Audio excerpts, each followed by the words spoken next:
open up the hearing scheduled for today. We have a number of bills coming up, which are early bills, so we will have to get right on top of it. I do have a couple announcements first.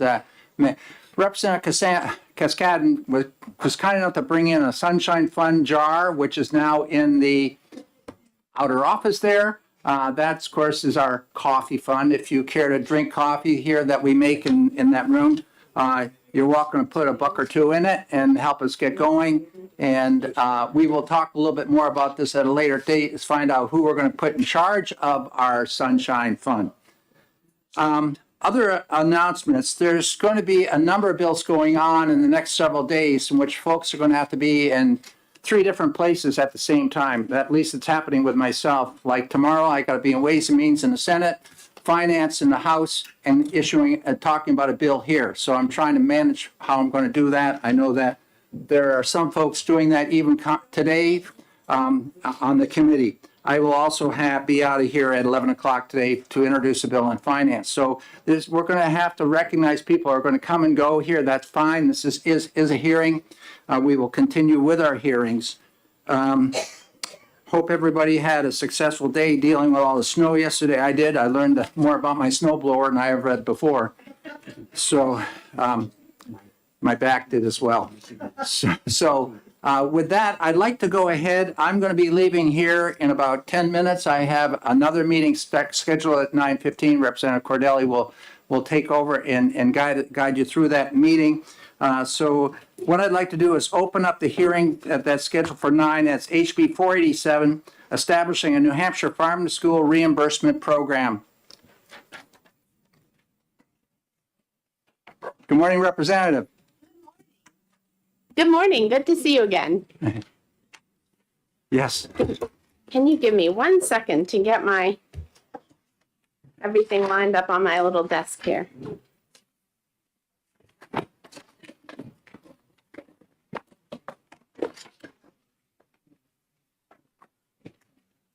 All right. It's good to be back in front of you again. You know that we brought this bill forward last year, so I'm going to talk about the reasons and the background first, and then for those of you who are new especially, and then also we'll address the changes in the bill at this time. So Representative Simpson, can you first introduce yourself, name? That's a great idea. Yes. Thank you, Chairman. We're getting back in the mode here. Yeah, exactly. I'm Representative Alexis Simpson. I'm from the town of Exeter, and I represent Rockingham 33, Exeter, Newmarket, Newfields, and Stratham. Thank you. Thank you. This bill number 487 represents many hours of dedicated time and energy from stakeholders across the state over the past number of years. Those in the agricultural and food sectors, those in the school nutrition programs, and those community members who represent the social infrastructure that makes our local food economies thrive. Many of those who contributed to this bill will be testifying this morning, although the snow has thrown off some of our plans, but there are plenty of people here who will be able to answer the questions that you have, I'm sure. Many of you heard me introduce the bill last year, but I want to talk a little bit to those who are new or maybe weren't part of the school nutrition subcommittee that met in the year between last term and this term. We were able to, myself and other stakeholders in this bill were able to talk to the Department of Education and the Department of Agriculture and have come up with a somewhat different bill this year. The Farm to School program operates in some schools across the state at this moment. So local food is nourishing our children, supporting local farmers, and strengthening the resiliency of our supply chain in some communities across the state. The investment we're asking the state legislature to make and the state to make will make it possible for schools and communities all over the state to take advantage of the benefit of local food for local schools. With this policy, we can improve the health and well-being of our children, improve the local economies, and the resiliency of our local food system. The Department of Education's Office of Nutrition Programs and Services would provide a monetary incentive to schools who choose to direct more of their per meal cash reimbursement funds from the USDA towards purchases from New Hampshire. The state would then encourage this channeling of federal funds into the local economy by awarding schools $1 for every $3 spent on food from our state. The goal is for local schools to be purchasing at least 10% of their food from local farms. All that money then gets returned to our local economy, where it continues to serve us. I shared with this subcommittee last year, and will share again that, or with the school nutrition subcommittee last year, and want to share again that there's another financial piece of this, which is the return on investment that we get from investing in school nutrition programs. I know you're hearing lots of school nutrition bills, so you may already know this, but a study out of the Rockefeller Institute has shown us that for every dollar we invest in school nutrition, there's a $2 return on investment. So this is a fiscally responsible commitment from our state, should we choose to make it. By offering every school a reimbursement of up to $1,200, we would be investing in our children's health and our local economies. We can also redirect $1.2 million federal dollars into our local economy that will help us build food system infrastructure that will make us resilient for the future. Our children's health and the health of our farms and farming communities are worth this investment. As a result of conversation and important feedback that we received over the past year about this local farm to local schools food reimbursement policy, we are only allowing for reimbursements of local food grown in New Hampshire. We're also excluding liquid milk, which we realize would eat up the reimbursements quickly for an item that is most times already coming from our region, if not our state. Liquid milk also gets mixed together with milk from New Hampshire and other states across the region, so it's much harder to tell whether it actually comes from New Hampshire. After conversations with staff at the Department of Education, we are asking for one staff person to administer the program. The total cost of the hire is estimated to be $145,000.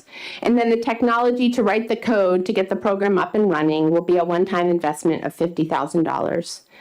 And we're asking the legislature to commit $600,000 to the reimbursements themselves, which will go to the school nutrition programs. You'll notice on the you'll notice on the bottom of your bill that the $600,000 is not on the bill. So I have an amendment which adds the actual $600,000 for the reimbursement funds. It's just a mistake in the original bill that I didn't catch in time over Christmas. So I'm going to pass that around to you.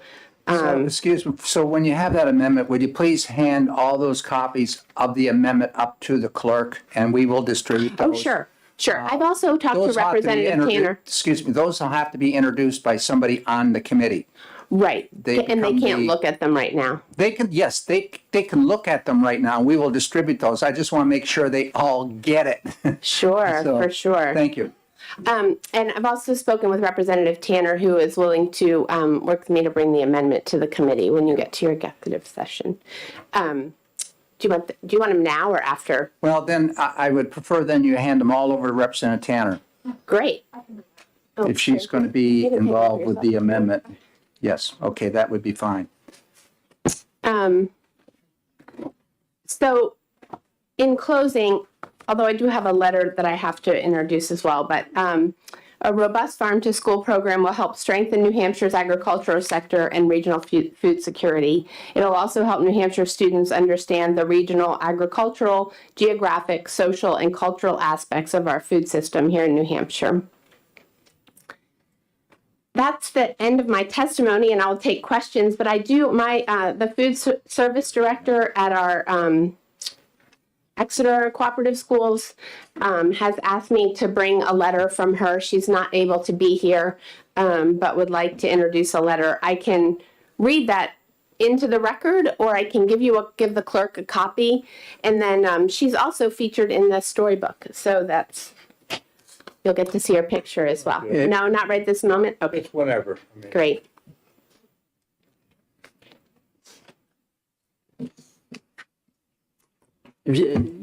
Further? No, so that's all I have at this moment. I'm open to take your questions at this moment. Thank you. Questions from the committee? Representative Dry. Thank you, Mr. Vice Chairman, and thank you for taking my question. Are you ready? Yeah, I'm just Right. getting something so I can take notes. No problem. Yeah.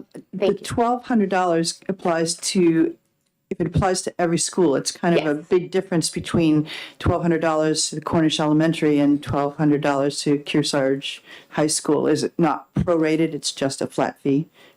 Yes, that's correct. And you're right. It makes a difference depending on the school. It's up to $1,200 reimbursement. So if each school would get a third of what they spend. So small elementary schools may not spend $3,600 if they're not able to, but they would be reimbursed up to a third of that.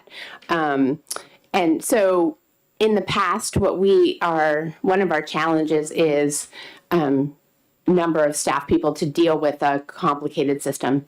And so that was one way that we thought would be easier for administration. Yeah. Thank you. Yes. Further questions from the committee? Seeing none, thank you, Representative. Oh, excuse me. Representative Petronell. Thank you, Mr. Chair. I just have a question about what vegetables and fruits you think the students will be acquiring from New Hampshire from, say, the end of September through the beginning of May.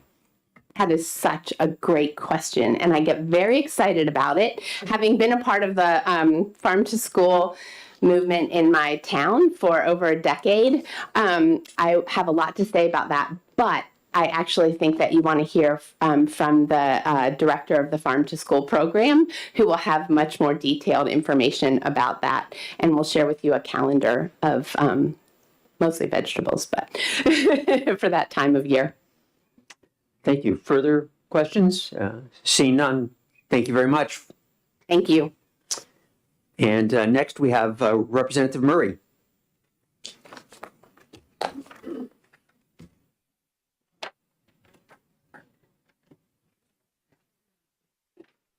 Good morning.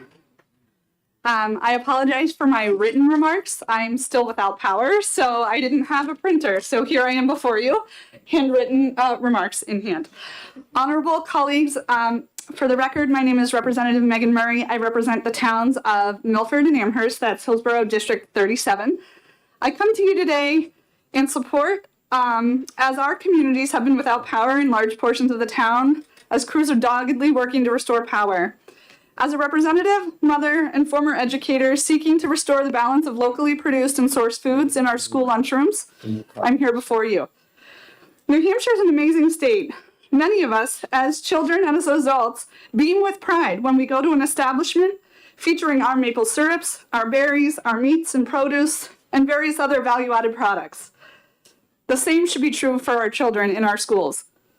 After speaking with myriads of families in both communities whose lifestyles vary, but their commitment to seeing foods grown and produced locally is here and unified today with that desire. Our district's children and nutrition directors in both Milford and Amherst are featured in that storybook that Representative Simpson brought before you, and are excited to see that there would be more locally procured, nutritionally dense foods at the tables in their classrooms. As a former educator myself, the natural value in this effort extends to learning and mentorship of a greater understanding of our food system, our geography, and also gives way to an organic conversation about the importance of knowing where our food comes from and by whom it is grown, and that the food supply resiliency is something that we all must invest in together. I've had the honor and frankly, a bit of sorrow in talking with folks who have for decades sought and worked hard to reintroduce and implement the Farm to School program in our communities within the Souhegan Valley. But the time is right for our students and our health and our local economies to expand this program for the farmers who work tirelessly to bring foods not only to our restaurants and grocery stores, but to our students whose nutrition will no doubt benefit from the expansion of there being local farm to school reimbursement monies available in our school lunch programs across New Hampshire. I urge my colleagues in House Education to support this program and the commitment to funding and mentoring the benefits of locally sourced nutrient-dense foods so that our children, schools, farmers, and communities have the best shot we can in thriving. Thank you as a parent to 3 kids under 12, as a former teacher, and as Amherst and Milford's state representative for Hillsborough District 37. Thanks so much. Thank you. Questions from the committee? Representative Peternell. Thank you, Mr. Chair. How many farmers do you have who are interested in this program? That's a great question. So we have heard regionally in the Amherst Milford area, we have farms all across, whether it's Lowell Farm, Trombley Farm, Brookdale Fruit Farm. We have several in the area who would love to participate in this program. And the school food and nutrition child directors have expressed that desire to continue to look and source foods where they can. They do, to the best of their ability, try to still get some of those foods locally sourced, but it has become something that they would like to see expanded. Thank you. Representative Tanner. Thank you, and thank you for taking my question. What benefit do you see, or benefits do you see to the local farmers from starting up this program? Oh, absolutely. I think there are many. I serve in environment and agriculture, and aside from the additional exposure that they get to having their food in the schools, it is also, when we talk about locally sourced economic resiliency, I think that that's part of the equation here, right? Many times in classrooms where I had been in, the understanding of where their food came from at lunch, the children, where their food came from, wasn't always widely known. And I think that this is also part of that conversation, as Representative Simpson mentioned, to connect children to their local food sources. Representative Peternell. Thank you, Mr. Chair. In my experience as a farmer for many years, one of the things that I've noticed is that people don't really grasp where their food is coming from unless they've actually grown it, touched it, walked in the field, built a relationship with the animals they're raising. How exactly would the students be developing a greater understanding of where their food comes from if it's arriving to them just like all their other food does? That's a great question. I think some of our folks at the Farm to School program will talk about like the Food of the Month Club that is also integrated with that. But in addition, I think there's also a natural opportunity for teachers, though it does not mandate any sort of instructional curriculum. I think it gives a great opportunity for that to be woven into the curriculum, whether it's geography, whether it's talking about those farms and where they are in their communities and those types of food. I think that natural connection is there. Representative Belcher. Thank you, Mr. Chair. Well, first, I'd like to say that I love the idea of incentivizing local farms. I think that's great. But I do have one significant concern that I hope you can speak to a little bit here, and is what is the reason in this bill that we would limit it to only schools participating in the National School Lunch Program and only to the guidelines put forth by the USDA, which rely heavily on the now widely discredited food pyramid? So if I some of the folks behind me will speak to some of that, but some of it is a requirement regarding the funding and the sources of which that income comes from. But I will certainly let folks behind me speak to that in greater detail. I do understand it's complicated, but I appreciate the question. Thank you. Representative Woodcock, did you have a question? Yeah, short one. Thank you, Mr. Chairman. Good morning, Representative Hart. How you doing? Good to see you. Last year, when the 2 years ago when the bill was introduced initially, Secretary Jasper was here, and he spoke in favor of the bill. Do you know he still supports this bill? I believe that the concept is something that he is really interested in seeing. He had come before my committee and actually spoke about similar efforts that their work is interested in continuing to pursue. So though I don't want to speak for the commissioner because I am not the commissioner, it has been something that he had spoken in favor of before. Thank you. Thank you, Mr. Chairman. Further questions? Seeing none, thank you very much, Representative, for testifying.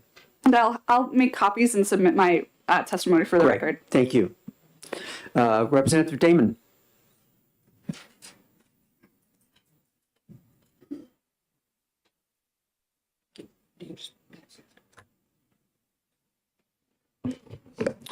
Good morning. For the record, I'm Representative Hope Damon, Sullivan District 8, the towns of Ackworth, Langdon, Leominster, Goshen, Washington, Springfield, Sunapee, Croydon, and Claremont. I think I said all 9. I'm stepping back from my role on this committee and into my career as a dietitian and diabetes educator, and I vigorously support this bill. Local food tastes better. In blind taste tests, if you give people a fresh local carrot and an ordinary grocery store carrot, they will tell you that the fresh local one is sweeter and more yummy. My anecdotal experience of that, I'm also a significant vegetable gardener, not at all commercially, just sort of sharing through the neighborhood. And one of our neighbors' twin daughters, when she was 7, pulled a carrot from our garden, brushed it off, not afraid of dirt, took a bite and looked at her mom and said, "Her carrots taste way better than your carrots." That's not unique. And children will eat healthy, good food if it tastes good to them. So I vigorously support the idea of local. I think it is critical that we support our farmers, and this is an excellent way to do that. I think it was Representative Peternell who asked how many farmers are involved or engaged in this possibility. Since reading this bill a couple days ago, I reached out to 3 farmers in Sullivan County. They all were very, very interested. They were not aware of the possibility and would indeed have fresh produce available in some cases into November. And then again, starting in May, there's a lot of growing that's happening in tunnels, those arched plastic looking things that you see in the landscape, where we're extending the growing season a lot in New Hampshire and the productivity is good. Or apples.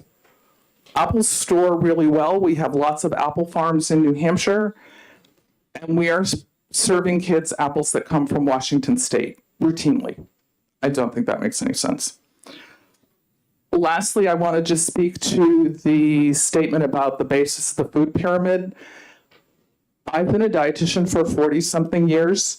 No matter what structure is outlined to define good nutrition, they all say more fruits, more vegetables, lean proteins. This fits perfectly with that.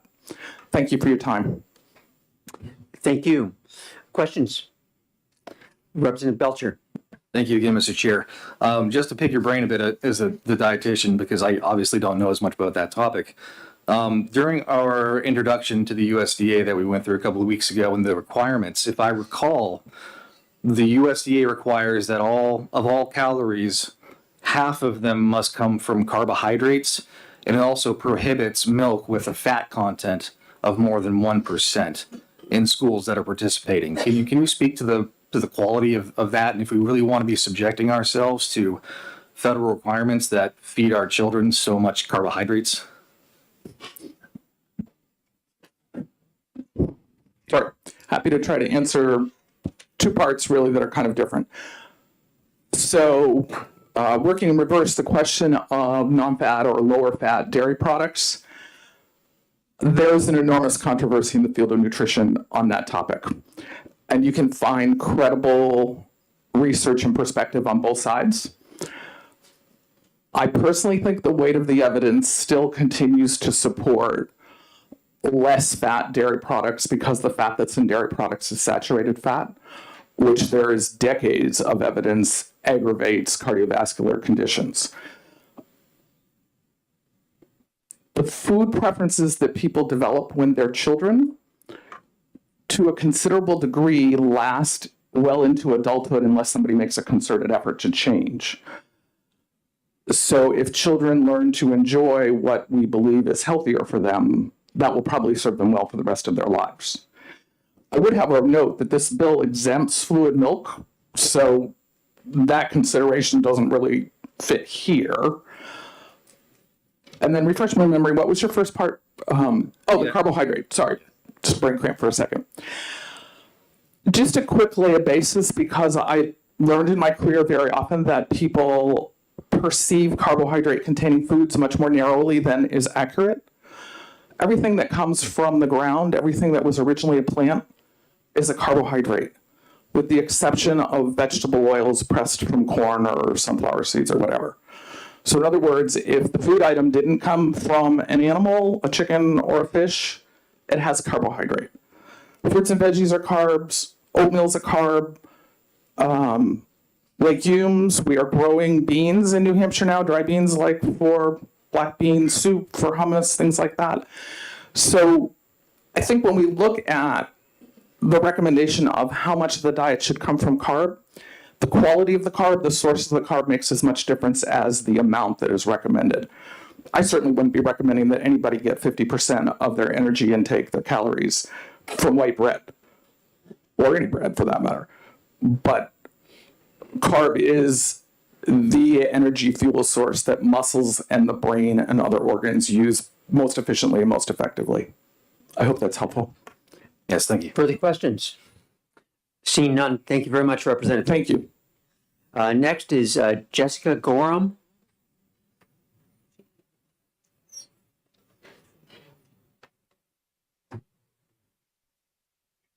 Good morning. I'm Jessica Warren with New Hampshire Hunger Solutions.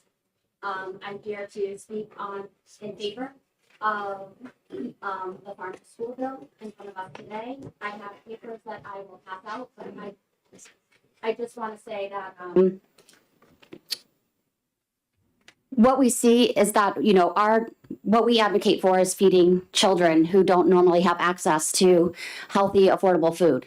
And what we see with the farm to school bill is that on average, there's a 9% increase in participation in school meals when farm to school is implemented. That 9% means that children who might not normally eat breakfast or lunch in school are now eating breakfast or lunch at school, getting a balanced diet, and getting those calories that they need that they might not be receiving at home. It also is great for the economy, as you've heard. I don't think I need to cover that again, but there is a great return on investment for local farmers and for the school district. Those food service programs run as a business, and they are better able to feed more kids when they have more participation. So again, going back to that 9% increase, it means that there's more dollars for food service programs to pay more money to their staff, to maybe purchase more local food using other dollars because of the increase in participation, and also, you know, being able to give back to their community and have that return on investment back into the community. Thank you. Questions? Seeing none, thank you very much for being here. Philip Brown? Philip Brown?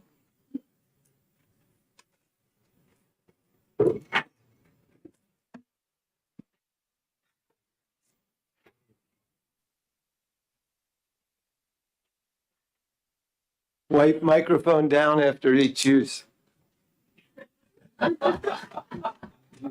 Good morning. My name is Phil Brown. I'm a retired Concord High School science teacher. I retired in 2009. And I'm here to speak in support of House Bill 487 FN. Don't quite know what the FN stands for, but that's beside the point. This is January 23rd. 5 days and 37 years ago, Krista McAuliffe got in the spacecraft, Challenger. She was to be the first civilian, in this case teacher, launched into space safely. The day before the launch, Morton Thiokol engineers out in Utah pleaded, begged, cajoled, tried anything to get the NASA administrators not to launch. The data supported the fact that if the temperatures dropped below 50 degrees, there was a danger that the O-rings would fail and the shuttle would be destroyed. Data today also speaks to the reason why we as a society need to not only support current farmers, but also the farmers of the future, our children, right? I'm also on the Education and Outreach Committee for NOFA New Hampshire, and my colleagues on NOFA will be speaking to why farmers will benefit. But I want to speak to the data that supports why we should be doing this. And I gave a document to Representative Ford to pass around. And if you would just turn in your document to this page right here, this second side of the first sheet. Looks like this on the front side. If you could just proceed, I don't know if everyone has a copy of that yet, so. Oh, just I have one extra. Does everyone? Yeah. Does everybody have a copy? Just, I have one extra. yeah, it's okay, go ahead. Oh, okay. So if you look on the back side of that first sheet, the National Oceanographic and Atmospheric Administration keeps track every year of how many billion-dollar disasters have occurred. It would be difficult for anybody in this room to not recognize that we have different kinds of meteorological events happening in our society. We have floods, we have windstorms, and the number is increasing every year.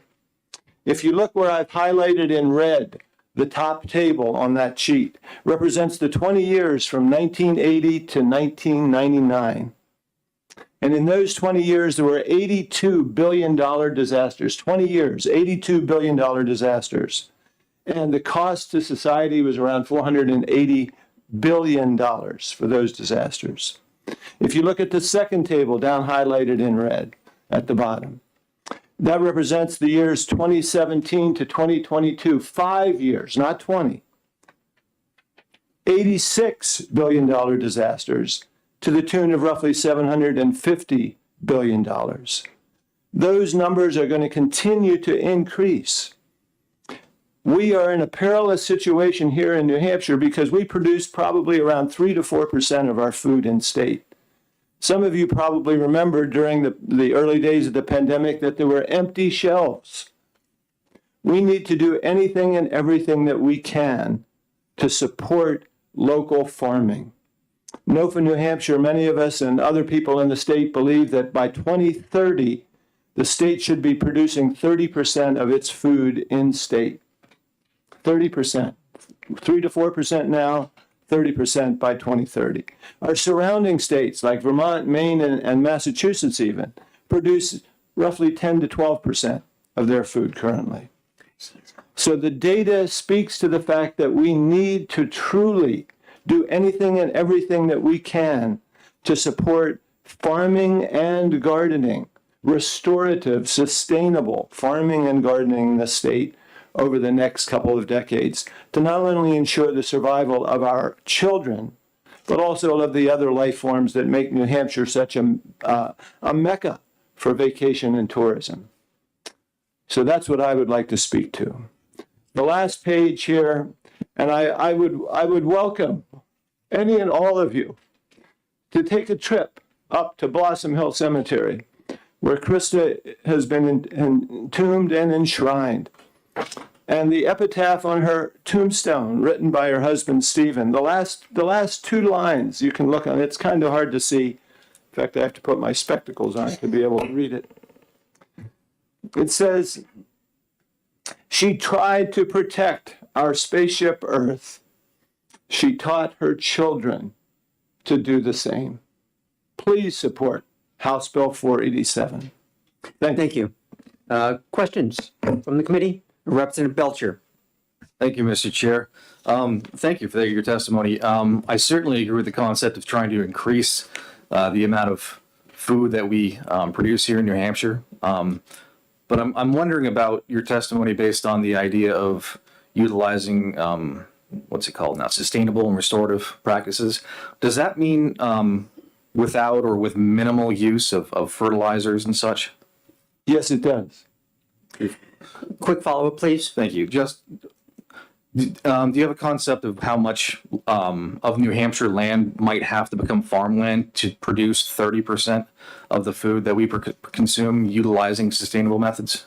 That I do not know. However, if you have a lawn in front of your house or anywhere around your house, or you have community garden space available to you, you as an individual or as a family can be growing on that space restoratively and sustainably, building up carbon in the soil over time, which will help combat the buildup of carbon dioxide in our atmosphere.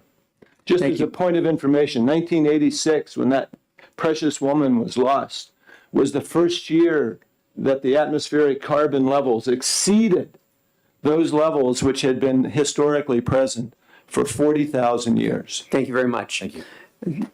Seeing no further questions, thank you for your testimony. Somebody want this copy? We'll get copies for everybody. Okay. Thank you. All right, thank you. Next is Delic is it Champagne of Save the Children Net? It's Deli. Deli, okay. Isn't that Thank you. And Mother did that to maybe me. just everybody, if we could try and keep comments and questions to the bill. Thank you. Good morning, everybody. First of all, thank you for your service. I can't believe the amount of work you put into this, and it does not go unnoticed by many of us, so thank you. My name is Deli Champagne, and I work for Save the Children Action Network. There are two campaigns that we really follow in New Hampshire: access to early childhood education and access to proper nutrition. We have high school clubs. We call them SCAN clubs. I have 4 in the state of New Hampshire, and they join the club not because they want to advocate for better access to early childhood education. They join the SCAN clubs because they want to talk about nutrition, and they want to talk about their own nutrition and the nutrition of their classmates. So I have some testimony here from the president of the Concord High School SCAN Club. You may have seen the Concord Monitor did an article about her front page a few weeks ago. She did a major fundraiser and food drive for the local schools to put better foods in their pantries. She's really passionate about this. She was going to speak before you, but her final that was yesterday got moved to today at 9 o'clock. So ideally, wouldn't it be great if you guys could actually meet in schools and talk to the students? My favorite expression is nothing about us without us. How can we make decisions about, look at shaking her head, how can we make these decisions about students without hearing from them? So I'm going to urge you to talk to the students, because in my work with these students, what I'm hearing basically is they're asking, can you get rid of the junk that's in our cafeteria? We don't want pizza, burgers, and French fries anymore. I was with Alex at school one day, and someone walked by with a tray of food, and the oranges were in a plastic container where you rip the cover off. And she said, heaven forbid they give us a real orange. So they have a voice, and they want to be heard, and they want you to know that they want better quality food. And they want to support their farmers. My SCAN club in Pembroke is full of students that are very passionate about this issue. I met with them, and they want to go to elementary schools, and they want to educate young students about what it's actually like to peel a banana, because we know some students don't even know how to do that. They don't know that fruit and vegetables come from the ground. They think they come from cans or plastic containers. So I just want you to know that students are passionate about this. They want you to care about their food choices. And unfortunately, they can't be here right now to tell you that because they have finals and other things, and they're applying for colleges. So I want to be the voice for those students, and I ask you to please talk to them. Please let them tell you what they need and what they want. We at SCAN adamantly support this bill, so I would appreciate you voting yes on House Bill 487. Thank you. Questions? Seeing none. Thank you very much for your testimony. Stacy Perlow, Farm to School Program.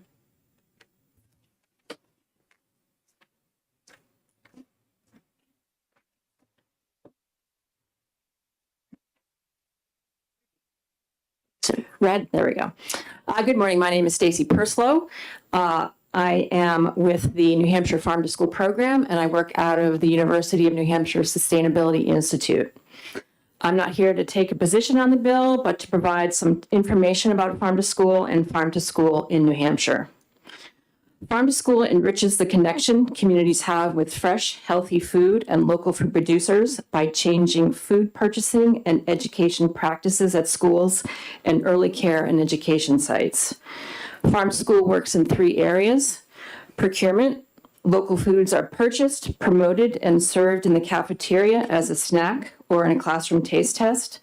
Purchases support local farmers and producers. Education. Students participate in education activities related to agriculture, food, health, and nutrition. School gardens. Students engage in hands-on experiential learning through gardening. Gardens are wonderful places to teach science, math, and the arts. New Hampshire Farm to School started as an idea from an organization called the New Hampshire Coalition for Sustaining Agriculture. A grant launched the program in 2003. The UNH Sustainability Institute has been the home of New Hampshire Farm to School since then. Over the years, New Hampshire Farm to School has developed programs like New Hampshire Harvest of the Month, the Indigenous New Hampshire Harvest Calendar, hosted state conferences, offered various workshops and webinars to educators, school food service, farmers, and fishers, developed a state and regional farm to school network, and more. Farm to School programs exist in every state and are connected through the National Farm to School Network as well as to the USDA Farm to School program. Many schools in New Hampshire participate in Farm to School already. They may have a garden program, purchase local foods, or utilize programs like New Hampshire Harvest of the Month. Farm to School continues to grow year after year. In New Hampshire, we also have a New Hampshire School and Youth Garden Network made up of partner organizations like UNH Cooperative Extension, which includes 4-H and the Master Gardeners, NOFA New Hampshire, Cornucopia Project, which is based in the Conval School District, U.S. Fish and Wildlife, New Hampshire Ag in the Class, Grow Nashua, and others. We provide resources and professional development opportunities to educators across the state. Next week, we're offering a webinar on classroom hydroponics. It's one of 6 webinars being offered this winter and spring. Last summer, New Hampshire Farm to School partnered with New Hampshire Hunger Solutions and the New Hampshire Department of Agriculture to submit a proposal to receive funds for New Hampshire through the Local Food for Schools Cooperative Agreement from USDA's Agriculture Marketing Service. The federal government made available to each state funds to support schools buying local food as part of COVID relief and supply chain issues that schools are experiencing. These funds, close to $570,000, are to be used to buy local food, are targeted at the highest need schools in the state, and need to be expended by next fall. This opportunity we have will jumpstart the New Hampshire Local Food for Local Schools reimbursement program by allowing schools to begin or reinforce relationships between the schools and local producers, food hubs, and fishers, and will help farmers and producers understand product need and demand by schools, which will aid in crop and market planning in subsequent years. They will be in a better position to meet the needs of schools. Incentive programs like these that many other states have already implemented, including Maine, New York, and Vermont, have been successful in shifting school food funds to support local agriculture, which in turn support our local economy and provide New Hampshire students access to fresher, tastier, unprocessed foods. Thank you. Thank you. And if that's written testimony, perhaps you could give it when you're finished, pass it around to our clerk. For the record, thank you very much. Any questions from the committee? Representative Chai. Thank you, Mr. Vice Chairman, and thank you. It sounds like you have a pretty robust program right now. How would this interact with you? Is there duplication, or it just sounds like a lot of what this hopes to do is already being done? Yeah, so the New Hampshire Farm to School will help schools implement this reimbursement program. We already have some resources developed that will help students understand where their food comes from, like the New Hampshire Harvest of the Month program, which has classroom and cafeteria resources, as well as things that kids can take home. And so we do have the resources within my department and with many other partners across the state that would help the Department of Education make it a successful program. Thank you. Further questions? Oh, Representative Woodcock. Thank you, Chairman Cordelli. Good morning. Morning. Thank you for coming. Just to help me out, could you go back and clarify for me your mention of the federal COVID relief funding and the time frame on that, please? Sure. So we had to apply for it last summer. So this cooperative agreement, the federal government made funds available to every state based on, student population. And so we had to submit an application of how we were going to expend those funds. And so the plan was approved by the federal government, and it's going through our New Hampshire Department of Agriculture. And I want to say it needs to get executive council approval. So I'm hoping to hear some more information about that this month, because it's a short timeline to have to spend this money by next fall. So it's there, but I think it needs to go through some other steps before we actually have access to it. Thank you, Chairman. Sure. Seeing no further questions, thank you very much for being here. Thank you. Next, is it Jean Jones or Jonas?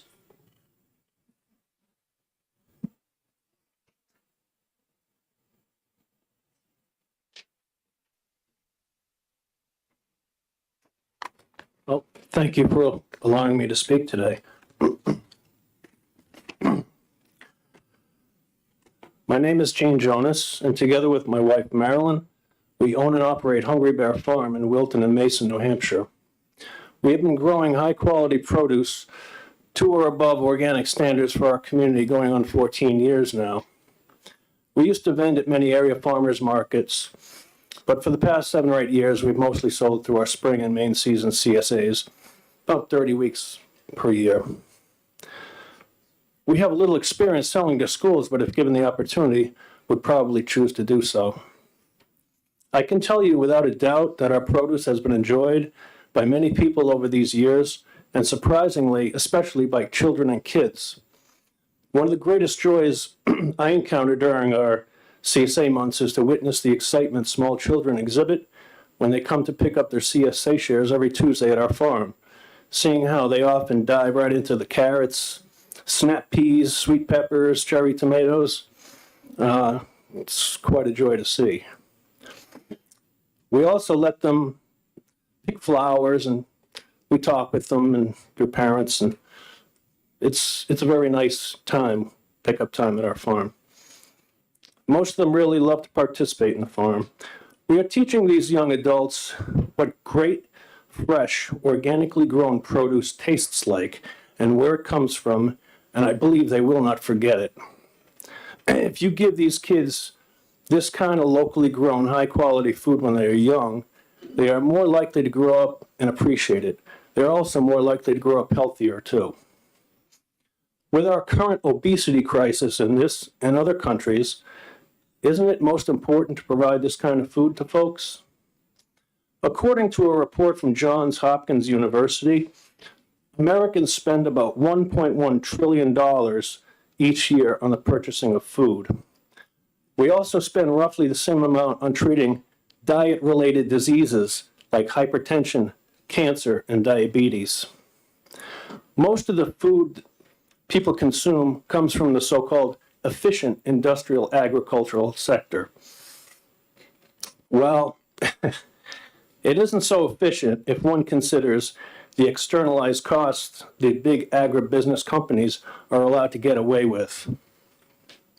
I'm talking about pollution, greenhouse gases, biodiversity loss, the gutting of rural communities, increasing wealth disparity, and more.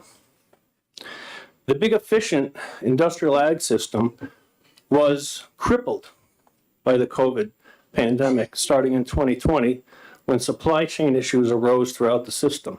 Farmers were culling animals, plowing under produce when those markets were disrupted. I can assure you there were no supply chain issues at Hungry Bear Farm. We had a record number of local folks join our CSA in 2020, and sales have only slipped a little bit since.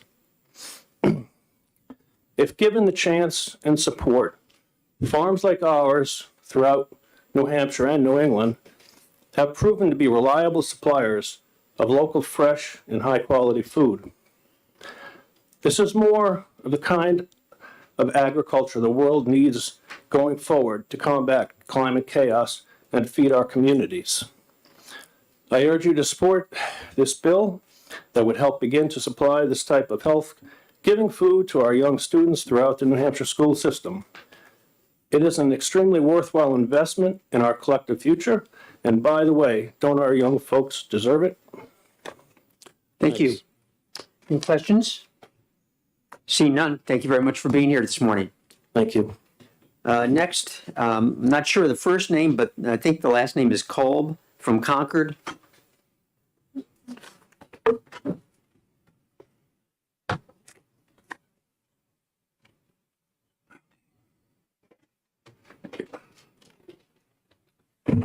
Welcome. Thank you. Can you hear me okay? All right, great. Yes, we can. Thank you. Hello, my name is Nikki Kolb, and I am the Operations Director at NOFA, New Hampshire, the Northeast Organic Farming Association of New Hampshire. We help people build local, just, and sustainable food systems by actively promoting organic, regenerative, ecologically sound farming, gardening, eating, and land care practices for healthy communities. As a member of the New Hampshire Farm to School Network and a statewide association representing New Hampshire farmers, gardeners, and eaters, NOFA New Hampshire is in strong support of HB 487 FN, the Local Food for Local Schools reimbursement program. Not only will the Local Food for Local Schools reimbursement program increase food security and resilience in New Hampshire, it will improve farm viability by channeling $1.8 million into the state's farm and food economy annually. It will provide New Hampshire students with access to fresher, nutrient-dense foods. It will help students learn about local and seasonal foods, and it will allow New Hampshire's public schools to receive financial reimbursement for $1 out of every $3 spent on food purchased from New Hampshire producers and fishers. Why is this program necessary? In addition to the health benefits for children, the bill will help improve our local economy by keeping federal dollars in New Hampshire, and it will increase business and resilience for Granite State farmers, producers, and fishers. It will also provide students with a deeper understanding of where their food comes from and what professional opportunities exist in New Hampshire's farm and food economy. All of this is critical because today only about 6% of food consumed in New Hampshire is produced here. Over the last 3 years, we've seen how a largely import-based food economy can be affected by external conditions, leading to food insecurity. Supply chains are still being impacted by the ripple effect of the pandemic, climate change, and market consolidation. The Local Food for Local Schools reimbursement program will increase food security in New Hampshire, decrease our reliance on food imports, and help ensure that our state remains resilient in the face of ongoing stressors impacting our national and global food systems. And finally, this bill is a proven model and is based on similar legislation in Maine, New York, and Vermont, as some of our colleagues have stated. And also to quote from Alexandria Grapponi, a senior at Concord High School who shared her story in the Local Food for Local Schools Stories of Impact, which I believe you all have, and who Deli mentioned as well. Alexandria says, many students depend on school meals as their guaranteed meal of the day, so making sure it is delicious and nutritious is crucial. The Local Food for Local Schools reimbursement program will give schools increased funds to purchase fresh, local, and nutritious produce. It will also help build relationships between local farms and schools to allow students to learn about agriculture, where to find fresh produce, and the benefits of having a nutritious diet. With over 75% of the nearly 150 schools that participate in New Hampshire Farm to School programming already serving local food, New Hampshire has a strong foundation in place for successfully implementing this critical bill. And we hope you'll join New Hampshire's farmers, students, parents, educators, and food service providers by passing the Local Food for Local Schools reimbursement program through. Thank you for your time. Thank you very much. There are questions from the committee?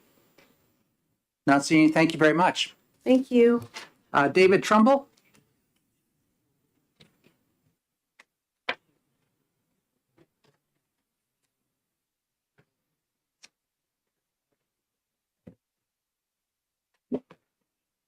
welcome. Good morning. My name is David Trumbull. I live in the town of Ware. I'm a vegetable farmer. I've been a farmer for over 40 years. I've run my own farm for the last 37 years, certified organic. I'm also the manager of a multi-farm CSA. There's 6 organic farms that provide food to about 250 families. We grow about 3 acres of produce and provide seedlings to about 400 families on our farm over the years. We've sold to stores throughout the state, CSAs, and down to the Boston market. When our children were younger, we got involved in the schools and developed relationships there, doing farmer to the school programs in the elementary school, building raised beds and growing food at the middle school that went to the food pantry, and appearing at days when they invite people from the community to come in and talk about different careers. There's been really good testimony talking about the value of the quality of local food for the students, so I won't go into that, and also the value to the state economy of the almost $2 million a year. But I would just like to emphasize as a farmer 2 points. First is, why would farmers want to participate in this program? And the reason is this, is that farmers have to make a living and they're looking for markets that will cover the cost of their production. We have not sold produce to our local school because it would not work out economically. The price that they could pay us would not match our cost of production as local small-scale farmers. They can buy food off the truck where they buy all the rest of their food at a cheaper rate. With this bill, there's going to be an economic incentive that gives the school some extra money so that they can then deal with the local farmers, meaning that the schools will get the produce and the farmers will be able to get paid a price that will match their cost of production. So if you pass this bill using this funds, you will help the farmers go find that extra market. Right now, they may have a few acres of vegetables and have various farmers markets and other outlets. One more market could really make a big difference to that farm in terms of that farm's viability, and this would give them that opportunity to participate.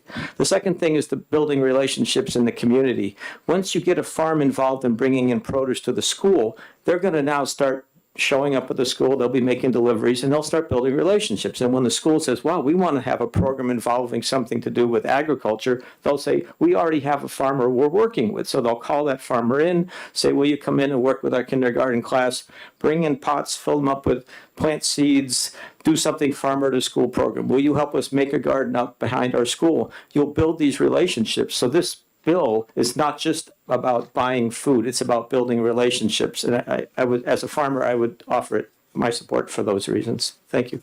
Thank you very much. Are there any questions from the committee? I do have one question for you. Yes, sir. Off the hook that fast. And maybe you can help me.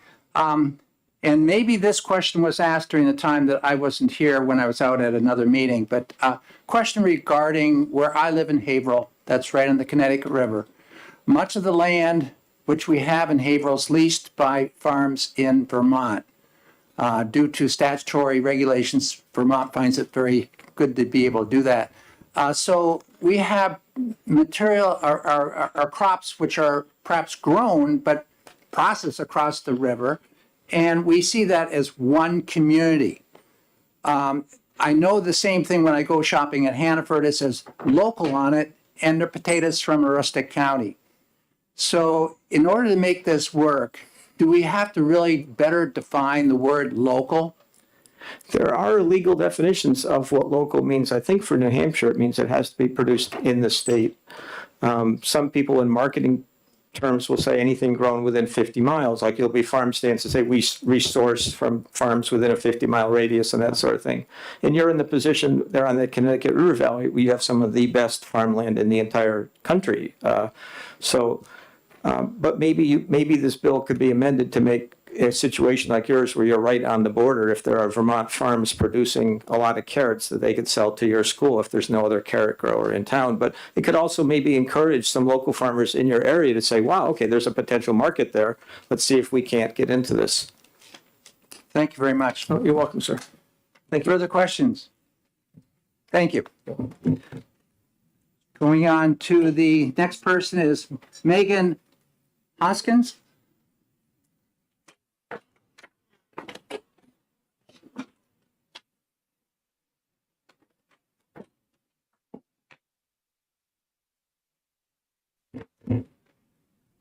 Welcome. Thank you. Chairman, distinguished members of the committee, thank you for being here today. My name is Megan Hoskins. I live in Manchester.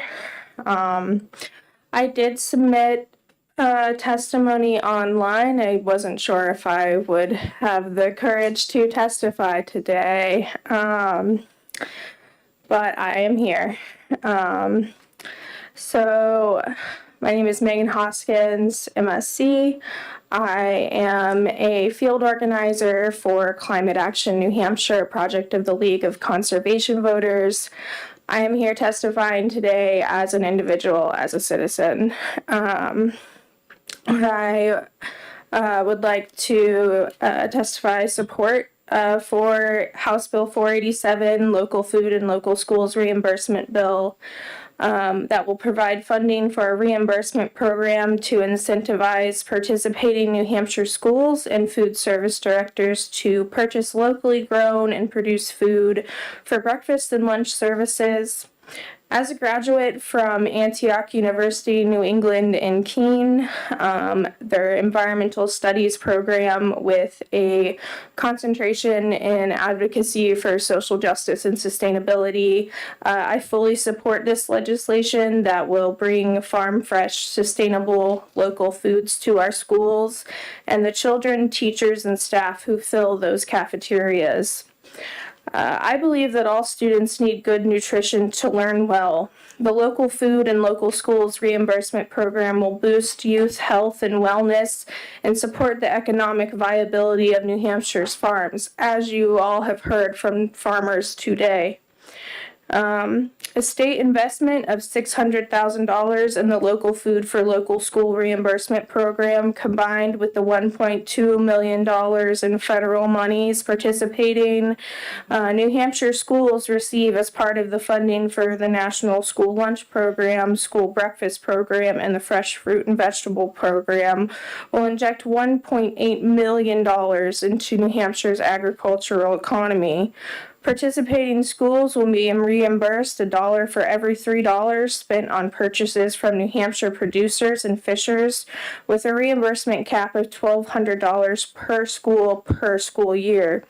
Purchased foods will be required to meet qualifying criteria to be eligible for reimbursement. Eligible foods include dairy, fruits, vegetables, beef, poultry, eggs, and pork, sustainably caught fish, cider, and maple syrup, and can be purchased directly from producers from New Hampshire or regional food hubs or through conventional distributors. All food purchased will require proof of origin on submitted invoices.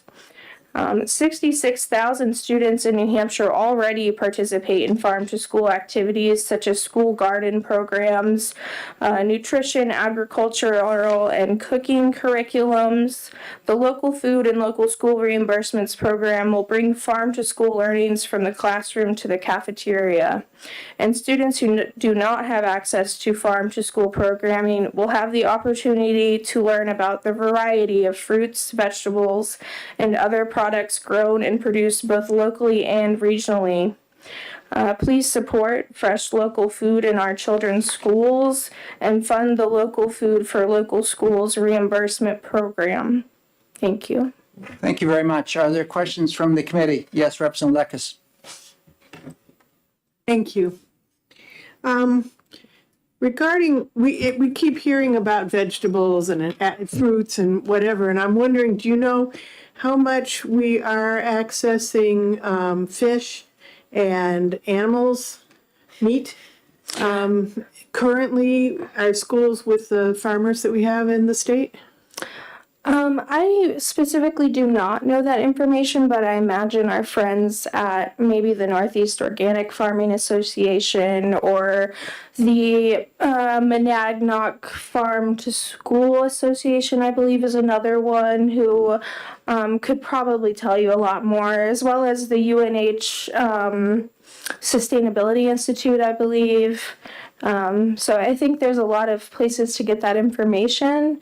I think it's good that this bill includes, both investments and vegetables, but also dairy and, fruit, meat and beef and poultry and fish. Those are all important,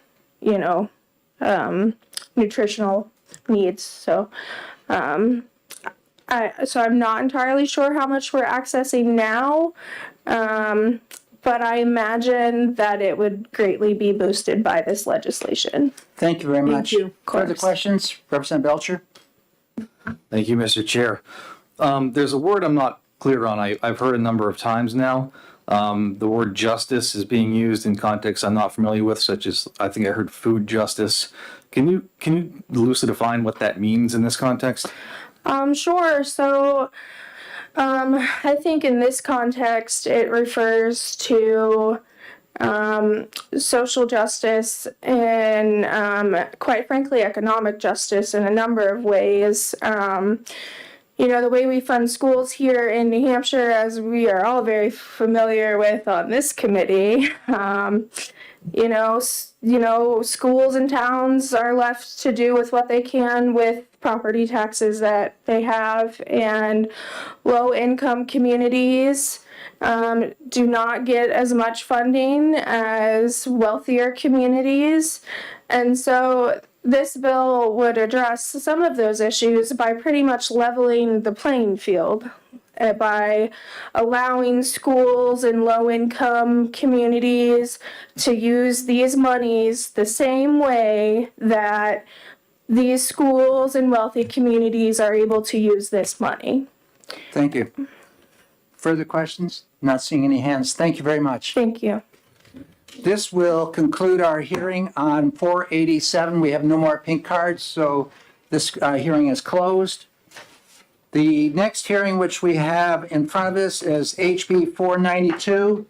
Representative Tanner, take your yellow book.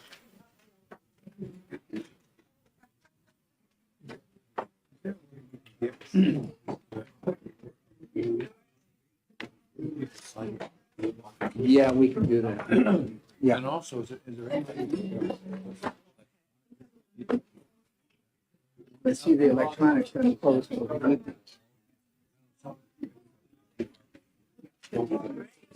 We can do it. We've been. I think it's a good idea. I'll see if we can round it neat. We'll try it out.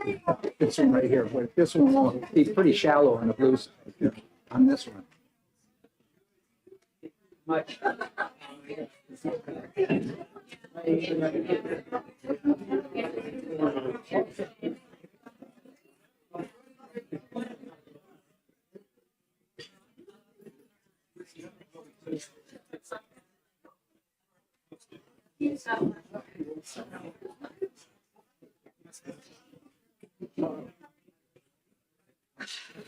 Okay, we're ready to go with 492. Representative Tanner is here. She's going to introduce her bill, our bill. Our bill, yes, our bill. Yes. Representative Tanner. Thank you. For the record, I'm Representative Linda Tanner. I represent Sullivan County District 5, which includes the two towns of Sunapee and Springfield, and we're very grateful for all the snow up in our area. It's white gold to us. I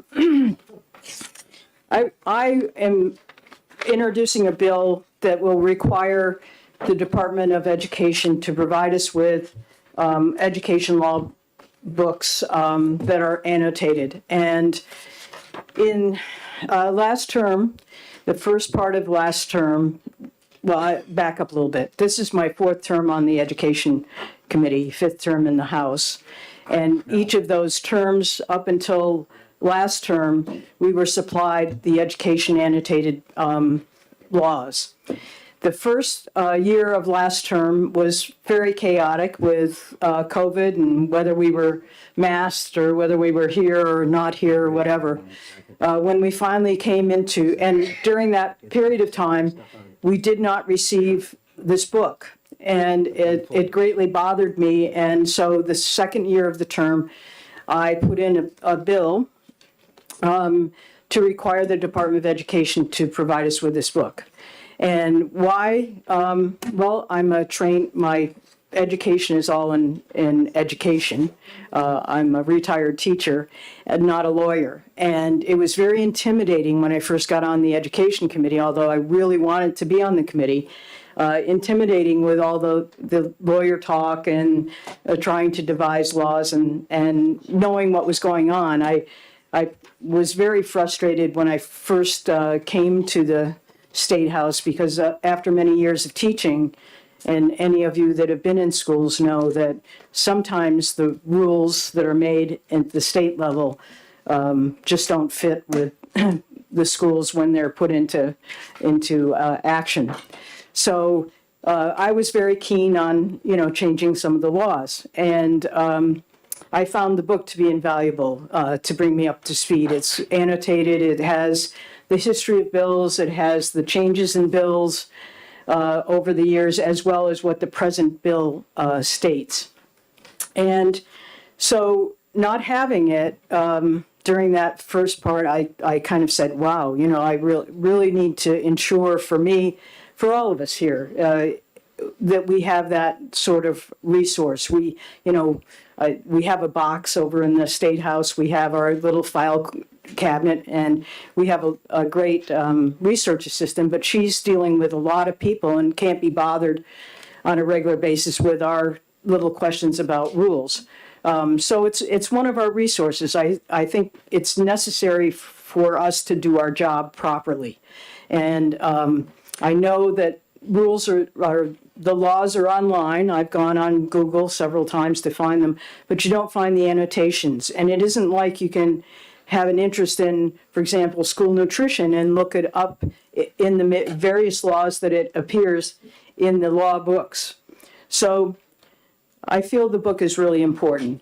So what happened to my bill? Well, it went out of this committee unanimously because I think everyone, particularly incumbents, knew how valuable. Sometimes you don't realize what you don't have.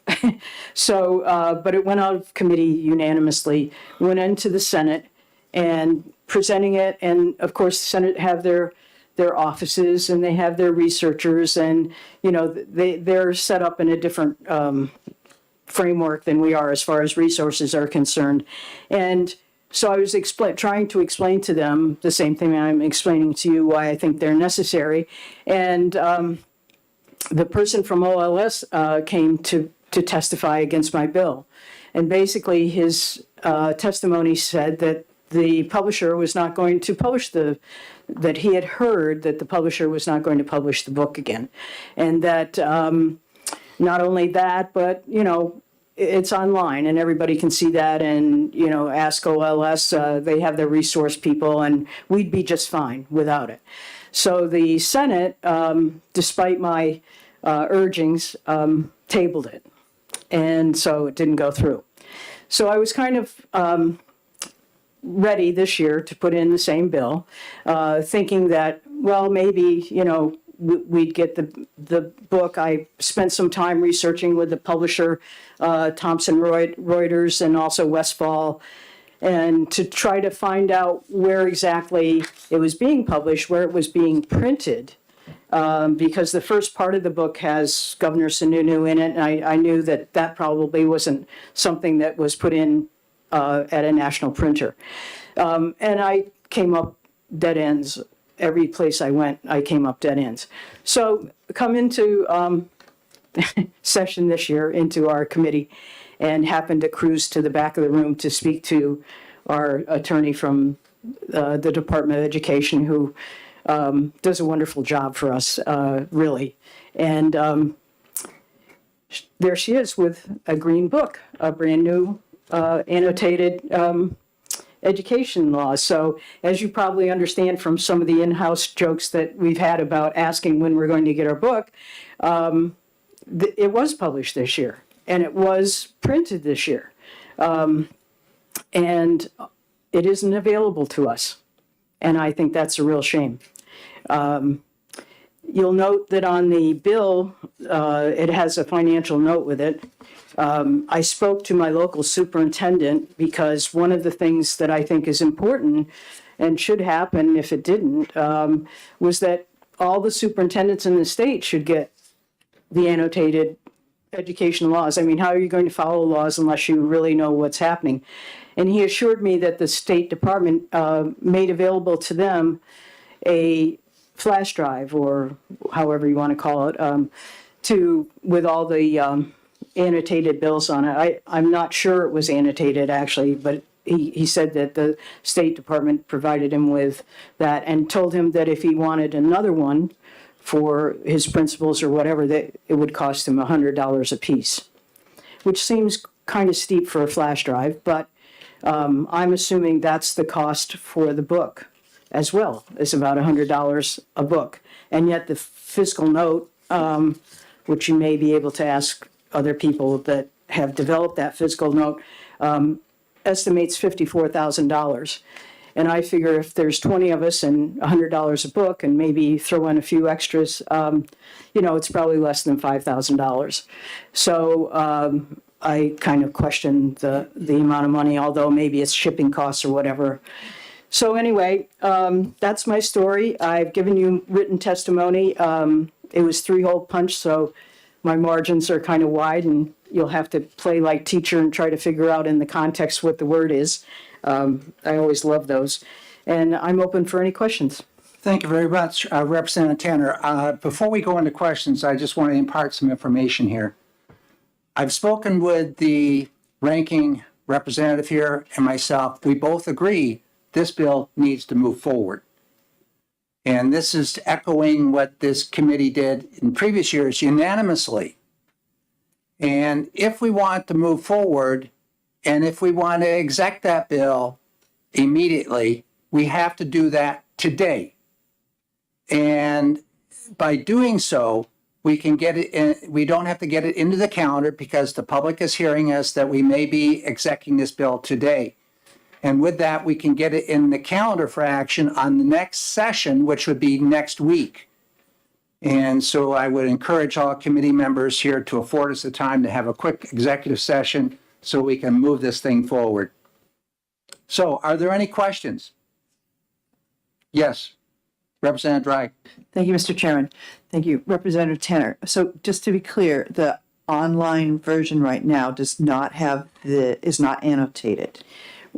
Right. And when you go online, at least, and I'm not a computer expert, so maybe I'm totally missing something, but when you go online, you can't put in, like I said, nutrition. Like I've spent hours kind of going to chapters on a particular subject that I was interested in and finding references from one particular law to another law and be able to look up that. Whereas when I've gone online, I have to put in like 194:5 subsection blah, blah, blah, blah, blah. And then that's what I see. So, and plus, when I need it sometimes is when we're talking, we're having bills coming in and you'll see references within the bill for different laws. And all of a sudden I want to say, oh, well, what was that? Or even Representative Luna will grab my book and say, let me look that up. And it's right there versus going on the computer, hoping that the legislative internet's up and running fast and getting to that and then coming down. So a book in hand, and maybe it's old school, but a book in hand is what I like. I'm going to make another comment here. This is not old school. This is current school. When we talked in previous years about the delivery of an adequate education, and we were wanting to find out what happened in the Londonderry case, the Claremont decisions, it's not there online. You will not find that. That enters into our discussion and our decision making, and we need these green books, I guess. Light green. Yes. We need the green books. Further questions? Yes, Representative Luna. I'll break a rule. Would you believe? I've been also caught snooping through Chairman Ladd's law book as well. Okay. Yeah, and all the sticky notes and everything. So, yes. Well, looking for things. So, yeah. You have. We borrowed it, yes, together. Representative Woodcock. Thank you, Chairman Ladd. Representative Tanner, thank you, because you're right, I'm lost anyhow when it comes to this, trying to get it on. I can't get it on my flip phone, by the way, in case you're interested. My question is this law going to be annual, every biennium to be, or just singly for this issue, this session? I believe it's written that they are required each biennium to present us with a Thank you. Thank you, Mr. Chairman. I want to clarify one more thing. If we don't exec this bill in the next 8 minutes, we will not be executing this bill. Okay. Representative McDonald. Thank you, Mr. Chair, and thank you for bringing this forward. My question, you mentioned the fiscal note on the back. It says that the bill would be for the cost, the 54,000 would be for 424 members of the House and Senate. Yet the title of the bill says it would just be for those on education committees. So could you clarify which is which? Well, I didn't realize that they thought everybody in the State House should have a book. The bill isn't, the intent of the bill, my intent of the bill is just for the Education Committee, for the House and Senate Education Committee. And I thought that was in the bill, but if it isn't, yeah. It's just the fiscal note at the bottom says otherwise, but all right, thank you. Yep. Further questions? Yes. Yeah, I'm concerned about the fiscal note also, because that seems like, I guess I'm trying to put this in a question. Maybe this would be more appropriate for the exec if I had something to say statement-wise about getting this changed, because It'll go to finance. This is a early bill with a financial note. We're looking at the policy matters here. In terms of the fiscal note, that will be the responsibility of Division II Finance when they receive this bill. So you know that this question, of course, will be brought up at that time, and they make the amendment. Further questions? Representative Damon. Thank you, Mr. Chair. Thank you, Linda, for bringing, or Representative Tanner, for bringing this forward. I know from your mentoring how valuable this book would be if I had it. And I think that the fiscal note took the last line of the bill that a member of the House of Representatives or Senate may request, and they budgeted it as if the entire House and Senate are going to request it, which seems extremely improbable. So it's clearly a very generous fiscal note. Yes, and I would really like this bill exec today, because even if it goes through today, it means we'll get a book starting the next biennium. Are there any more pink cards for this bill? Okay, I'm closing this hearing. Okay, we will go into executive session on HB 492. I look to Representative Milo to make a motion, please. I would move that we move to ought to pass 492 as presented. And I will second that motion. So we have a motion on the floor to OTP 492 made by Representative Myler and second by Representative Ladd. Is there any discussion on this bill? Further discussion? Not seeing any hands up in the air. Now we'll wait for our clerk here to, this is the first bill we've exec. They're going to have to get the paperwork out and do this properly.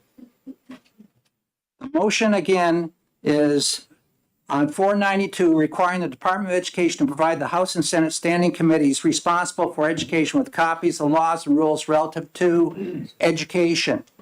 The motion's been made by Representative Myler and second by Representative Ladd.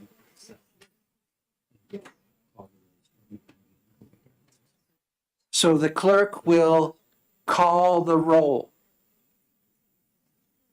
HB. 492. HB 492, requiring the Department of Education to provide the House and Senate standing committees responsible for education with copies of the laws and rules relative to education. Glenn. Excuse me a second. The motion is ought to pass. Sorry, you put the number under here. You like 1, 2, 3, 4, so you have a count. And all you do is read Representative Cordelli, Representative Lakes. Okay. Representative Cordelli. Yes. Representative Lekes. Yes. Representative Ford. Yes. Representative Belcher. Yes. Representative Dry. Yes. Representative McDonald. Yes. Representative Noble. Yes. Representative Peternell. Yes. Representative Quartiello. Yes. Representative Myler. Yes. Representative Cornell. Yes. Representative Tanner. Yes. Representative Luno. Yes. Representative Ellison, Yes. Representative Woodcock, Yes. Representative Hall, Yes. Representative Balboni, Yes. Representative Cascadden, Yes. Representative Damon. Yes. Okay. So, You gotta go back to the top now and take my name. I'm sorry, You gotta, Representative Ladd. yes.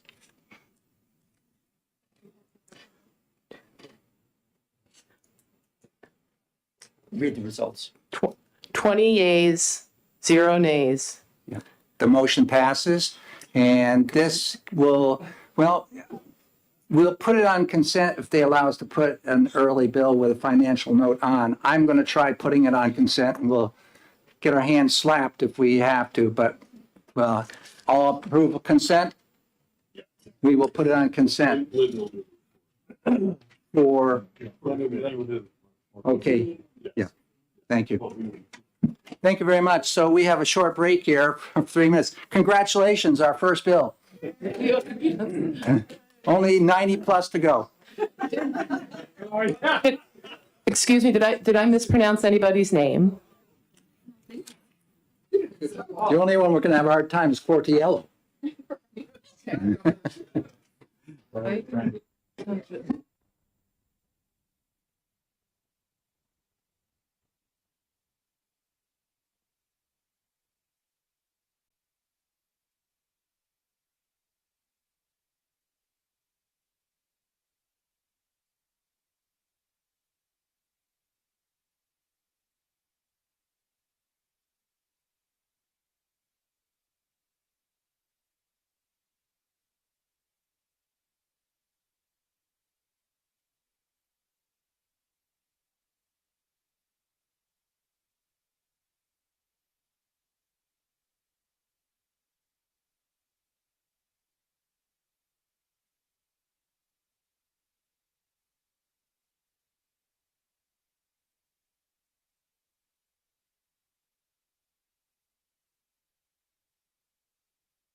Okay, we're ready to go ahead with the next bill to be heard this morning, HB 437, relative to a reading assessment and intervention program. Representative Cordelli, welcome.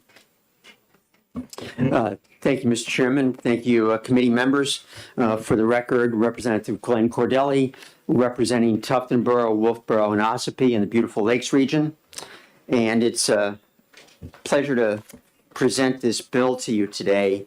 I guess it was about 4 years ago, I was at a convention and heard one of the keynote speakers indicate that back in the 1960s, 4 black boys could not go into a diner in Selma, Alabama. Today, they can go into that diner, but they can't read the menu. That stuck with me and has helped me decide to move forward with this legislation. Many of you have seen the NAEP scores recently showing a massive 3-point decline in 8th grade reading nationally over the past 5 years. In New Hampshire, there's been an even steeper decline. New Hampshire 8th grade proficiency is 46% in English language, and 3rd grade is 45%. Should having a high school diploma in New Hampshire mean that you can read and write? Since 2019, at least 26 states have passed laws to improve literacy and implement what researchers have found about how kids learn to read. As Frederick Douglass said, once you learn to read, you will be free forever. This legislation is based upon the successful state literacy legislation around the country and consultation with local and national experts. It also follows on to initiatives initiated by Commissioner Edelblut and the department, which you will see in the exhibits. What I'd like to do is go through the legislation and point out the high points to you. I think the top sheets you have in your packet, that's volume 1, by the way. I'm just kidding. The top sheets are a highlighted version of the legislation, which I'll be referring to. Section 1 discusses the need for screening, assessment, and intervention. You'll see on lines at the top, line 7 on down, the requirement for a universal screener for reading to be used in all public schools in grades kindergarten through 3rd grade. Any substantial deficiency found as a result of these screenings would be the generation of an individual learning plan and intervention in general education classes. I'll just note that I do have an amendment that will be brought forward which integrates further the HB 337 dyslexia bill into this. And I'll note also that I've been contacted by the government relations director for Amplify, which is the parent company of the Dibble screening test. And I have a call with her this afternoon. She wants to discuss how they can support this legislation. So in lines 13 through 19, you'll see about the development of an individual reading plan where there is intervention required. And below that, I list the requirements of the individual reading plan, including goals and benchmarks, the services to be provided, the reading instruction. And I do mention at the bottom of the page, lines 30, 31, that the 3 queuing method of reading instruction shall not be used. And we'll talk about 3 queuing a little bit later. Going on, I think the second major point is that we want school, parental, and community involvement in this process. If we're going to improve literacy in the state of New Hampshire, I think all hands have to be on deck, and not just the teachers in the classroom. So you'll see that when there's a deficiency discovered, immediate parental notification is required. And that notification would include the requirement for the presentation of strategies that parents can be using to help their child improve in their reading.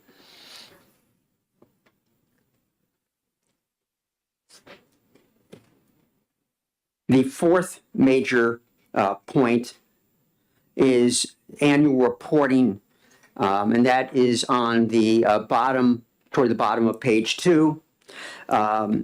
Reporting would be required from each district annually, first to the department and then to the legislature, and below that on the bottom of page 2 and over on, I guess it's just on the bottom of page 2, you will see the requirements for that reporting so that we all can have an idea of how literacy improvement is working in the state and to make sure it is working in the state. If there is no meaningful progress, then there would be a referral made for special education. I do not require any specific time for a special education referral. When we're talking about HB 337, there was some indication about time frames and what time frames are used in schools, but I did not specify anything in here because I don't want to over categorize students into special education needlessly. The fifth point is on the middle of page 3, and this is a departure from what we have now. There would be reading improvement grants. This is really paired with highlight number 7 you'll see later. But the reading improvement grants would replace the third grade reading differentiated aid that we have now. These new grants would provide up to $1,000 for each student with a deficiency. And as you know, that's more than the current differentiated aid, plus differentiated aid is only provided when the student is not free and reduced lunch, special ed, or English language learner. So I think this will be quite a few more students that would be eligible for the $1,000 reading improvement grants. Just down further on the page is number 6, which modifies the current literacy statutes, 189 of 53. And what I've inserted here is the fact that we need to provide instruction based on measurable, evidence-based reading practices. Down below, you'll see I specifically mention what is termed the science of reading. The science of reading is based on years of research into how students learn to read. And on the top of the next page, you'll see the main components of the science of reading going on from phonics to vocabulary and oral language.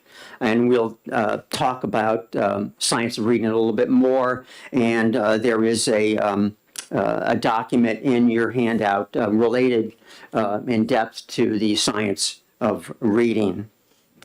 And the last major bullet point is number 7, the repeal of the differentiated aid. statute, which is printed on your sheet for your information.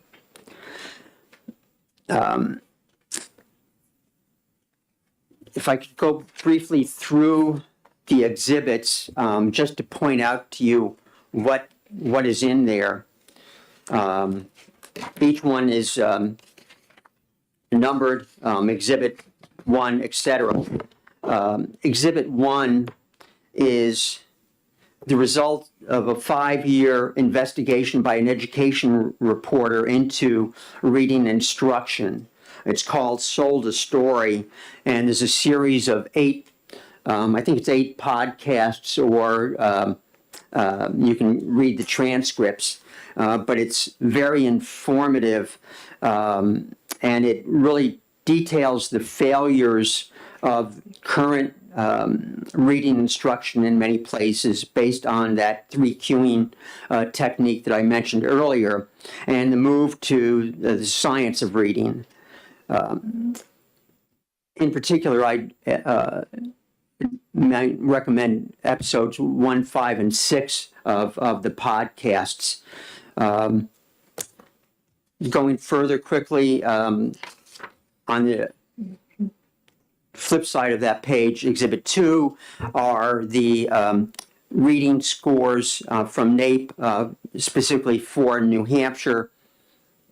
Number 3 is a disturbing assessment of NAEP results with charts on reading scores around the country. 4th is the a paper called Academic Recovery and Risks Remain, and that's from the Amplify parent company of Dibbles that I mentioned earlier. The 5th exhibit is New Hampshire English Language Arts proficiency rates by school for 2017 to 2021. Number 6 is the explanation of the science of reading. But again, the science of reading is now widely accepted across the country, and there's a great movement toward this type of instruction.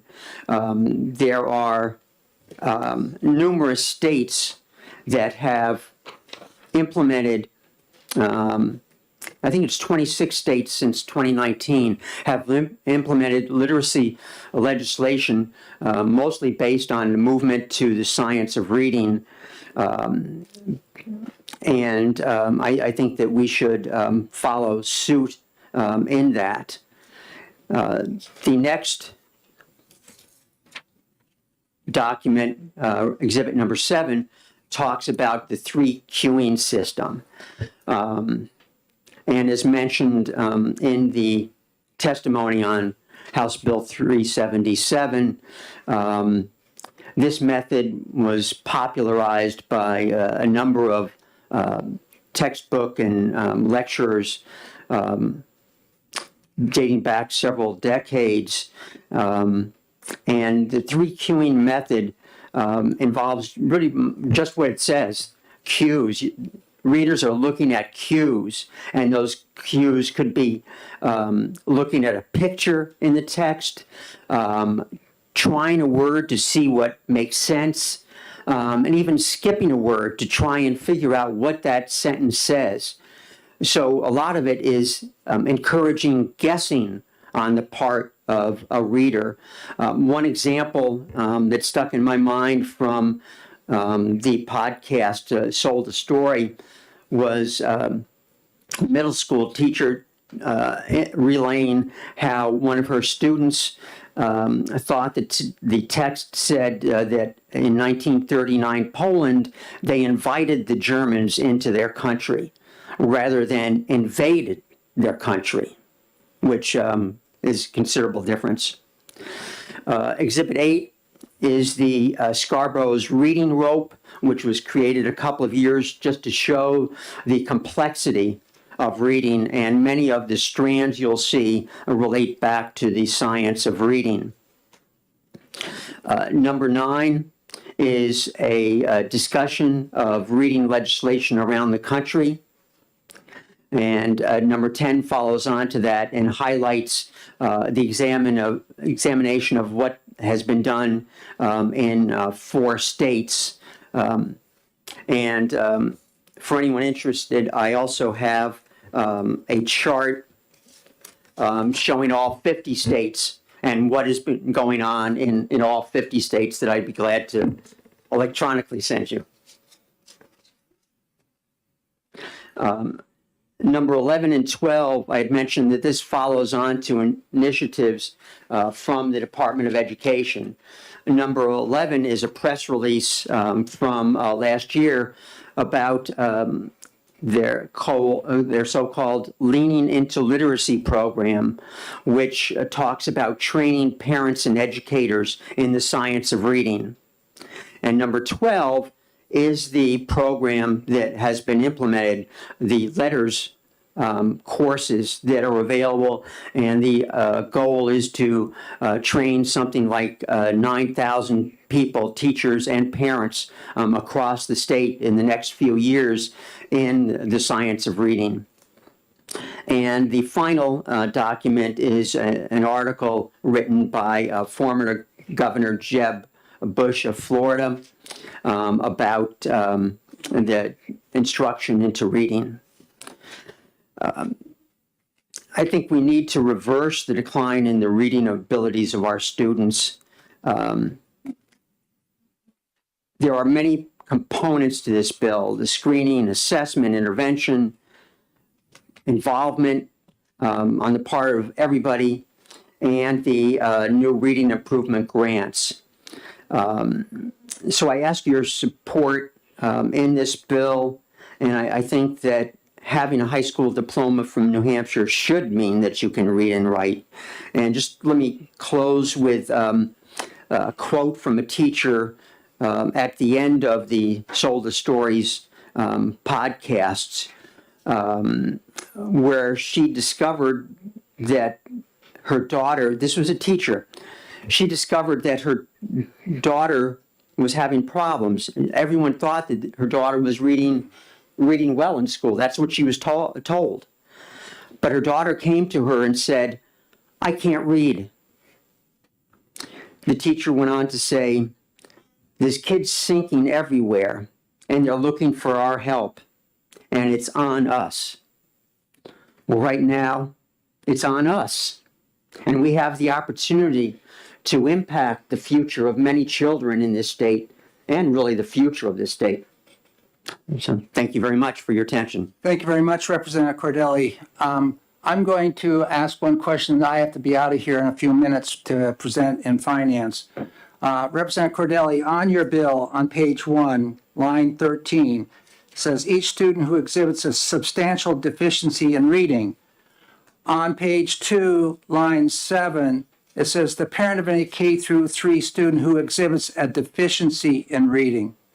My question, therefore, is that you're going to communicate with a parent that there's a deficiency. And of course, in my experience as a 4th grade teacher and as an administrator and a principal in education all my life in the elementary end, that there are students in grade 3 and earlier who have these elements or components of reading that you've mentioned, whether it be phonics or phonetic awareness, whether it be fluency, vocabulary, or comprehension. These 3rd graders, though, have vocabulary and comprehension. But I gave them a Gates-McGinnity test. They would show on a norm reference test high achievement in the country.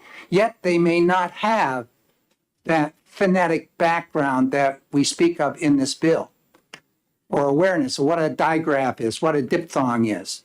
So my question to you, I guess, is that should we have the notification to a parent on page 2 where it says a substantial deficiency, which is going to allow for the student that's really reading well and comprehending everything they read and has a tremendous vocabulary, but may not be just an expert in the area of phonics.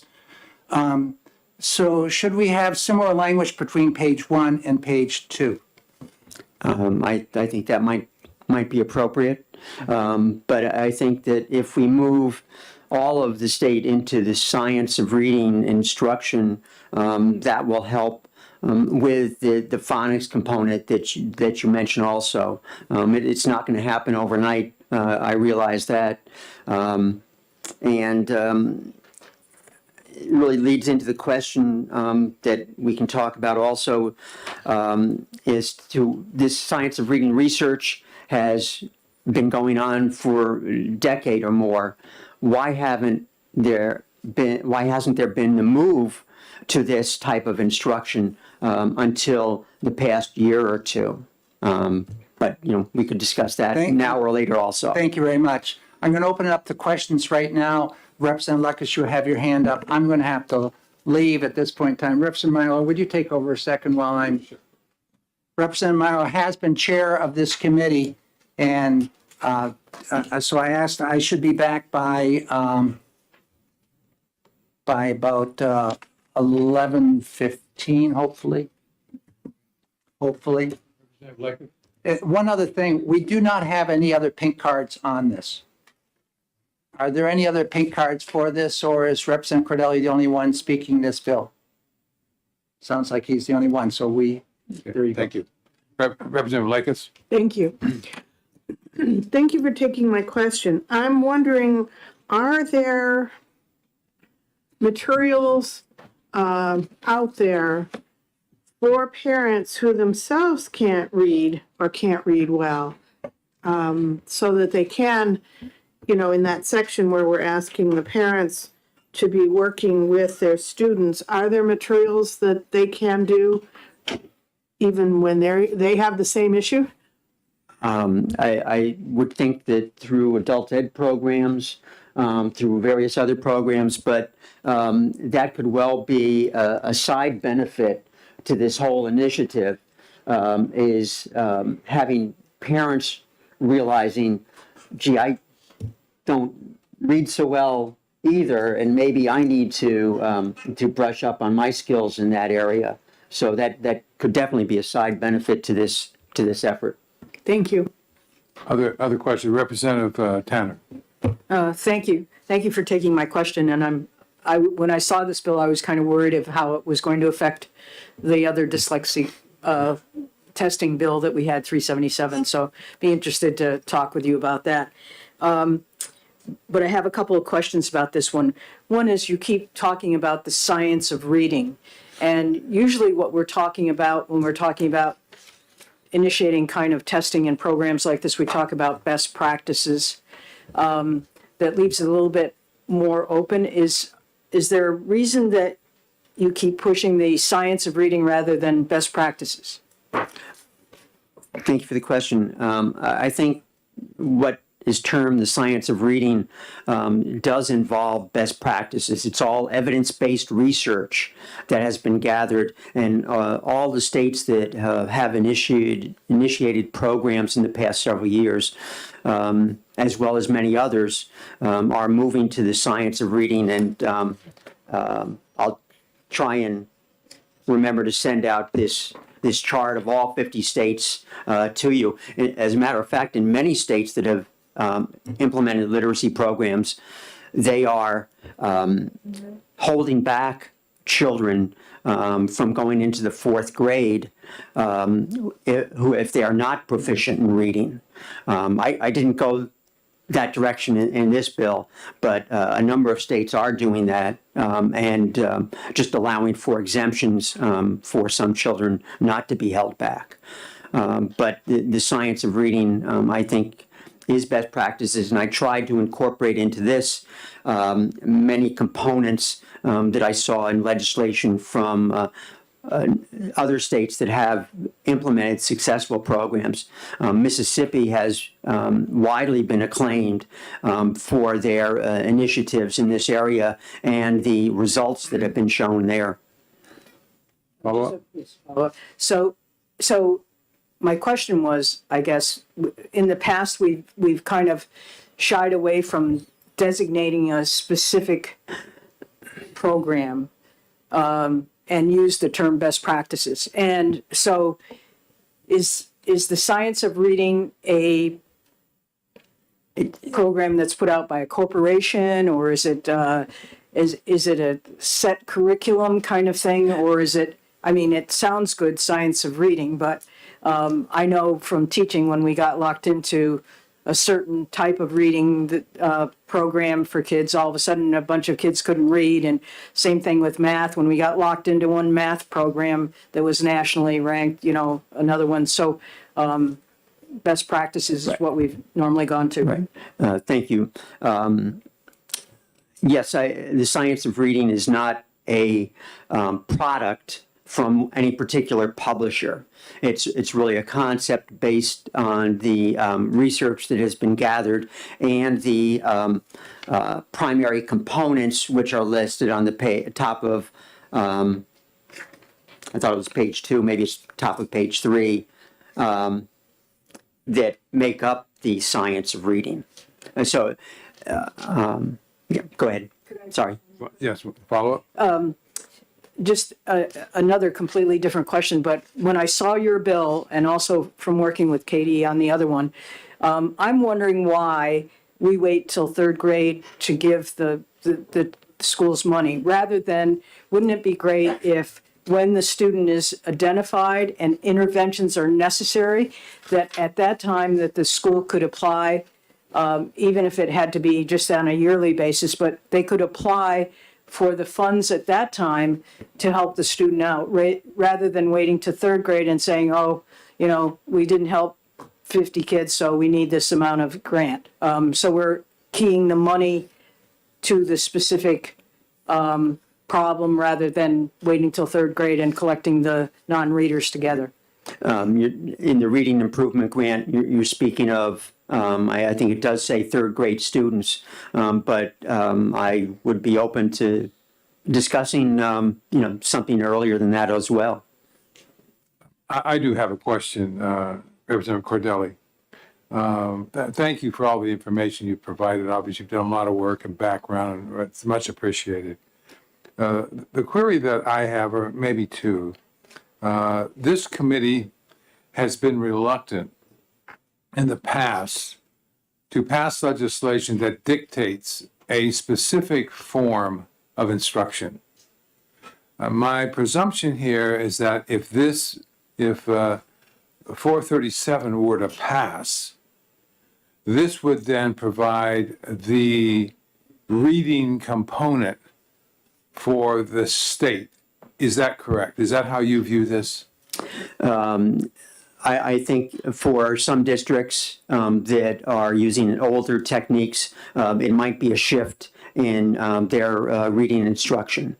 But I think that based on all the research and what we've seen happen in literacy around the country, I think it's a shift that needs to take place.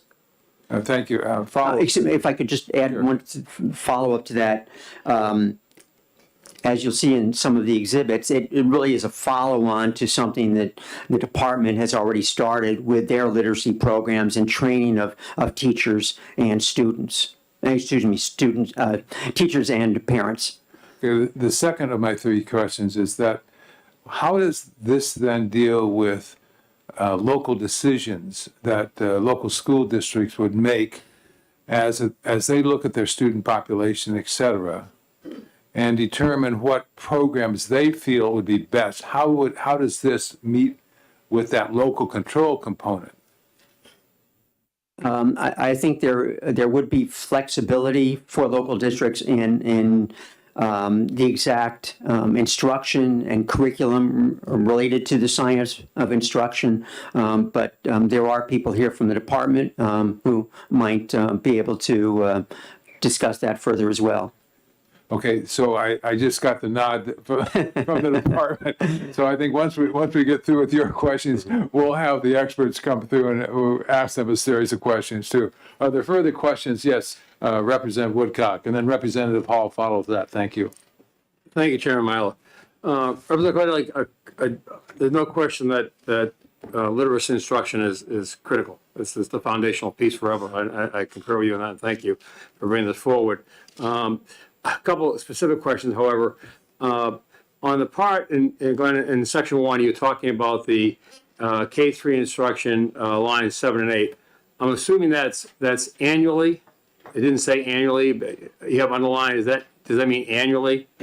So the students will be, from a student analyzed or screened in grade K or 1, then I'll also be screened in grade 2 and grade 3, or is that just one shot? Yes, in all of those grades in line 9 through 10, with the word repeated in there at mid-year, at the end of the school year, I tried to indicate through those grades. Yeah, I understand that, but that's a year. So my question is, would a student be screened annually, grades K, grade 1, grade 2, grade 3, or just once under the cycle? All through. So annually. Yes, and as a matter of fact, in subsequent years, mid-year and the end of the school year, past kindergarten, they would be screened twice in those years. Okay. If I may, thank you. Follow up? Yes, sir.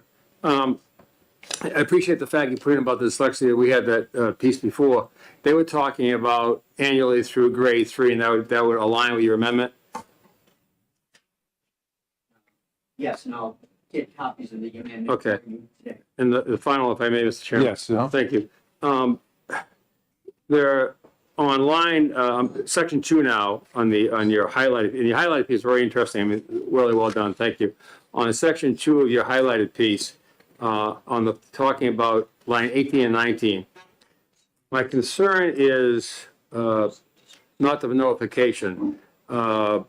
My concern is reading the notifications multiple times within this document. I'm just trying to figure out when an elementary teacher is going to be able to do all this. Where you're talking 4 weeks, every 4 weeks, you're talking about multiple classrooms. I'm thinking of low-performing schools where there are multiple youngsters. I'm just trying to figure out at some point we take away instructional time to create paper time. And that concerns me, particularly in schools that are under-supported in terms of administrative assistants and those types of things, or parents, whatever. I'm just concerned that and I'm not negating the need for parental notification by any means. What I'm talking about is the frequency throughout your bill, which is multiple. I just don't know who is going to be able to do it when they're trying to teach during that short window during the day for our students. Thank you for the question. I think it could be a simple email to the parents during that time frame, but this was something that I found in multiple states, successful states, and also had reviewed by some national experts in reading and literacy who reviewed this bill for me also. But if the committee would like to change the frequency, it's the committee's bill now. Last one. One Chair, final one. Thank you. Thank you. It's not the frequency, Glenn. Okay. It's just, I don't know who's going to do it. I don't know who's going to do it. I mean, some of these other schools you may be quoting may have aides in the classroom to do it. I just don't know how a teacher in today's classroom, particularly in a low-performing school with 30 kids in a class, is going to be able to keep up with this on a regular basis and do all this. I just think we're losing, and I don't know what the give and take is, but we're losing instructional time to do paper time to notify the parents. That's all. I just don't, that's the problem that I see with the bill. The concept is fine. That's my concern. And I'm not sure that maybe someone you talk to in some of the other states may have that answer. How they do it would be helpful. Thank you. Thank you, Mr. Chairman. Representative Hall. Thank you, Mr. Chair, and thank you for taking my question.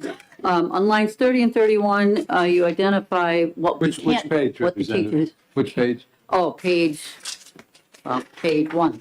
Okay. Sorry, page 1. What they can't do, and that is to employ the 3 queuing system model of reading. Do you have a sense of how many school districts do that now? I do not. Perhaps someone in the department might have a better idea of that. Okay, thank you. Okay. Other questions? Representative Belcher? Thank you, Mr. Chair.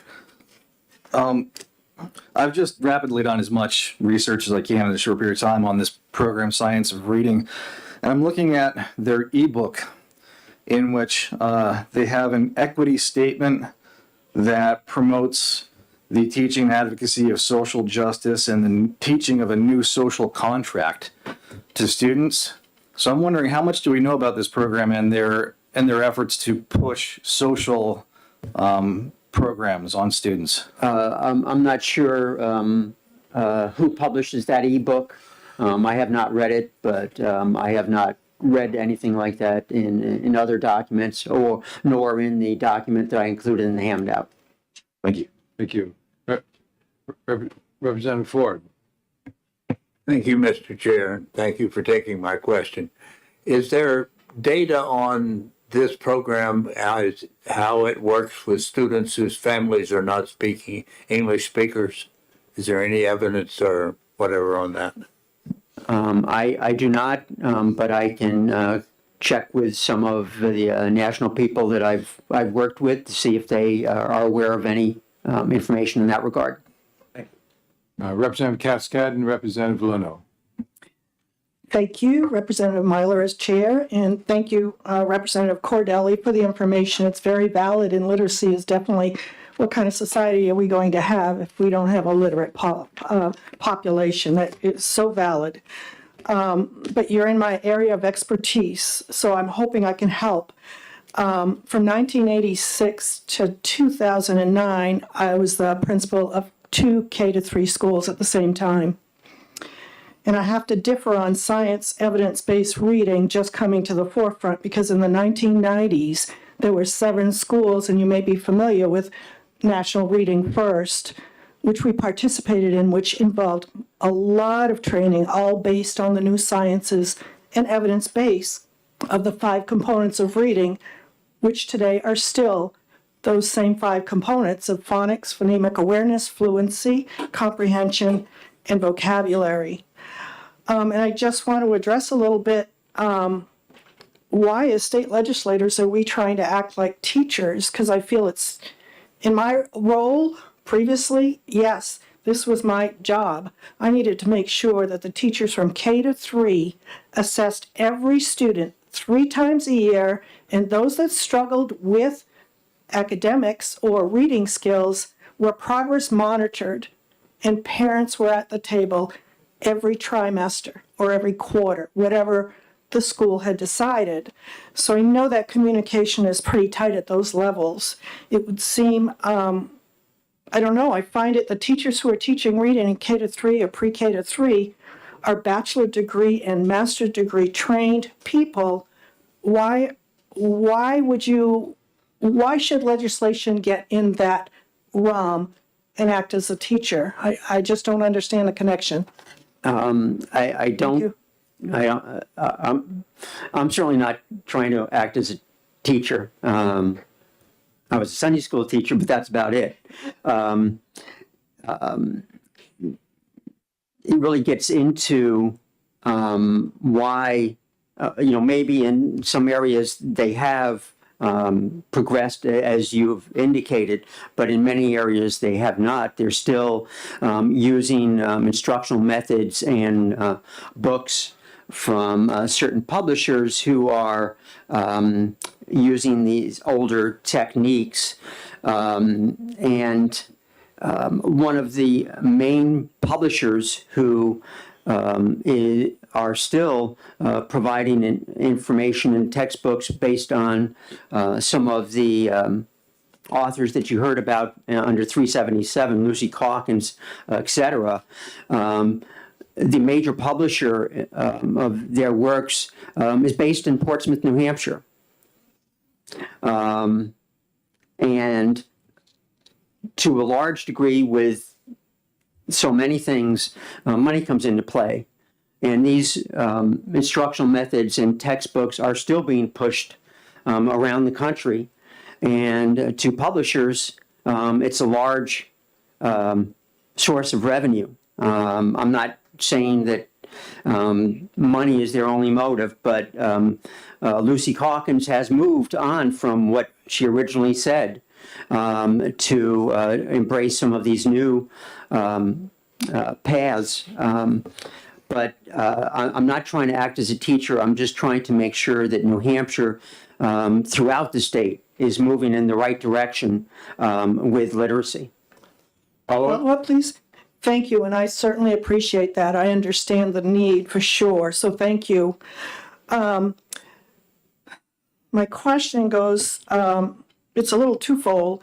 With the reporting that is stated, would that include reporting for all students in public and private schools and homeschool students to make sure that we are catching all students with literacy skills? And would the Department of Ed fund this program? Because I suspect if there are schools still using Lucy Calkins and Faunus and Pinnell, that local funding is the difference between whether they can buy an updated textbook or not. Do you know? There are two parts to that question, right?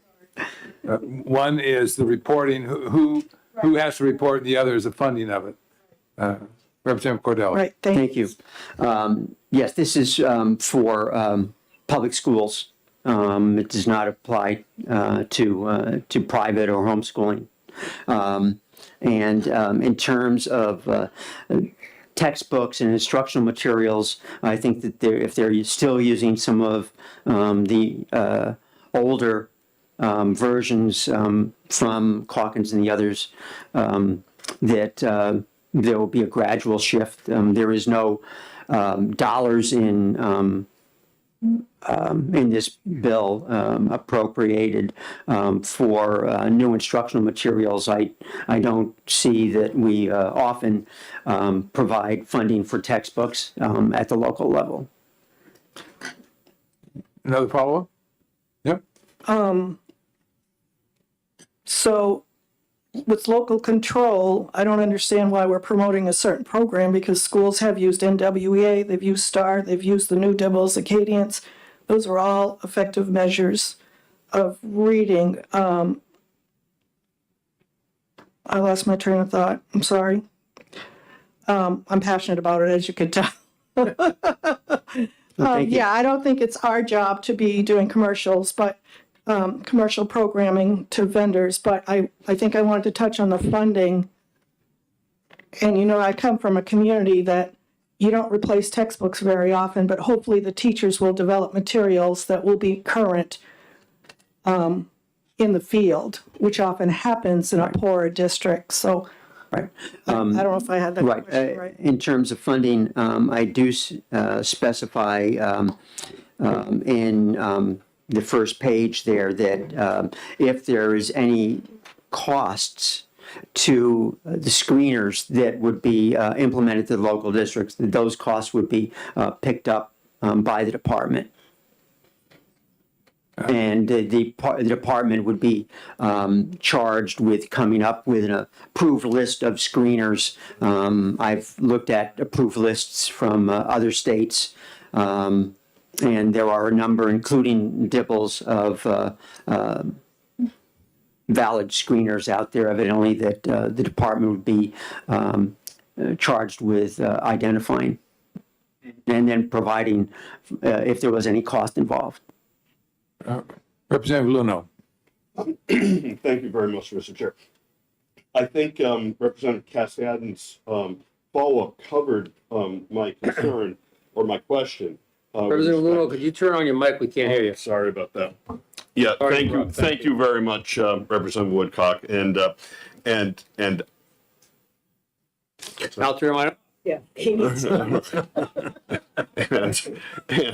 and I think Representative Cascadden's question covered what I was sort of what I wanted to get at, but with respect to universal reading screeners, what sort of standards, I guess, are other states using to when developing an approved list? Turn on my mic. I don't recall any criteria that's set out, but I can certainly identify screeners that have been approved by other states. But I'm not sure the criteria, and I would probably leave that to the department to determine. Thank you. Correct me if the current charge, and the grant that's given is for reading is, how much is that now? Is it? It's $740 per student, and there's about 2,200 students as of 2022. So I think that the Reading Improvement Grant, since it covers pretty much all students, rather than just a subset of the population as the current differentiated aid, will produce a substantially higher money going to the districts. Okay. Representative Tanner. Thank you. And I just wanted to follow up on one of Representative Cascadden's remarks, was that in the first part of the bill, it says all public schools and charter public schools. But then when it gets to the reporting section, I noticed that it singles out each local school district or each school district board. And it seems like, and I guess piggybacked on that is, do charter schools also receive the grade 3 reading funding? And if they do, shouldn't they have to do the reporting as well? Thank you for the question, and that probably was an omission on my part in terms of specifying local school boards and so forth. But we can expand that to make sure that charter schools are covered in that. Do charter schools receive the grade 3 grant for reading? They currently do receive the differentiated aid. Yes. Do any of the private schools receive that, or no? No. Okay. Just a follow-up, Representative Cordelli. You'd indicated that it was $1,000 for students who would receive this, but isn't there something in the bill here that refers to just to $1,000 for third graders? I thought I saw that. Yes, that's correct. And I would certainly be open to expanding the grade levels for which that grant was provided. So your intent would be to provide it for any student who's under this program to receive that grant, not just third graders? I would not have a problem with expanding that, correct? Thank you. Further questions from the committee? Representative Damon. Thank you, Mr. Chair, and thank you for taking my question. So you indicated that we don't know the number of schools that are doing the 3 queuing approach in New Hampshire I'm referring to. Do we know the number of schools who are already doing the science of reading approach? I do not.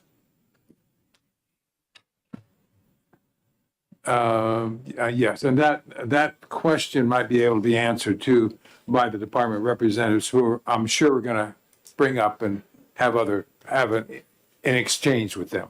Representative Cascade. Thank you. It'll be a short one. Thank you. So we know that brain development is at its most rapid pace from birth to age 5. And I guess you've worked extensively on this K-3, which is very valid, of course. But I'm wondering, do you know if there's any such work being done for universal preschool or children at age 3 and 4 where the pre-reading skills really would start? I would think that would be the precursor to some of this. Do you know? I'm not aware of any, but there might be some going on. And actually, that just triggered a thought. And I would like to see, whether it's this bill or in the budget, actually an appropriation to New Hampshire public libraries to expand summer reading programs. Yeah. I've talked to the children's librarian for the state about that. Further questions? Thank you, Representative Cordelli, for bringing this before this committee. We have representatives from the department. Could you come up and see if you might be able to provide some resources for us as we look at this bill? Thank you. Good morning. Melissa White, Division Director for Learner Support at the Department of Education. Kathleen McCaffrey, the ELA Consultant for the Department of Education. So let me start with a question. Obviously, this is a very comprehensive proposal that before us in 437. Could you give us just an overview of the current status of reading programs within the state, and also specifically what the department is doing now to provide resources to school districts on reading?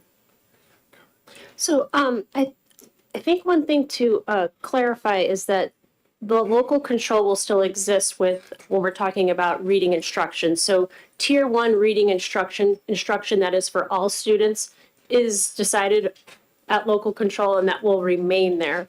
This proposed legislation is specifically targeting the students that are needing an intervention, the students that are exhibiting a reading deficiency. So when we talk about a reading program, those schools can continue to utilize their existing programs. It doesn't necessarily have to be science of reading based that they're providing at tier 1. They can decide that locally.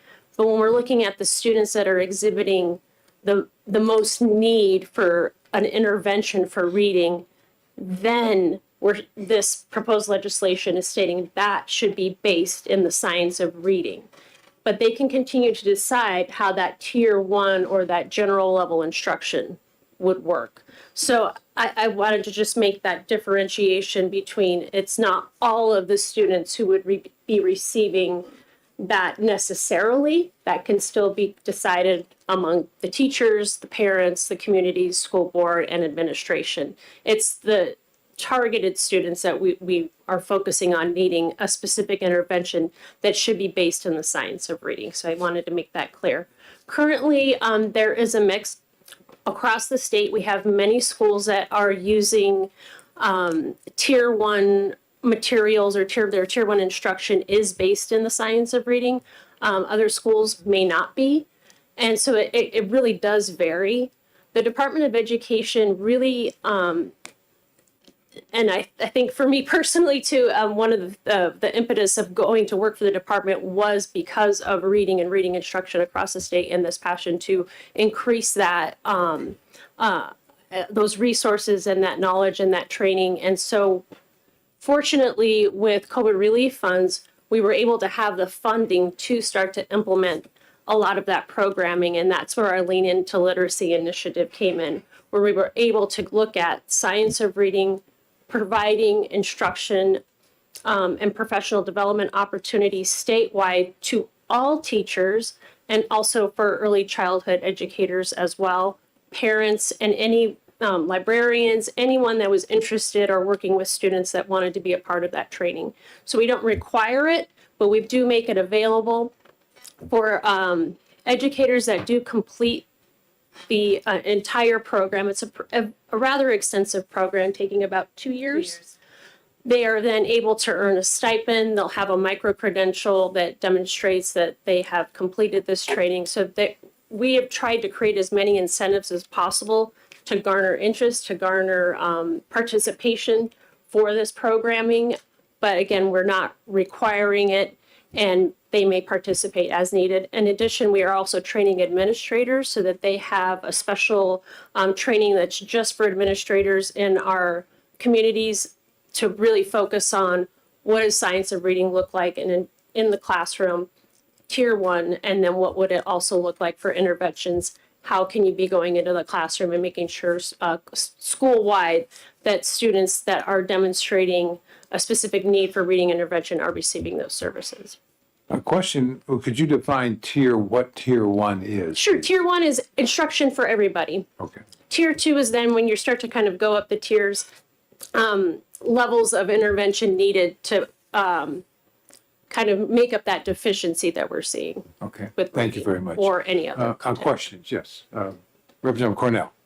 Thank you. So classroom teachers would be able to use whatever the district used for reading until it was discovered that a student needed more. And then that same classroom teacher would have to know science of reading and be using the regular district reading program, and then the other one for their other students? So that's a locally decided decision. If the administration locally decided they wanted the classroom teacher to give that intervention in the classroom, then that would be for them to determine. If they wanted their reading interventionist or their reading specialist teacher to provide that intervention, then they would have that person do it. So it's really up to local control who provides the intervention. All this, I think, and this is my understanding, is that this legislation is just proposing that the students be screened, and then if they're identified, a plan be implemented to meet that need, and the instruction being provided or the intervention be based in the science of reading. So they could use any intervention that was based in that. There's multiple products out there. It's not just science of reading as one program or one product you go buy off the shelf. There's the ability for a teacher to develop their own materials based on science of reading. It's not a product necessarily. Representative Tanner? Thank you. Do you see a benefit of changing the funding for the reading interventions from a grant in third grade to actually tying it to the specific child and when the child is diagnosed and then the intervention? So if a school had 5 students that were identified in first grade, they could then reap that money at that first grade level to provide training and intervention? I think it's important to determine how we are going to, based currently on the current legislation, the way that it's set up is that it's at third grade and it's based on statewide assessment scores. So it's one test all students take. It's easy to compare the results because they're all taking the same test, as opposed to under third grade. If you're looking at K-2, there's multiple tests being offered at the local level. Multiple tests are not necessarily comparable. So it could be important to clarify how we're going to ascertain what that deficiency is, K-2, and what tools will we be using. Will it be based on the screener? Will it be based on another assessment? So I think that's just the part that would need to be clarified for us to be able to then determine how to move forward to calculate whether it would be K-2, because right now we're set up to assess third grade. We get that results. We can go in and look at that data at the department. Schools look at it as well. Parents can see it. So that's something that's a little bit more level because we're all using the same tool. Follow up, please. Follow up. So are charter schools required to administer that third grade test? And I noticed that in the statistics, like the Academy of Arts and Sciences doesn't have any reporting on their reading proficiency. So at the higher levels, I'm just worried that we're missing kids and that we're not adequately funding, and that we're really putting a lot of pressure on local schools to come up with money and time that really needs to be looked at in the grand scheme of things. Thank you for that question. So all students in public and public chartered schools are required to take reading and ELA assessments 3rd through 8th grade, and then we take it again in 11th grade utilizing the SAT. Science is assessed at 5th and 8th and 11th grade. And it's utilizing the New Hampshire SAS assessment, our New Hampshire statewide assessment system. So all of those schools, including the Academy of Arts and Design, are required to take that assessment. Okay, since, yes, Representative Cornell. Thank you. Thank you for taking another question. Do all schools have a reading specialist on staff? Does every school have one? That I don't know the answer to. I know that there are requirements that are specific to certifying to be a reading specialist, but I'm not sure if all schools have a reading specialist. Thank you. I have one last question. Currently, when a child is deemed not proficient and receives a grant, the school district receives a grant. There's been some questions under the current system of how school districts use that grant, and if in fact they even use the grant for what it was intended to. It seems to me that under 437, that is more targeted with greater reporting on how those funds are being used. Would you agree with that, with my assessment of that? So my understanding is that it's currently tacked on to the student aid. Right. So I would think that it's all accounted for as one amount of, like, one chunk of money, Right. for lack of a better term. So that's my understanding. If this is setting it up to be a specific grant that's not tied to student aid, then I think we would just have to clarify what all of the requirements would be for us to account for that piece of it. If it's being distributed as a grant versus student aid, those are two separate funding structures. And we get that clarified, I think, when we are in exec session, so thank you. Other further questions of the department? None appearing. Thank you for the clarification, and thank you for being here, and thank you for the work you do in helping school districts. Okay, are there, oh, yes. Could you also fill out a pink card so we can have that for the clerk, please? Thank you. Any further questions on 437? Then we'll declare this closed. Next one we have on docket is, which one is it? 542.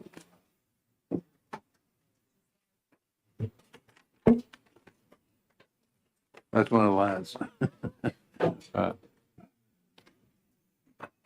You're on it too, Bill. Yeah.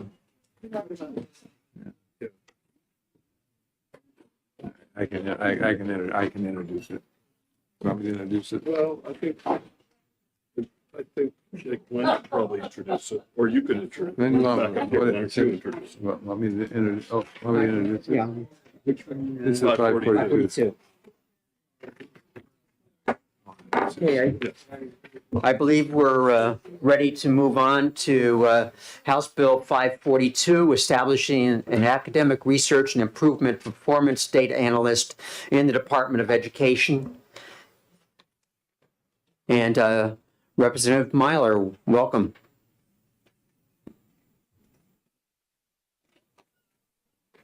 Thank you, Mr. Chair. My name is Mel Myler, and I serve Merrimack District 9, the towns of Hopkinton and Bow. Representative Ladd has just appeared. Would you like to come and introduce the bill? Since you're the, Sure, I will. since it's the prime sponsor. I will defer to the chair.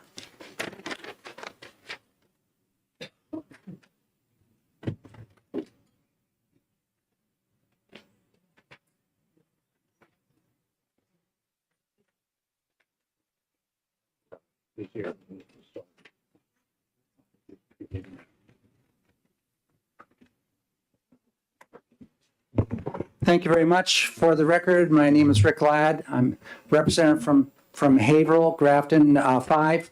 I also represent Haverhill, Landapp, Piermont, Warren, Benton. I think that's it. And I'm here today to introduce HB 542, and I'm sure Representative Myler could have done just as great a job as I am on this one. Seeing we have worked on this during our discussions with the Department of Education, and as you may recall, we had an orientation over with Nate Green, who is dealing with various data that we have in iPlatform. Does that ring any bells for people? And the various components within.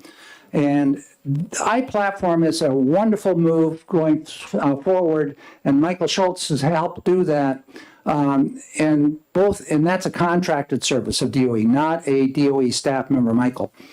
And what we need to do now is that we need to take this deep dive into what we have as far as analyzing this data that we have available to us and making it available to the public. But more importantly, I believe, is making it available in an understandable manner to the local school districts and training school district staff and how to use this in better supporting our curricular and instructional needs that we may have in the state. There are a lot of good things which we are doing, and our scores compared to the nation are fine, but they are not what New Hampshire expects.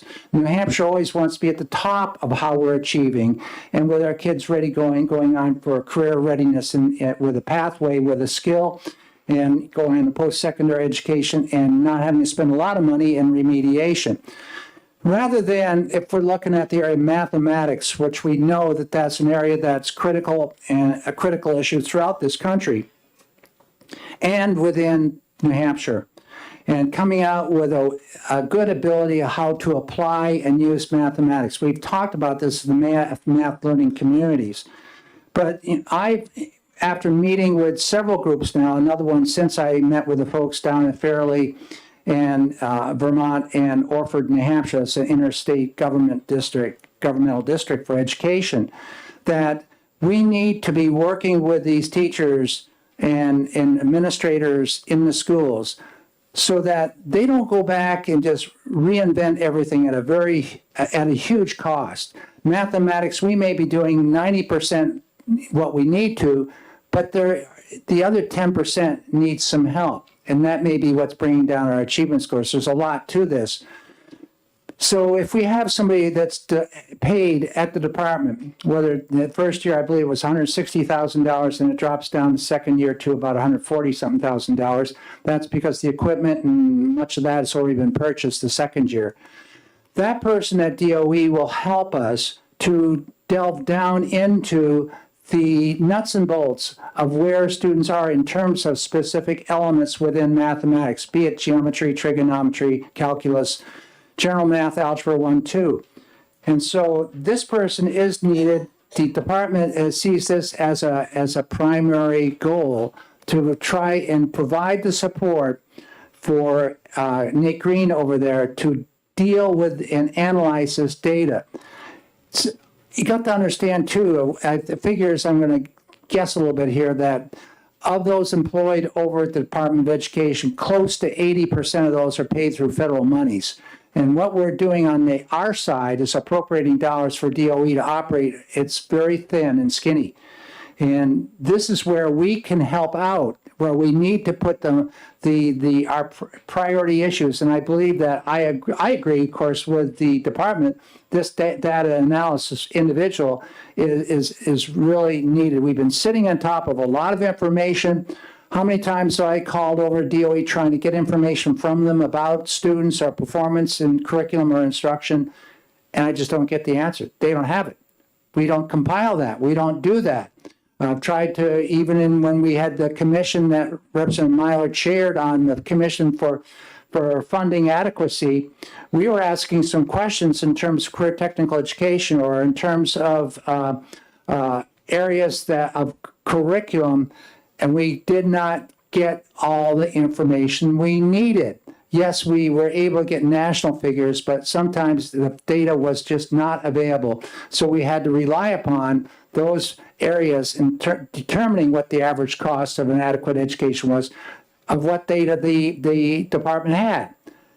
It may have been out in the school districts, but it wasn't available on the department level. So in closing, we're really needing this position. I think at the primary end of this thing is that we're going to be helping education and helping our students better succeed with this help of an additional analyst over at the Department of Education. I'll be glad to take any questions if you have them. Thank you, Representative. Any questions for the chairman, Representative Belcher? Thank you, Mr. Chair. I just wanted to seek some clarification on the role of this position. Is this purely supposed to be a data numbers position, or is there an advocacy and enforcement role in this position as well? This person is a person that's going to be working directly with Nate Green in that department, analyzing this data, and also available and gives more time for either Nate or the individual hired to work with school districts, and perhaps even get to these school districts. The whole idea behind that is not to have another hammer. The idea is to provide the information to the districts so they will be able to make those choices and those decisions on a local level. I don't think there's any district that I visited that doesn't want their students to achieve. However, this district I'm in right now, we have a superintendent of schools, we have somebody in charge of special ed, we have somebody in charge of basic areas of others areas such as curriculum. We don't have the ability to do what this deep dive that this person will be doing. We have many small districts out there that just don't have the expertise available, and this will help out. Thank you. Thank you. Further questions? Representative Cascadden. Thank you, Mr. Chair, and thank you, Representative Vlad. I couldn't agree with you more. In my 41 years, I can't say a time that I have not ever had support, guidance, advice from anyone who has worked at the Department of Ed. So kudos to them. They have a tough job, and I know, with so many schools in the state, trying to compile all of this information is pretty critical because it gives us a guiding light on how to move forward. But I ask if this person is going to collect improvement performance data, would he or she be reaching out only to public schools, or are we looking at performance of all children in the state? It's a good question. I wrote this bill initially to hire an analyst to be working with with Nate Green to analyze the statewide assessment and to analyze other areas of financial data that we have to try and determine where our needs are and where our strengths are in achievement and in how we support. Whether it's involved with, it should be involved with charters, public schools. I don't envision this person being involved with private schools at all. All right, just curious. Yeah. Thank you. Representative Cornell. Thank you. Thank you for taking my question. On lines 8 and 9, it said the position shall be subject to any other employment requirements as determined by the department. Does that mean the department can say, oh, we need more help over here, so we're just going to pull you for a time and use you for something else? That's part of the job description that they put together over there. And if I were hiring a teacher, I'd put the same thing in the bottom line. Yeah, I think Representative Cascadden understands what I'm saying. But this is just standard operating SOP for them over there. You look at Amy Clark's job right now. We know she's a building aid person, but other things she does, the laundry list is long. And that's because we know, those of us who've been on this committee for years know that we just have not staffed DOE the way we need to staff. When I first got here, we had curriculum frameworks, which were guidelines. And they had been updated as recently as 2007, 2008, when I came on board. We haven't done that since. And so we had a curriculum staff which was able to help the school districts in identifying what the curriculum might look like. And then they were guidelines.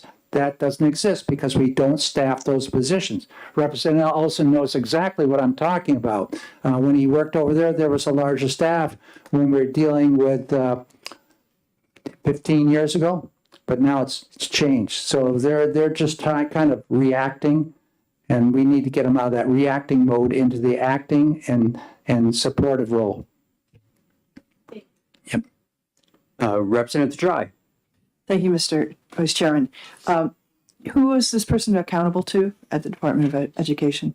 This person would be working directly with the person that, it would be in the curriculum side, and that's Caitlin, but Nate Davis, that whole department's downstairs in the building we were in on the basement level.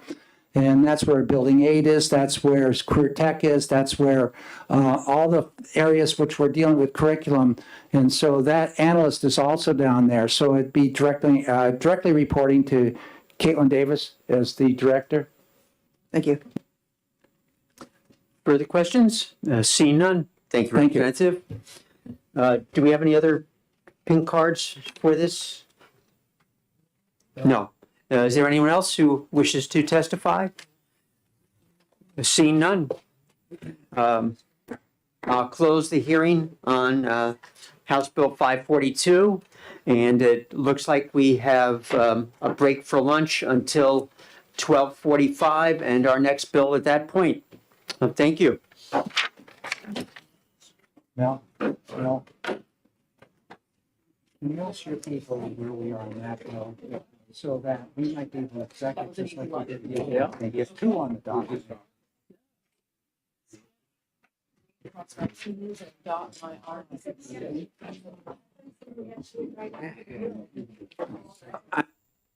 I might add to the committee and for the public that's present, this bill, which we just did, may be acted upon today in terms of executive session.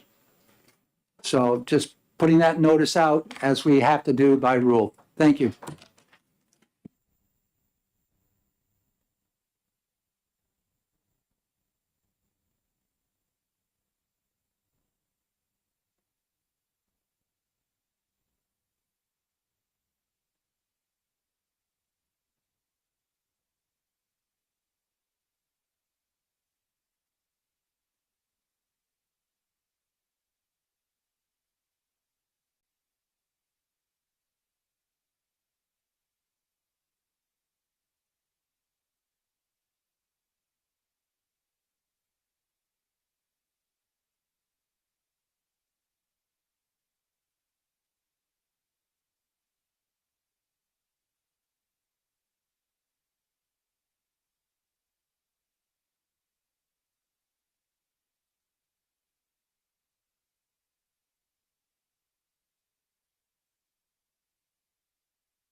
Thank you, Mr. Chairman. And thank you, Education Committee, for the opportunity to present House Bill 334 FN. I am Representative Tom Schamberg of Merrimack County 6. I represent the towns of Wilmette and Sutton, and I am serving my 4th term on the House Ways and Means Committee. As the chairman has read, House Bill 334 is an act relative to the determination and cost of state adequate education, and this bill would change the calculation for the per pupil amount for grants for the opportunity for an adequate education to be 1/2 of the statewide cost per pupil. In consultation and discussion with the residents of Wilmette and Sutton, while knocking on doors like a lot of you did in this last election cycle, it was strongly suggested that the financial sacrifices that were being made by the residents of Wilmette and Sutton to fund the public education of the Kearsarge Regional School District was straining their wallets, paying property taxes for public education while the amount of aid from the state of New Hampshire through its legislature was skimpy. The question is why? From Jamie Vollmer, who stated that once upon a time, the mandate from society was simple. Help us teach our children. Not so anymore. As a society, we have changed what we ask our schools to do and how much these changes have cost. From the Vollmer list, here are 127 responsibilities that have been dumped on our schools since 1900. The chart shows that social and economic conditions are compelling the public schools of New Hampshire to prepare the full potential of every child in our public school system. New responsibility and duties are being mandated by Society of New Hampshire public schools that historically were performed by families and communities. Who is paying the additional mandated costs? The property owners of New Hampshire. From the commission to study school funding reported out on December 1st, 2020, which some of you served on, it was titled, Our Schools, Our Kids. All public input recognized that the current funding system, dependent on local property taxes, does not provide an equitable opportunity for an adequate education for all students, regardless of where they live. Because of the constant skimpy approach of the legislature not to respond to the inequities in funding, litigation has occurred in the past, and now new litigation on March 13th, 2019 was undertaken by Kentucky Valley School District and 3 individuals suing the state, claiming that the state has failed to meet its obligations to fund an adequate education.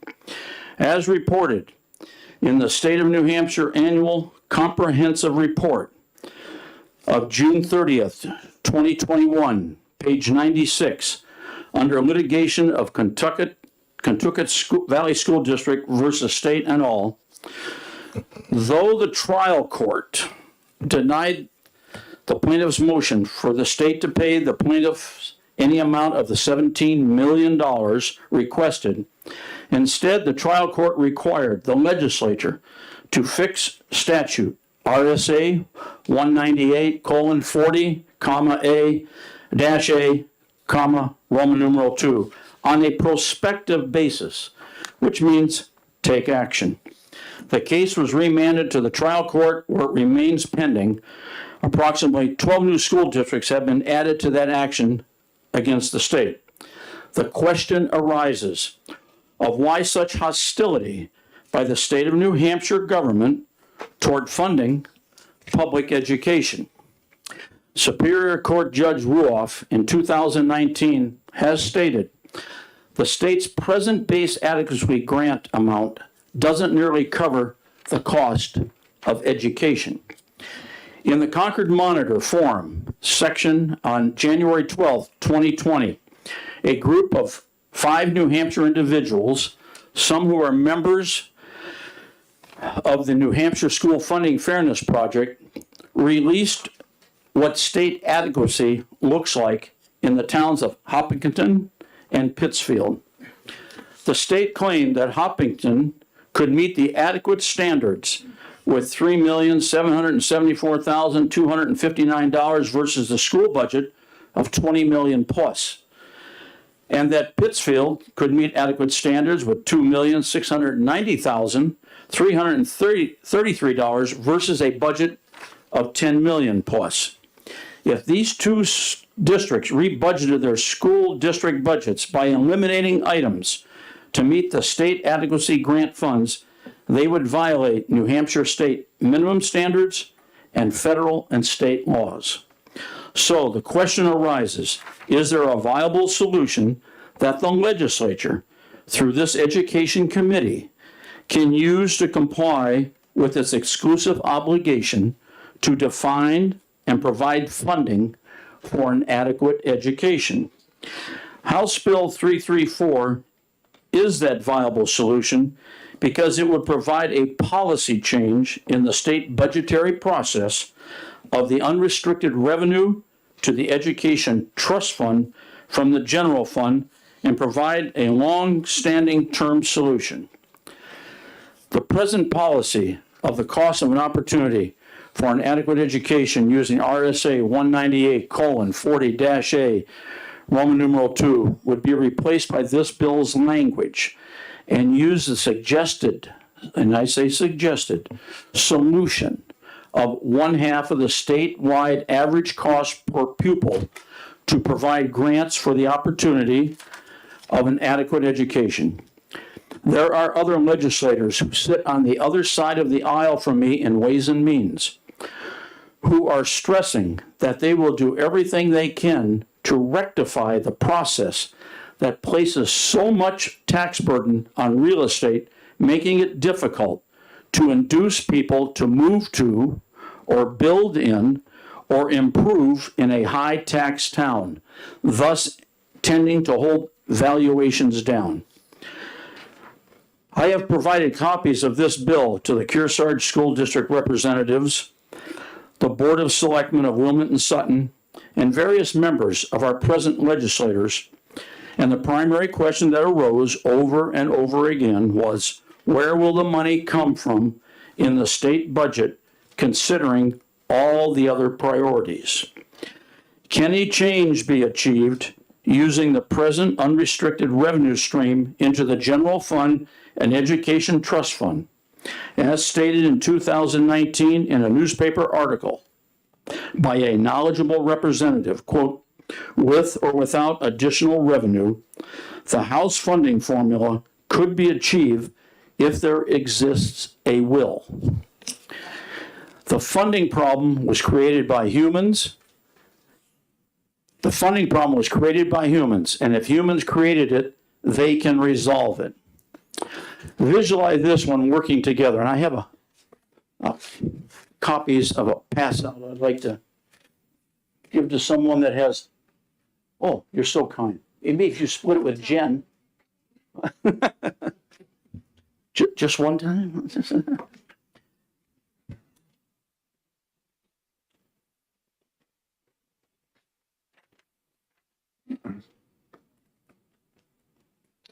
Thank you, Jen.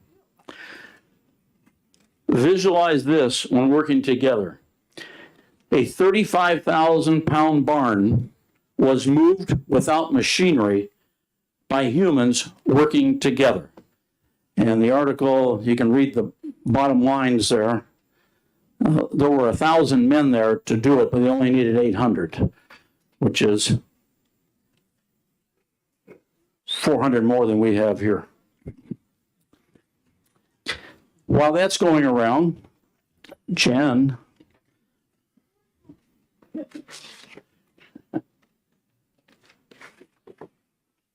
half that. Here's the other half. While Jen passes this out, the first chart that she's going to pass to you is the chart of ADM and cost per student based on the Department of Education figures for 2021.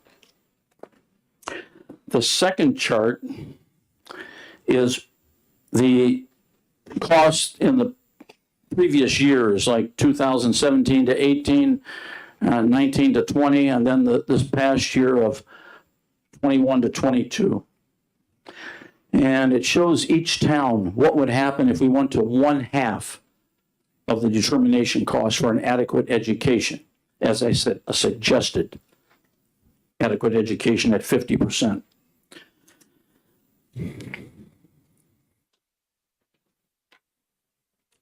Thank you. Here, might as well hold on to this one. No, that'll be in a minute. Has it made it around yet to Mr. Chairman?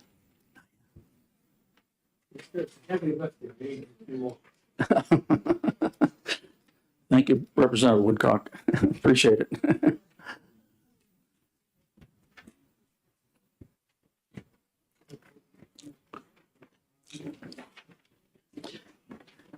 Jen, would you pass out that half now? Might as well put all these in play. This is a chart from the DRA. And what we did is we took the 2021 and set it at $9,000 per pupil versus $9,200. That's not right. And it was times 164,000 students at the time to fund an adequate education at 1/2 the state cost. And the blue sheet that's coming around, presented by the DRA, I apologize for the having to strain your eyes on that one. They put the font at a very small amount. It shows 74% of the general fund and trust would have to be, of the unrestricted revenue would have to be used to meet the 9,000. That's why I said it's a suggested amount. And that also means they took off the SWEP tax off that too. The SWEP tax makes up about 18% of that 74 percentage. So it'd be about 52% would be needed of the revenue if you don't do away with the SWEP tax. Now, there is one caveat to think about when undertaking this move to increase the dollar amount of grants. Proposals to reduce revenue by a House committee using percentage rate reduction or elimination or sunsetting of a tax from one of the present 15 tax groups that fill the general and education trust fund revenue is not feasible to achieve an increased dollar amount per pupil and reduce the property tax burden for local taxpayers. The citizens of New Hampshire will not accept excuses of the state legislature who express that we don't have the revenue because it gave consistent percentage rate cuts on taxes or elimination of revenue sources, and neither will the judicial system accept those types of excuses. A meaningful response is needed now. This education committee can be the leaders that conceive a solution to this daunting problem by creating a system of funding that removes a lot of the property tax burden from our local taxpayers. In a letter dated April 2nd, 2019, from the North Country superintendents to every state representative serving at that time, and some are still here today, expressed this about public education in New Hampshire. Quality public education is the most important component of a free and democratic society. Our schools provide an essential pipeline for citizenship and workforce development. Our current path will soon lead us to economic peril. In closing, I implore this committee to find the will to respond either through a subcommittee work or as a committee of the whole to this inequity in funding by using this bill, House Bill 334, as a starting point to challenge legislative spending behaviors and change the tax burden that threaten to erode the quality that our residents and New Hampshire citizens expect from our schools. Thank you, Mr. Chair, and I do have copies for the clerk and for you, sir, and 2 extra ones right now. Thank you very much. Are there questions for the representative? Representative Belcher? Let me just. Thank you, Mr. Chair. I'd just like to try to clarify this new proposed formula. So where it says here, the cost per pupil in the ADMR shall be 1/2 of the statewide average cost per pupil. But then it goes on to define the statewide average cost per pupil, meaning the combined state average of all school districts' average cost per pupil for total education expenses. Isn't that, if I'm not mistaken, not actually the average statewide cost per pupil, but rather the average of the districts because it's not waiting for their student populations? What page were you on? What line, sir? So this is page 2, lines 13 through 17, 18, I guess. Okay. This chart was developed by the Department of Education. They determine what the cost, average cost per student would be throughout the state. They take all the numbers of the ADMs divided by the total amount of all what the school, each district spends, and then they come up with an average cost. It's in DOE 25. If I may, Mr. Chair, Yes. just to clarify then that Yes. it is in fact the average cost of all of the districts' averages and not actually, so it's not all of the students weighted then, is that? It's the average cost that the district spends, and they take the total number of students. They total the entire state. That's what I'm trying to stress here, to get to this number. Okay, thank you. Further questions? Representative Luna? Thank you very much, Mr. Chairman. Thanks very much, Representative Schomburg, for bringing this forward and also for referencing the work of the commission. I'll be referencing that later on as well. But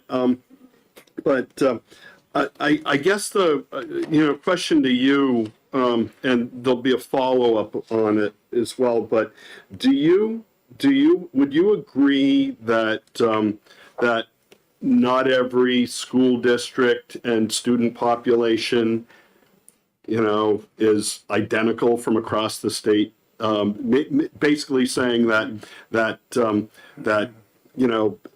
Manchester School District and the students that go there aren't exactly, just larger population, but the same as the school district and the students in Pittsfield and the students in the school district in Concord?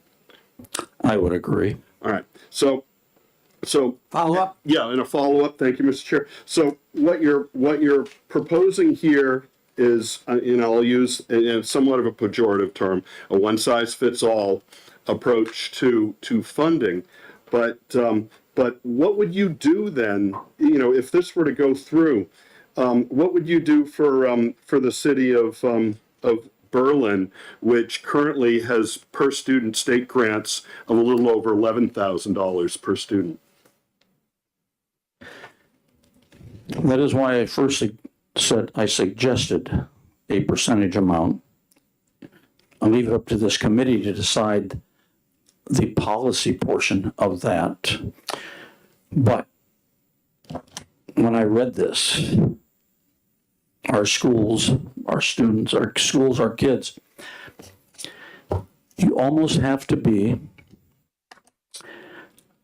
a Einstein, I want to say, to interpret all the things in here. And when you give it to a resident to read, they go, what? Isn't there a simpler method to achieve funding? We do it in our homes. You only have so much money coming in. We decide what will be the things that we'll pay for, and then we pay for them.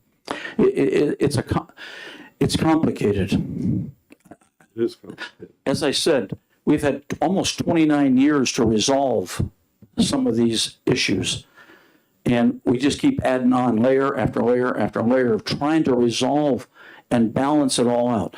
These school districts need money now. The property owners need relief now. It's a start.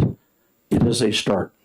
No, and again, thank you for bringing this forward. Mr. Chair, also, I apologize to you and Representative Schomburg. I have to run to finance for 1:15. And I certainly don't mean to run out on school funding bills. Thank you. But thanks. Representative Cordelli. Thank you, Mr. Chairman. Thank you, Representative. I believe you asked the question, where will the dollars come from in the state budget for this? And I wasn't sure if I heard an answer to the question you posed to yourself. Presently, the only way we can find these dollars is our tax system, the way it's set up.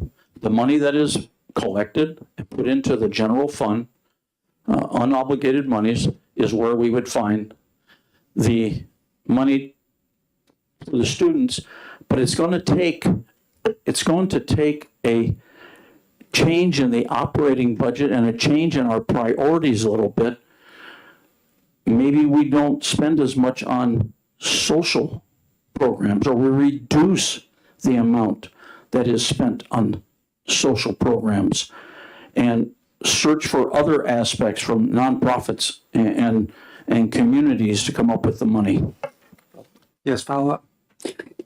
So just so I make sure I understand, the difference of $700,000 plus in this proposal would be taken from the general fund, and general fund appropriations to other programs, et cetera, would be reduced to make up the difference in that appropriation. Is that correct? Yes, sir. Thank you. Further questions, Representative Myler? Thank you, Mr. Chairman, and thank you for taking my question. I want to follow up on Representative Belcher's question. When you start talking about a cost per pupil, you made reference to the DOE 25 form. Now, the DOE 25 form is an annual form that is filed by each school district with the department, and it covers all costs of a school district, not just personnel costs, but it covers every possible cost. So you're saying that you would like to have half of that cost averaged in the state, that would be reimbursed from the state to the local school district. Is that correct? Without changing the language of this, yes. Thank you very much. Further questions from the committee? Representative Cordelli. Thank you. Am I correct in the reading that the charter school funding would be changed so that it would be equal to the appropriation for traditional public schools? Correct. Public charters. Yes. And one final question. I was just wondering why the removal of differentiated aid for EFA students. To simplify, every school district has children that meet these qualifications of 5,000. It's a differentiated aid of $5,087 if every school district had that child. It would be applied. Someone's going to say, well, we don't have third graders that fall into this, so what can we do with the money? I believe it's up to the school district to decide once they receive the money. Thank you. My mother told me, Mr. Chairman, if you don't know the rest of an answer, don't put your foot down into something else, all right? I'm having trouble understanding why you're using a DOE 25 form, which reports our assets, our expenditures, our revenues. And on the expenditures, it minuses out to transportation, which you've mentioned, and tuition, which you've mentioned. The DOE 25 form contains all other expenditures, including those expenditures which are decisions made by the local board that are not required by adequacy. So then why are you using the DOE average from the 25 form when we're not talking about all the programs necessary for the delivery of an adequate education. Present time, the definition for adequacy has been established by past legislatures or past committees and passed by the legislature. This is just a new approach to give the committee the opportunity to maybe change the policy of what adequacy is, to maybe change the definition. It may not include all those items that you are talking about, but it would allow this committee and show the residents and the people of New Hampshire we can advance some of our definitions a little bit further than what they've been established. Are you aware, as a follow-up question, are you aware that the definition of adequacy is not in this section of law? The definition of adequacy contained in 193E, and there's no effort here to address that change or needed change as you're seeing it. When I drew this up, it was before election time. I understand what you're asking me, but I was going to the central core of how we get to an adequate funding. And it's money. And it will always be money. And I was hoping that, Mr. Chairman, that maybe this committee, like I said before, would form a subcommittee and say, well, maybe we shouldn't go 50%. Maybe we should look back some other numbers, use a different percentage, 45, 40, but make some change so that the people of New Hampshire, the property owners, the business owners who pay more in property taxes sometimes than they do in their business profits tax, give them the idea that something is being done to address the situation.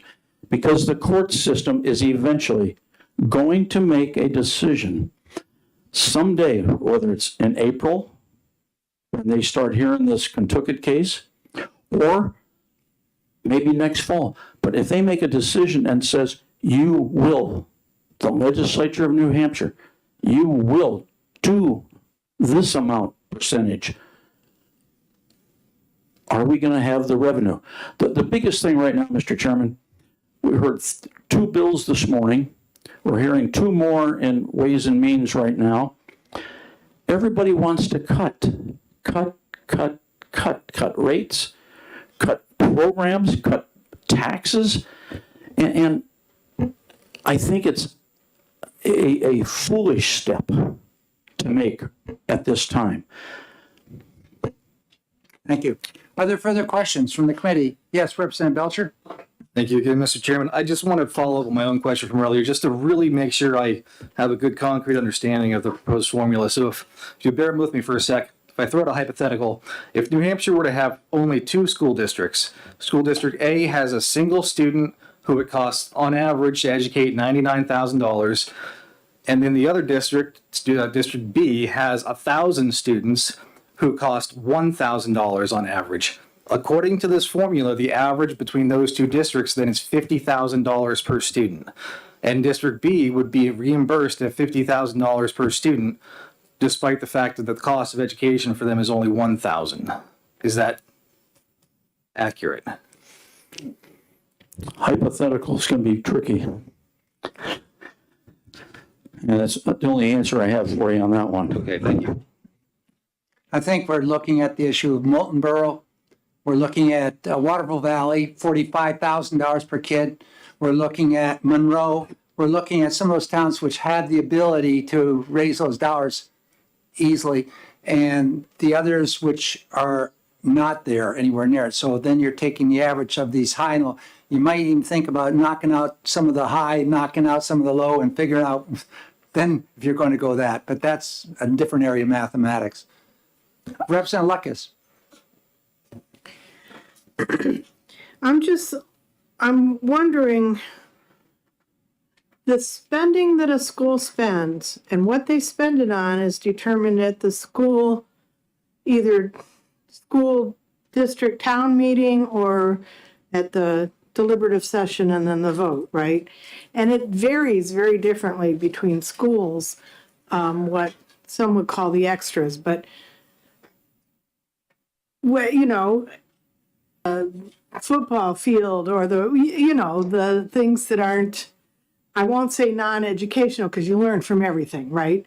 I'm just saying we have great differences. And I guess I have two questions. One is it appropriate then if the state is giving more money to the school districts, if they then take more control over what the money is spent for? Because we have local control, but by local control, some districts will spend a lot more money. I mean, two districts that have the same amount.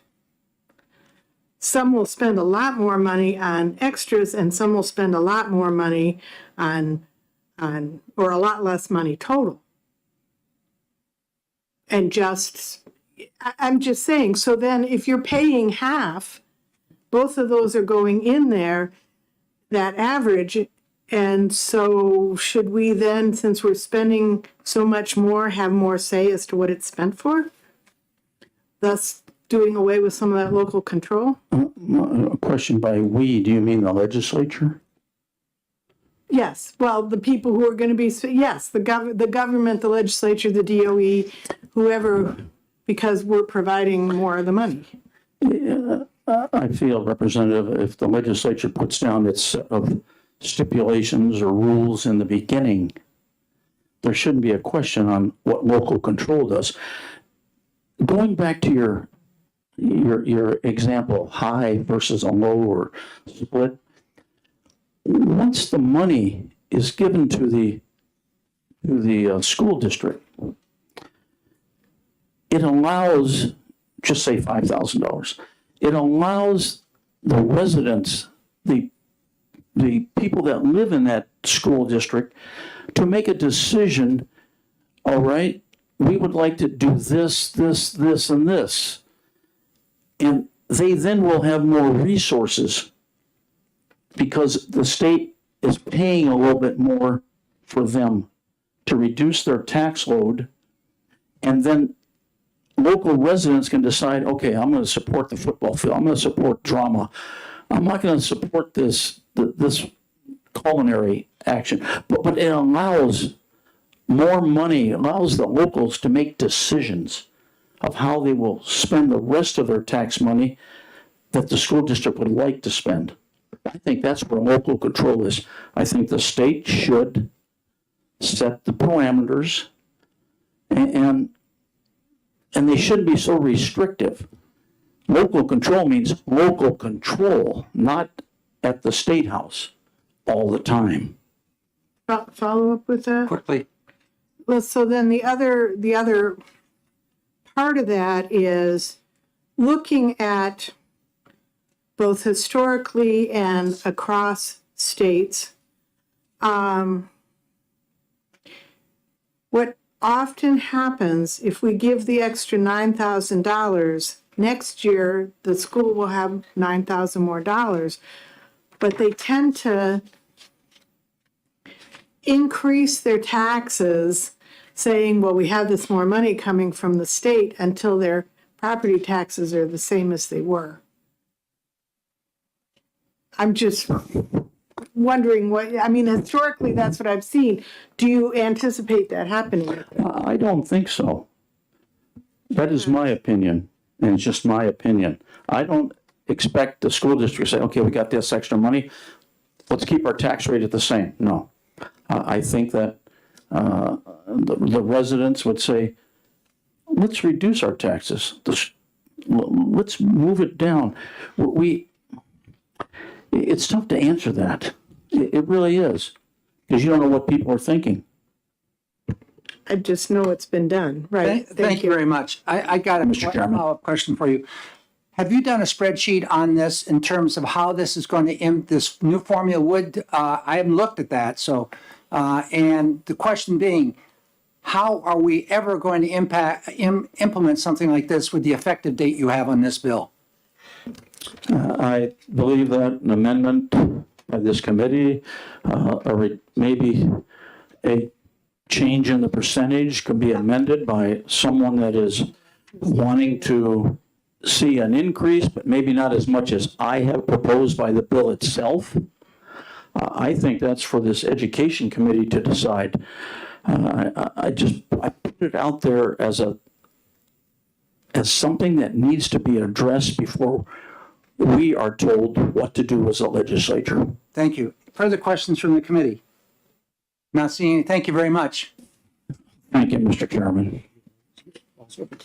Yeah, I don't think we need it. Zach Sheehan?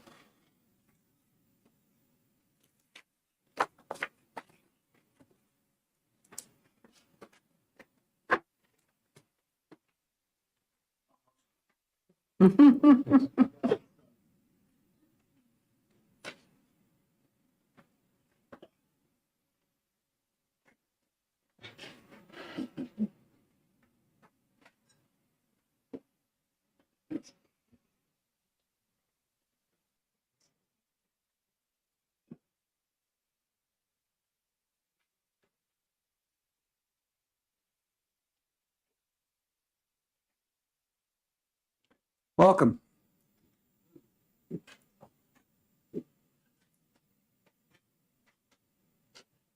For the record, my name is Zach Sheehan. I'm the project director of the New Hampshire School Funding Fairness Project. I did bring written testimony, but have since marked it up and realized a number of edits, so I'll bring some printed one after for the committee. For those of you who don't know, the New Hampshire School Funding Fairness Project is a nonprofit organization that educates citizens and policymakers about the system New Hampshire uses to fund its public schools, builds awareness of those shortcomings, and advocates for change. I want to hit on a few points that were brought up previously relative to the bill. But first off, I'll start by saying, in general, we are supportive of the concept of increasing the amount of funds that come from the state for public education. A number of the questions that were raised by the committee, we also have some concerns about. But in general, we are in favor of increasing the amount of money that the state sends to local districts. Specifically because of that gap between the average costs of an adequate education as defined by the Department of Education and our current funding formula, resulting in only about $4,700 per student versus the average cost per pupil being closer to $19,000 per student. And how do we reduce that gap to take some of the burden off of local property taxpayers, which is largely where that funding comes from. And so, in general, we see House Bill 334 as being an attempt to close that gap. And for that reason, we do support shifting some of that burden. The cost to taxpayers, local taxpayers for public education is, as reported by the Commission on Study School Funding and other studies, over $2 billion per year that local property taxpayers pay for their public education system. And we believe that is the constitutional obligation of the state to fund more, if not all of that. However, and this was something that was raised by a number of committee members, we do have concerns about wiping out the current adequacy formula for a kind of equality approach, given a flat rate per students around the state. The current formula, while we would have changes to propose to that and would like to increase the amount of funding that comes from the state, does take into account different measures of need. Not every student needs the same resources. Not every school district needs the same resources. And so we would want to keep that with any changes moving forward.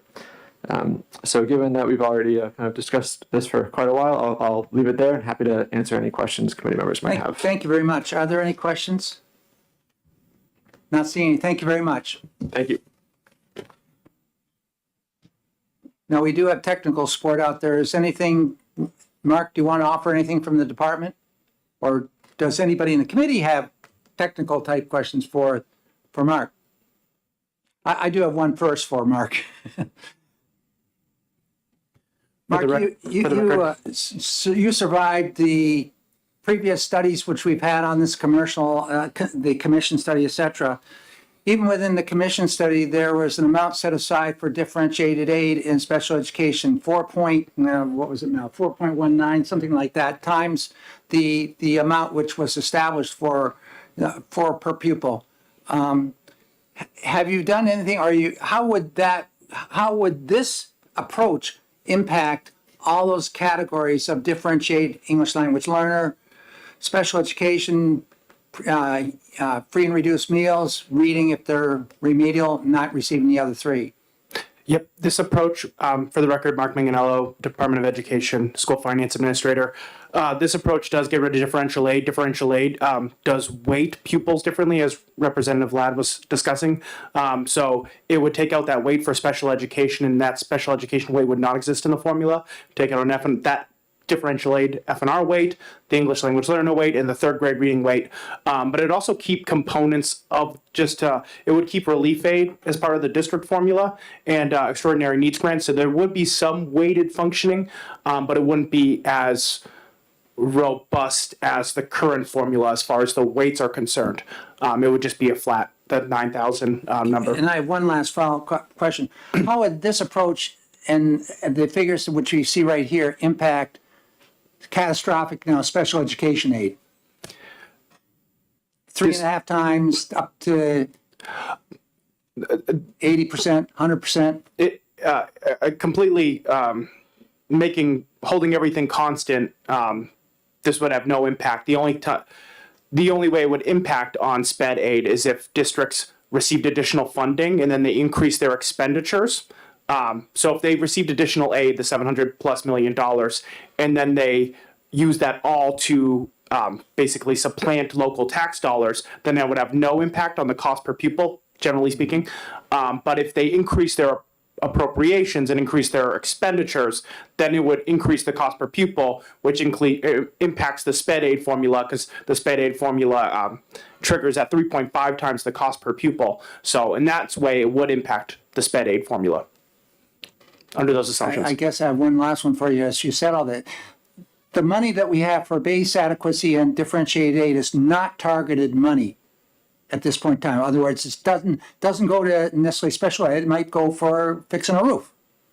So in taking this tact right here, is all the funding within what we're seeing coming from the state with this, 1/2 the cost of the DOE 25 form, is that all non-targeted money now? So, good question. I think there's a difference in maybe jargon and when we use the word targeted versus when we use how the money's used. So targeted, typically when I use the word targeted, I'm talking about is the aid targeted for a particular demographic, but you're getting to the next question is, okay, it's targeted for that demographic. Is it required to be spent on that demographic? So our differential aid components are targeted in a sense that we count a SPED student as reserving the school needs more aid for each SPED student they have. So it is targeted in that regard, but adequacy as it currently is and adequacy under this legislation is always unrestricted. So adequacy is never mandated to be spent on a particular program. It is always the discretion of the local community. That answers it. Representative Cordelli? Thank you, Mr. Chairman. Thank you for being here. We've had some discussion about the statewide average cost per pupil and the DOE 25. Could you touch on the components of the DOE 25 and maybe specifically also what is included in terms of special education costs on the DOE 25, whether it's state and or local, or what's included there? So the DOE 25, it's meant to show a full yearly financial picture of a district. It's not a full, it's not as robust as a full audit. It does not try to tally up all of their long-term assets, but it's supposed to be a snapshot of their revenue expenditures for a full year, and it's supposed to, it is intended to capture all expenditures, all revenue received. There is some parsing out and some account coding that gets us a little bit granular, but it does not, it struggles to get to the granularity that some people would like. For special education, we do have, it's called supplemental reporting. We do have some supplemental reporting where districts are required to parse out their specific special education costs on the DOE 25. So we do capture that data. The DOE 25 is not an audited, typically not an audited document. It is reviewed by the department, it is submitted by the districts. It is used in financial reporting, it is used in tax rate setting. we do have special education data. I think last time I looked at it, and last time I spoke to this committee about that question, because it comes up a lot. I think we spend about $750 million statewide on special education each year in district public schools, according to the DOE 25. You have a follow-up? Yes, thank you. In terms of the expenditures that are shown on the DOE 25, that would encompass things beyond academic instructional expenditures, things such as administrative costs, athletic costs, activity costs. Is that correct? That is correct. It includes all of those items you discussed. It includes their full financial spend. Anything the district is spending money on, it is required to be reported on the DOE 25. Thank you. Thank you. Are there any other questions for the department?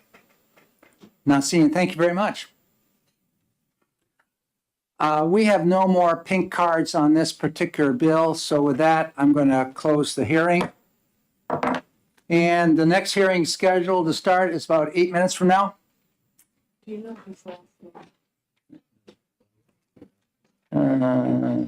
HB 334 will be that bill. No, excuse me, 430. I've got to jump down a line. Yes.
Thank you. We're ready now to go ahead with the next hearing, which would be HB 430 FN local relative to applications for education freedom account programs. And Representative Luno, you're the prime sponsor. Welcome. Terrific. Thank you very much, Mr. Chair, members of the Education Committee. My name's Dave Luno. I represent the people of Merrimack County District 9, which are the towns of Bow and Hopkinton. When the EFA program was introduced back in the fall of 2021, the Commissioner of Education and others presented the EFA program as an opportunity for students who are not succeeding in their public schools and needed to make a change, to provide an alternative to their local public school. Of course, we all know that that's not true. Other alternatives are readily available to all students and families, such as charter schools and attendance at public schools outside of the residence-owned district through the state's relatively new Manifest Education Hardship Law that we worked in this committee on so hard together in 2019, collaboratively, both Republicans, Democrats, and the stakeholders too. But still, the Commissioner of Education did make a case for education freedom accounts based on helping students who did not have the resources to leave their public school and choose an alternative for their education needs. And a big point to make here, to do it in a way that results in substantial savings for the local property taxpayer, since they wouldn't no longer be on the hook to pay the local costs to educate that student who leaves their public school. There's plenty of examples from interviews, news releases, and media coverage, and even the department's own website. And this from the website, quote, "This program has grown significantly." Just a little feedback, sorry. "This program has grown significantly and at a faster pace than other states that have adopted similar initiatives. While it has exceeded our expectation, it is exciting and encouraging to know that New Hampshire families now have the opportunity to determine the best educational pathways for their children, and that economically disadvantaged students will also have various options to fit their personal learning needs." And that's quoted directly from Commissioner of Education Frank Edelblut. A recent department news release also states, quote, "Education freedom accounts allow eligible New Hampshire students to direct state-funded per-pupil education adequacy grants towards select educational programming of their choice for a variety of learning experiences. There are currently 3,025 students enrolled in the EFA program that is offering grants totaling nearly $14.7 million this school year." This is all part of the commissioner's quote. The cost to taxpayers would be about $65 million if the 3,025 students who are all eligible attended a traditional public school. That's all in the department's news release. In a December 2020 interview with the Josiah Bartlett Center, Governor Chris Sununu went on to say, quote, "It's going to have huge impacts on property taxes, huge impacts on just the individual tax base of the state." Not quite sure what he meant by the last part, but I'll take him at his word that he expected the education freedom account to have huge impacts to reduce property taxes.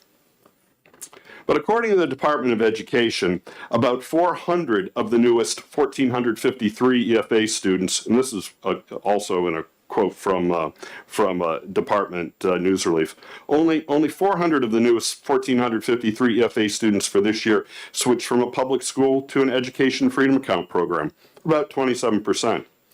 And according to the department EFA fact sheet from November 2021, there were only 280 students out of the 1,635 who left their public school and took a voucher for the first year of the program. Only 280 of those students actually left their public school.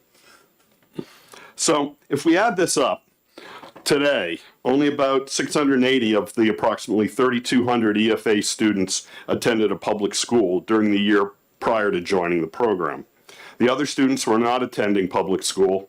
Maybe they were at private schools, or maybe they were at home schools. But in any event, they weren't costing taxpayers $65 million. In fact, they were costing taxpayers nothing. Say that again. Based on the department's own numbers, nearly 80% of the EFA students were not in public schools and not costing taxpayers a dime. But since the program was enacted as part of the 2022-23 state budget, the EFA program has cost taxpayers more than $23 million. And the Commissioner of Education has requested an additional $60 million for the next 2 years of this program. So House Bill 430 clears this up, saves taxpayers millions of dollars, and makes sure the EFA program doesn't turn into a taxpayer-funded private school tuition program. The bill simply requires students to be enrolled in their public school when they apply for an EFA. Exception is made for students who are entering kindergarten or first grade. It's straight out of an amendment to Senate Bill 193 from 2018. It's actually, for the record, amendment number 2530H. That was sponsored by Reps. Ladd and Cordelli. The bill's fiscal note says, quote, "This bill will result in an indeterminable number of students falling out of the program." I don't know what they mean by that or where that comes from. This is nonsense and it's blatantly incorrect. House Bill 430 has no impact on students already in the EFA program. It simply addresses new applications only. We're committed to improving the accountability, oversight, and transparency of the EFA program. With the Commissioner now asking for $60 million of taxpayer money in the next budget for it, it's more important than ever that taxpayers know how their money is being spent and the results. Thank you, Mr. Chair, members of the committee, and I'd be happy to take some questions. Thank you very much, Representative Luna. Are there questions for the representative? Yes, Representative Lekis? Thank you. Thank you for taking my question. I've seen things like this put into place in other states, and what they experienced was a whole lot of people suddenly registering for public school for 1 year. And I'm wondering, do you know why that wouldn't happen here? So, thank you very much for the question. I'm not sure I understand the scenario. If they're already in the EFA program, they don't have to go back to public school for a year to remain in, to reapply back into the EFA program. For other students, they would, you're right, have to be in public schools, which is the entire premise that one of the key premises that that the program was founded on by the Commissioner of Education, and except if they're going into kindergarten or first grade, they could apply directly without having to attend a public school. But if they're in second grade or later, all they need to do is apply and go through the application process with the Children's Scholarship Fund. Representative Belcher, you had your hand up. Thank you, Mr. Chair. I certainly share the understanding that we have at all times must balance the taxation versus our need to educate children.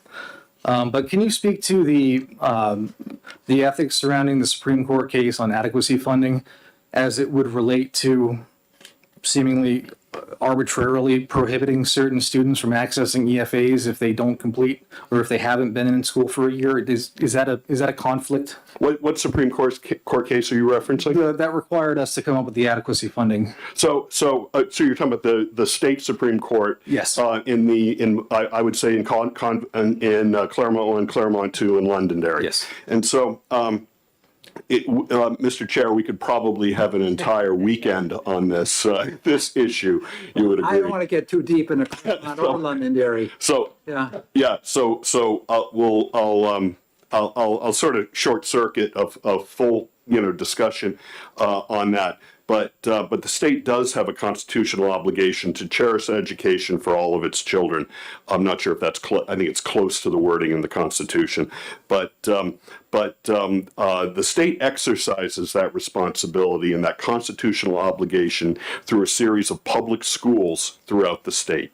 I'm sorry, let me make it clear, through public school districts throughout the state. And it has a constitutional obligation to fund an adequate education for those public school districts. And I think all of that came out of Claremont 1, Claremont 2, and Londonderry touched on that as well. The state, the legislature, and by that I'll say the state, has waded into other areas over the last decade or more, including charter schools and now the EFA program, neither of which the state has a constitutional obligation to provide for its children or to fund, because the existing foundation for public school districts provides that constitutionally required obligation. Representative Belcher, do you have a follow-up to your question? Yes, please, if that's all right. To switch gears to a different court for a moment, to the Supreme Court, who fairly recently struck down the concept of the Blaine Amendment, saying that if a state is going to fund any sort of religious education, then they cannot discriminate. How does that, you think, impact the idea that we're going to arbitrarily say some students who haven't gone to public school cannot participate in EFAs where other students currently are receiving that education? Yeah, I think you're sort of, mixing metaphors on this case.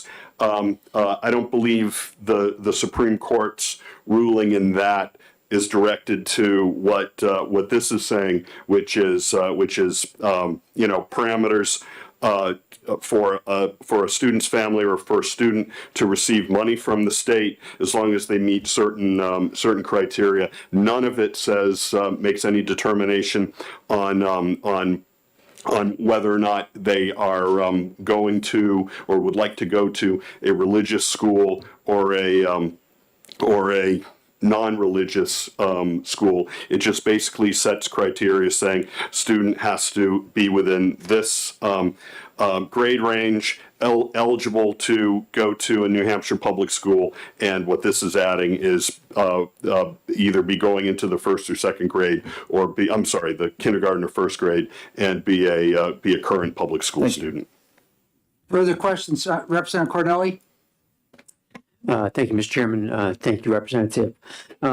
So basically, with this legislation, we're interpreting the Constitution to say that we should cherish the education of a student if they are attending a public school. Is that correct? No, that's not what I said. What I said was the state has an obligation to cherish education for all of its children, and it meets that obligation through a platform of public school districts, which it funds through adequacy all across the state. Yes. It's not taking away any private options for people. People can make their own educational choices outside of that, but at a minimum, it has to provide an opportunity for an adequate education, which it does though through public school districts.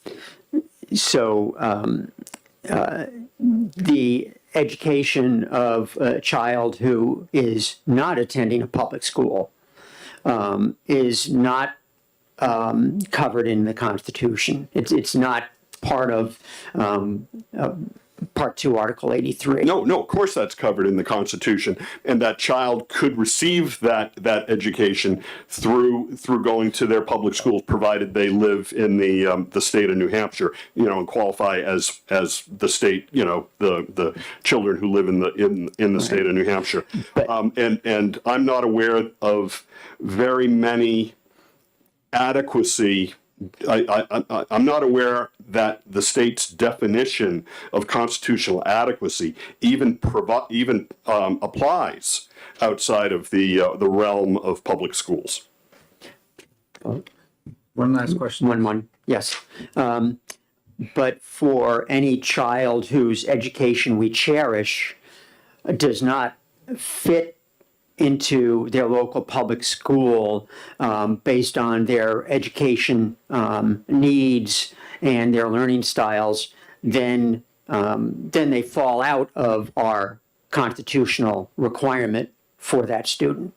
No, that's not true at all. The public school district is there to provide them with an opportunity for an adequate education. If the student or their family decides to make a different choice, that's completely up to them, and it's also completely up to them to go in and make a case in front of their local school board, talk with the teachers, make an appointment with the superintendent, make an appointment with the building principal, or speak to their state rep. Thank you. Representative Alexis, one question here, and then we got to move on. We have other people waiting to talk. Okay, I was speaking with a rep who was here and part of that process at the time the ruling came down 20 years ago. And part of the process, he was on education and part of the process of coming up with that formula. And what he was explaining to me was that speaking about they were dividing it by district, but it didn't mean the students in the school system districts, but all students who lived within that district was the number they were talking about, and they didn't envision that it would only be going to public school students. Do you have a question? And so I'm wondering, well, that conflicts with what he's saying, and I'm wondering how you're determining that it's only public schools and the only way that students have to meet that opportunity requirement is public schools. Yeah, I received that opinion from an employee of the department. Further questions? Not seeing any. Thank you very much. Thank you, Mr. Chair. Thank you, members of the committee. By the way, we do need a pink card. Thank you. By the way, the seat over here has a pretty clear view. Yeah, Yeah, actually it does. thank you for the observation. Representative Cascadden, are you going to speak on this bill? Okay.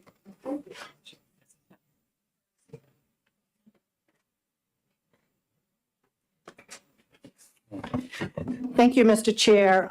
Just wanted to provide more information so that you can make an educated decision on this bill, as I am also a co-sponsor of it. So I am Representative Corrine Cascadden. I represent Coos County, District 5, the city of Berlin.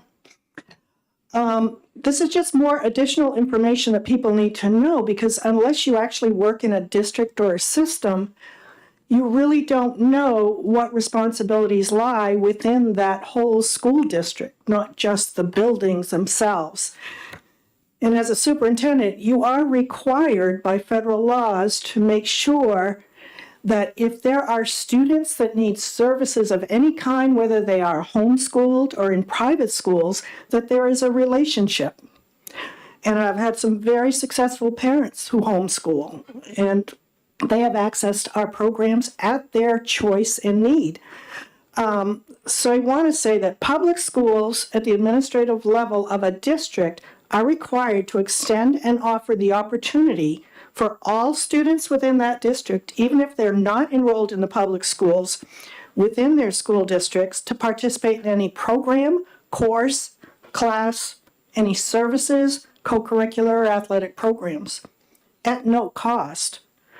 And at whatever parts or levels, as long as it is less than 50% of a day. Because if they take one class over, that 50%, then they need to enroll as a student. But they can take up to, say, 4 courses a year and earn high school credit at no additional, at no cost, because it's already in the system. And again, this is partly paid by local property taxpayers. My concern is to watch out, though, if someone wants some of these services and is on a scholarship, but don't want those opportunities in the public sector, isn't that double dipping? My next is on special ed services. And again, there are multiple federal laws, from referral through process, through identification of all children that are in need within the district. It doesn't matter if they're a homeschool student. If that parent suspects there's an issue, then their contact is that local district to see, can you help me figure this child out and what do I need to provide or what do you need to provide? And so if a student or a parent has a child already in the public school system, for example, and they were identified as a student with a learning disability or in need of related services, and then the parent decides to send the child to a private school, which sometimes, by the way, that is a joint team decision of the public school team at the table with the parent, because we've paid tuition to private, we've paid tuition to charter, and we've supported homeschool parents at a district level. However, if the child has services in a public school and then the parent goes to a private, just an example, is on a scholarship and now wants speech services at the expense of the scholarship, taxpayer money, it has already been offered as a related service in the public school at no cost other than the cost to the taxpayers. But it means that that parent at some point in the team meeting before they withdrew signed a refusal of services. So that's important to know, because if a parent leaves the district after they've been receiving services and they don't want that speech therapist anymore, they don't want that academic intervention for their dyslexia child or whatever disability they have, they are signing a document that says, I'm refusing services. And it doesn't make sense to me to go someplace else, get a scholarship, and now start looking for some private therapist or online tutoring system to meet that need. That's double dipping of property taxpayers. So it's just additional information that you need to know. This occurs at a district level administration. Have to have a relationship with all private schools and families. So that's all I have to say, Representative. Thank you very much, Representative. Representative Belcher? Thank you, Mr. Chair. Just to clarify, because it seemed that some of the testimony may have conflicted with things we'd previously heard on EFAs.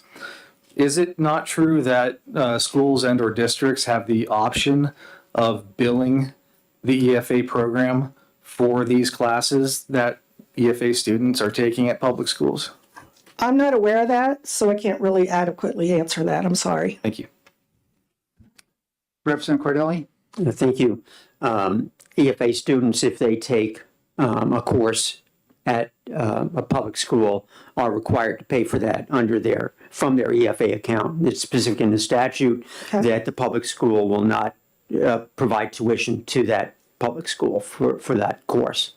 But the question is, in relation to those services that the child is leaving behind, it is possible, I would think, that they're not getting the services that they need in the public school, and that's the reason that they're looking for either a tax credit scholarship or an EFA program, because they are looking for services that will meet their needs, and that EFA account is still partially funded by local tax dollars. So they're using their own tax dollars to provide that service that they require. So I'm not sure where you see double dipping occurring.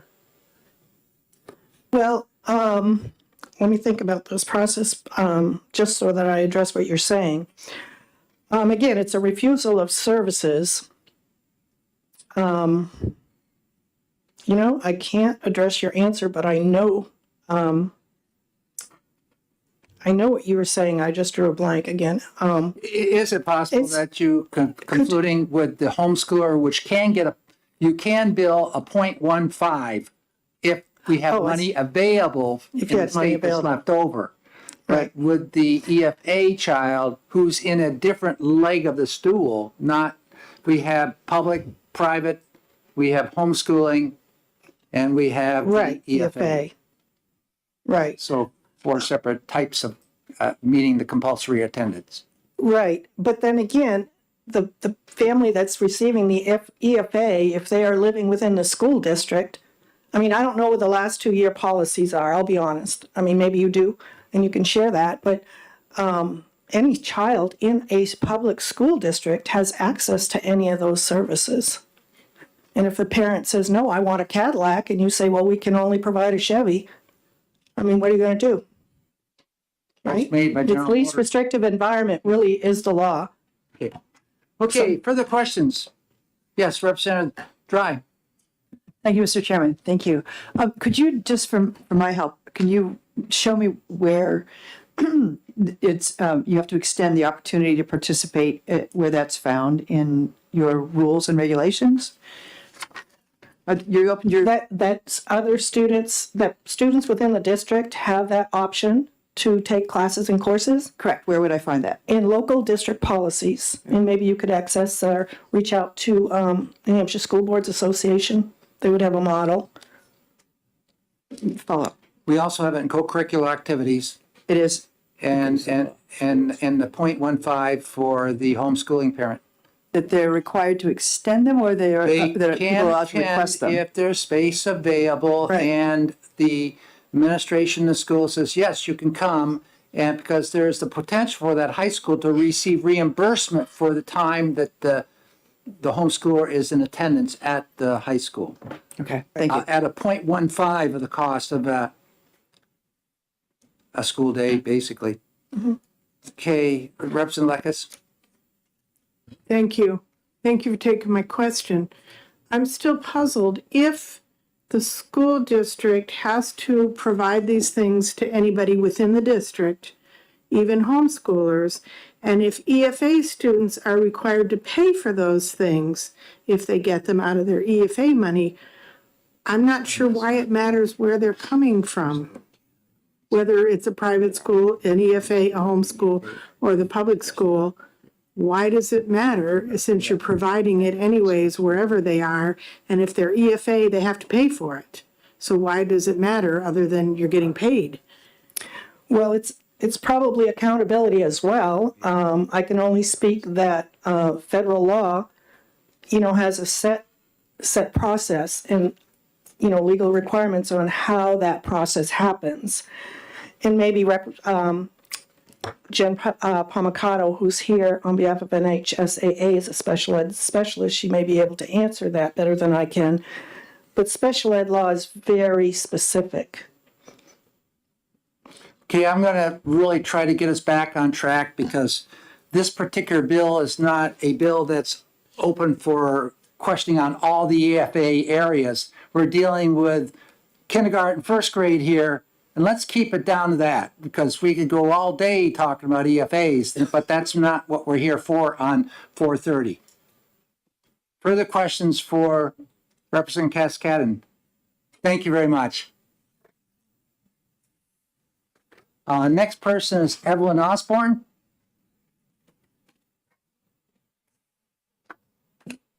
Welcome. Thank you, Mr. Chairman. My name is Awen Osborne. I'm a 15-year-old homeschooler and a student at Latitude Learning Resources, which is a homeschool learning center in Derry. I oppose this bill.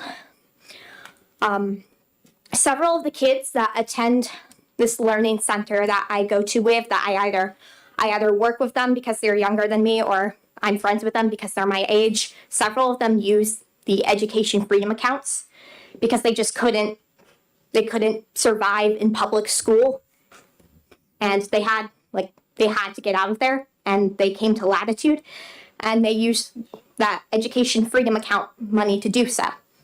This bill, if passed, would prevent non-current EFA students from attending my learning center as well as other similar places or a private school, anything else really that helps them get out of public school, because public school damages children.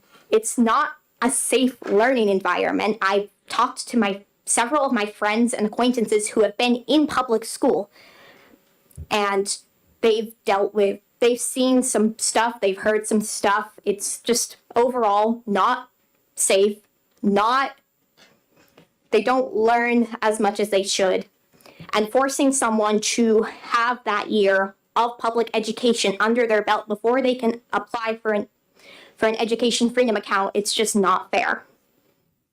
That's my testimony. I'm open to questions. Thank you very much. Are there questions from the committee?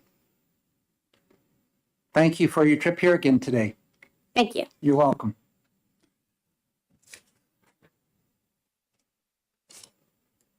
Okay, that's the curriculum. Are there any other cards for this bill? Thank you very much, everybody. We're going to close this hearing. We have until 2:30, right? Yeah. About a 10-minute break.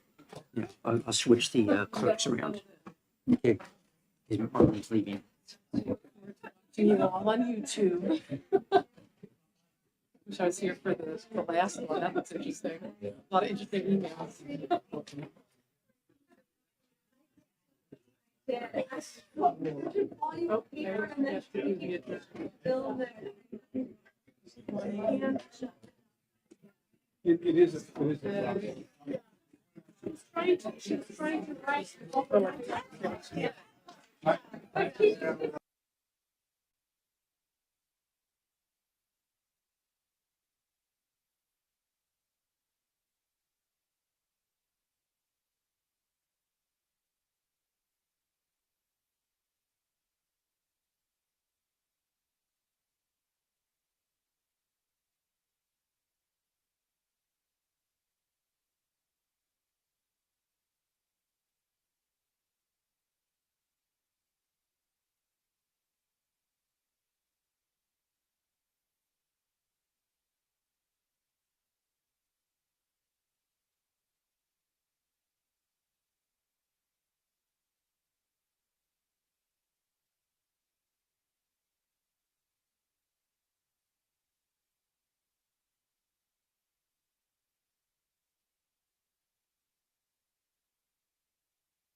ready to go on with the next bill, which we have in front of us.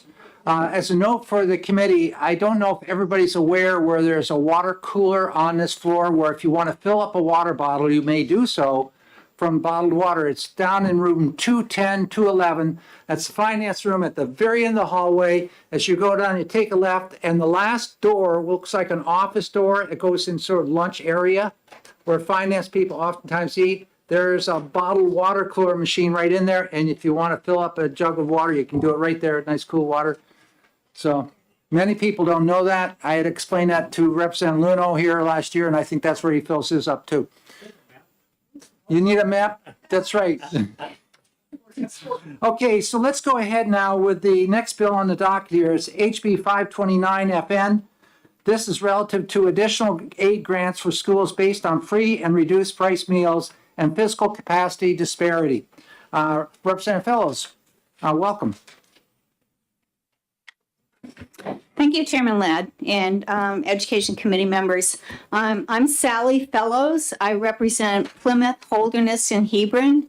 Before I retired, I worked at the Department of Education for 30 years, and I worked with school funding formulas and collection of student and school finance data.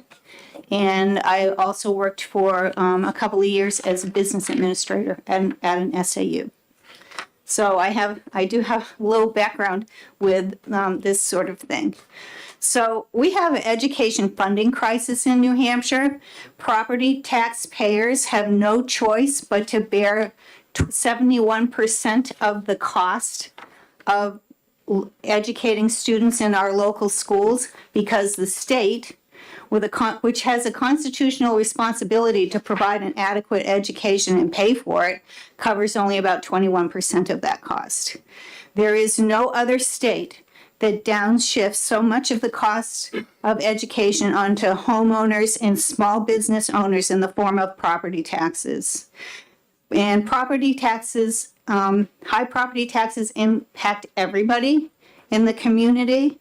It increases rental costs, and it causes some retirees to have to move out of their homes because the taxes are so high. This year's adequacy aid includes $100 million reduction to the statewide property tax, which has lowered property tax bills collectively across the state by about $100 million. But this is a one-time deal, and it will expire, and property taxes will go back up in December. So what HB 529 does is it uses approximately the same amount of money, and it's actually a little less, and it returns that money in a different format. So it's the same level of, it costs the state the same, but the money is distributed differently. There are two components to this funding package. One of them is called fiscal capacity disparity aid, and compared to the current tax relief, it shifts more aid to communities that have lower property values. And the free and reduced meal aid is allocated based on the percentage of students that are eligible for free and reduced price meals, and that is pretty much a proxy measure for income wealth. Since the LBA has not yet prepared a fiscal note, I used information from the DOE's website, the spreadsheet that they have on there for the FY04 adequacy aid allocation based on the current law. And I made modifications to it so I could do these calculations. There is a couple of things that I need to tell you on the bill. Let me just get a copy.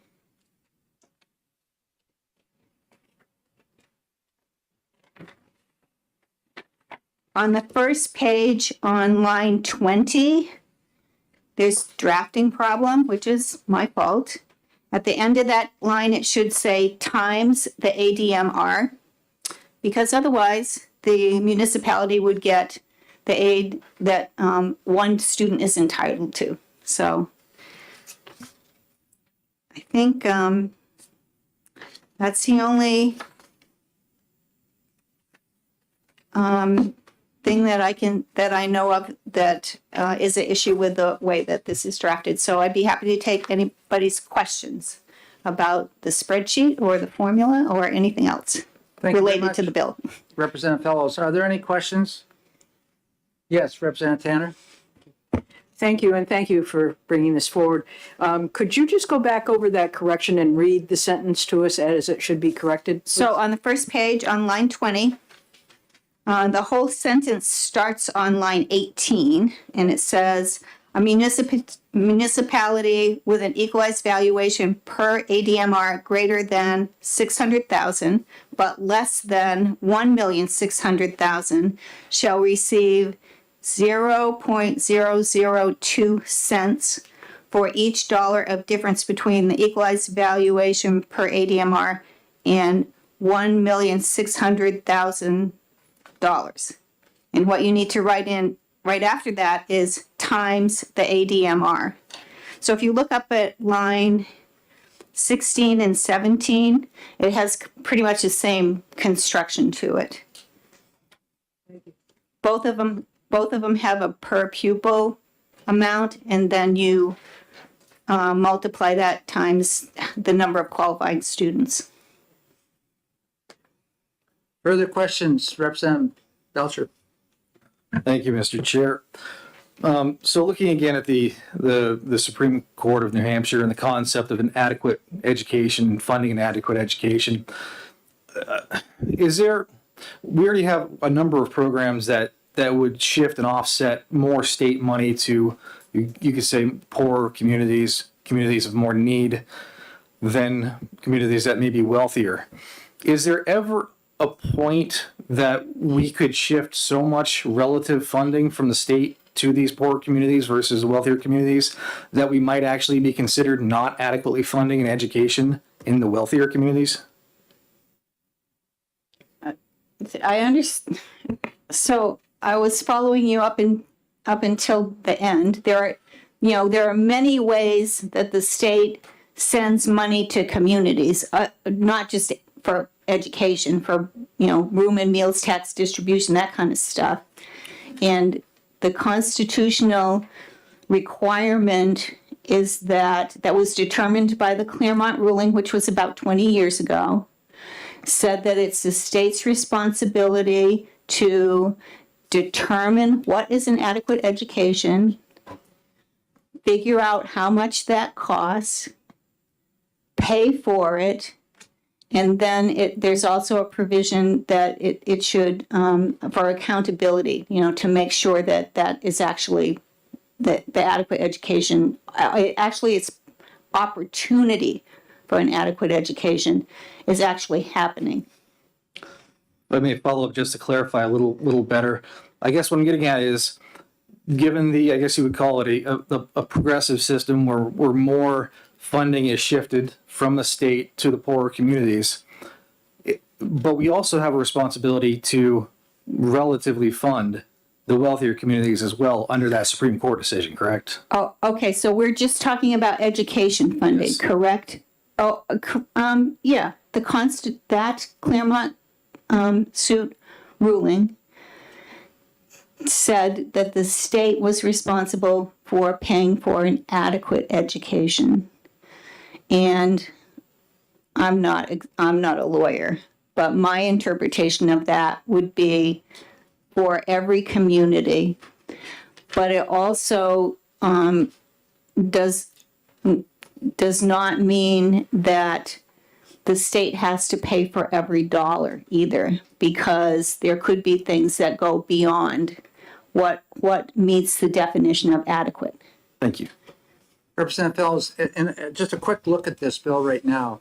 This bill appears to me to have a similar type process built upon what came out when Jennifer Ford helped us back in 2018 with this gradually down formula, and now followed through with current law. Is that correct? Are we talking about the numbers look a little bit different, but the process and the principle behind this is not a change? Is that correct? I would I can't. Okay. oh. Representative Luno said he'd talk about it when he gets up. Yeah, because I didn't sponsor the other bill, and when was the other bill? Well, this is now, it's about 5 years later, after when we worked with Jen that was the Karen Umberger study.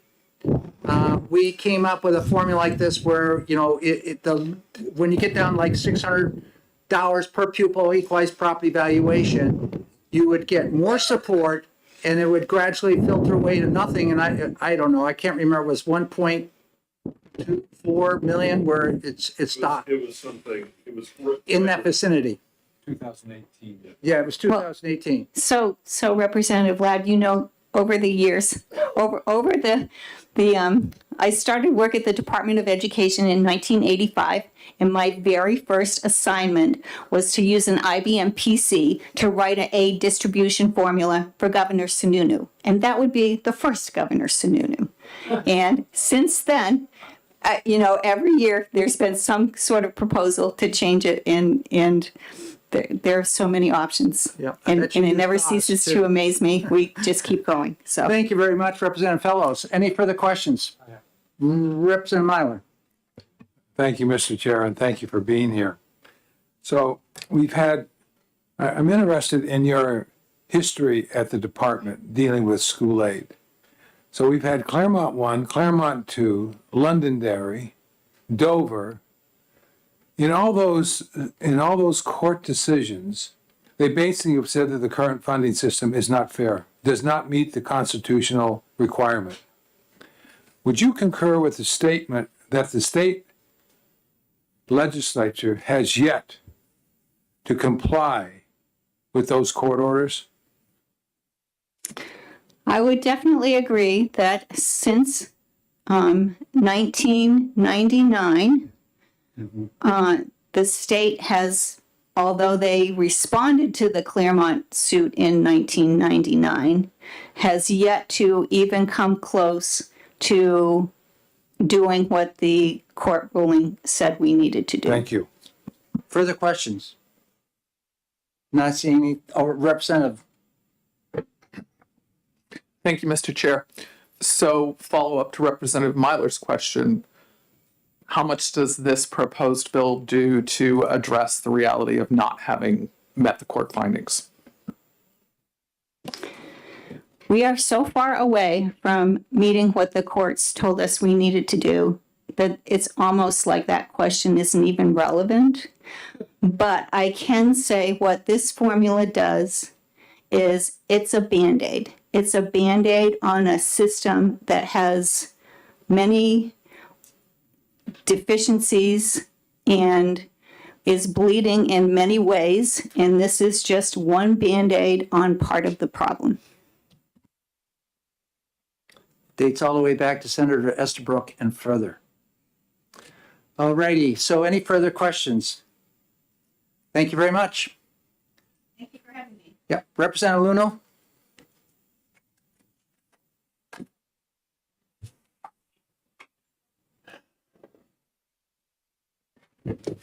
Thank you very much, Mr. Chair and members of the committee. For the record, Dave Luno, representing the people of Merrimack County District 9, who live in the towns of Bow and Hopkinton. I don't have any prepared remarks for today. There was a lot of preparation that I think went into this. Rick and Mel were both on this, and Dr. Cascadden on this school funding commission, which met during pretty much the whole year of 2020, except for a few months right at the beginning of the pandemic. We were trying to figure out how to do Zoom meetings securely.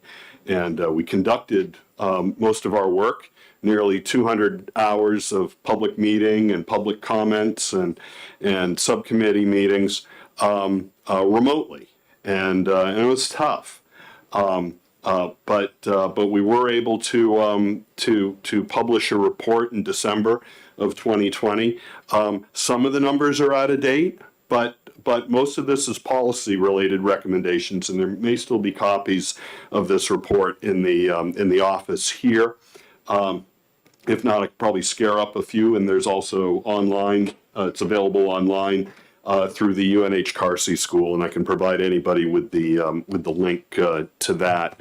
But you know, it was good to see Representative Schomburg reference this this morning.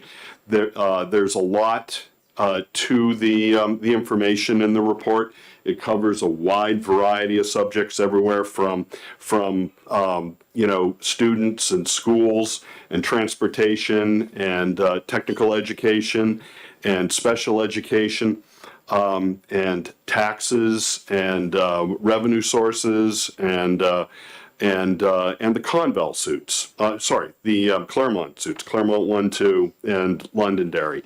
And so there were a couple of attorneys on the commission as well who weighed in particularly on those Supreme Court opinions. And I think some of the questions that have come up today, it would be interesting to read what those attorneys, both the Republican and Democrat, had to say with respect to the Supreme Court rulings. But I'm not going to spend a whole lot of time on this. I do want to have a couple remarks on 529 and a little bit of the case history that Chairman Ladd was talking about.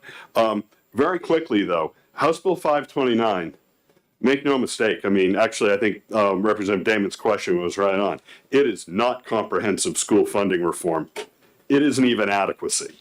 It's built on top of adequacy. So it doesn't change the adequacy definition, doesn't change the costing out of adequacy. It specifically puts in place two state grants that we've had in place before, a fiscal capacity disparity grant, and then an enhanced free and reduced price lunch grant, whether that becomes a Medicaid direct certification grant, or we can call it something else, but basically that recognizes the additional costs that school districts with higher concentrations of low income students in it. So, but quickly on the commission, when looking at comprehensive reform, the commission really came down in three areas: defining adequacy. Representative Ladd talked about how, you know, that comes right out of Claremont, and defining adequacy in terms of student performance. The second piece is costing out inadequate education. What does it cost to do that? What does it cost to get that high student outcome that we're also proud of here in New Hampshire? Top 5 or 6 in the country. So I mean, we can argue other things, but top 5 or 6 in the country is certainly something that we can be proud of here in New Hampshire. And then the third piece, and this is really the important part, and this is the part that really falls out of the it's beyond defining adequacy and costing adequacy. The third piece, making sure that every school district has access to the resources they need to fund an adequate education for all their students. And that's a really important point. It's important to look at that separately, because that's one of the main conclusions of the commission work, is that costing and funding are two different things.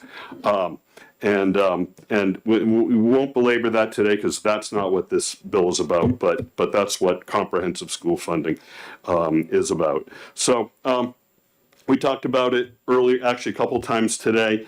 New Hampshire's adequacy is defined in 198:40A, and it recognizes that that adequacy can be defined or can be costed in terms of student outcomes, because that's exactly what our differentiated aid factors are, and we've got several. We heard about one this morning with third grade reading, so that's a factor. English language learning is a factor. Special education is a factor, and free and reduced price lunch concentrations as a proxy for low income populations in a district, that's a factor. So we know that there are I'm probably using the word wrong,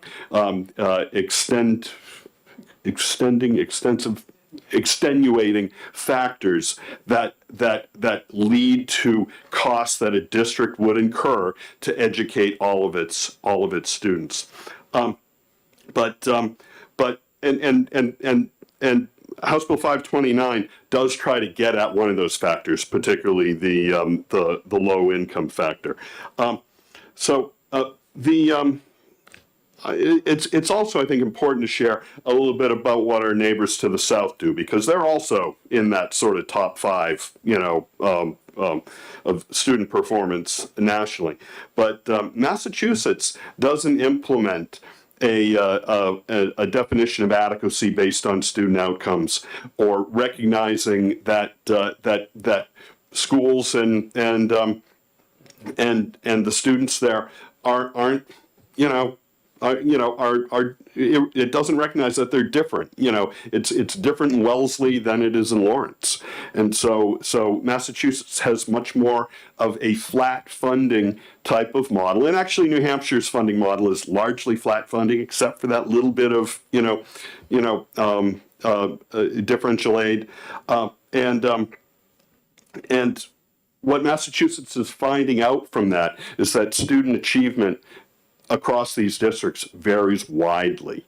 So they haven't been able to solve the student achievement or the student equity gap. They've solved the taxpayer equity gap. We haven't solved either one of those things in our current model. We've got taxpayer, the report sums it up pretty clearly that New Hampshire school funding formula fails both taxpayers and students across the state, and I think we're going to hear a little bit about that. But back to 529. It's not comprehensive reform, as Representative Fellows said. It's really a light touch. It's $100 million, almost $100 million, but that's $100 million out of $3.2 billion that we spend here in New Hampshire. If you want comprehensive reform in New Hampshire, you take what the state spends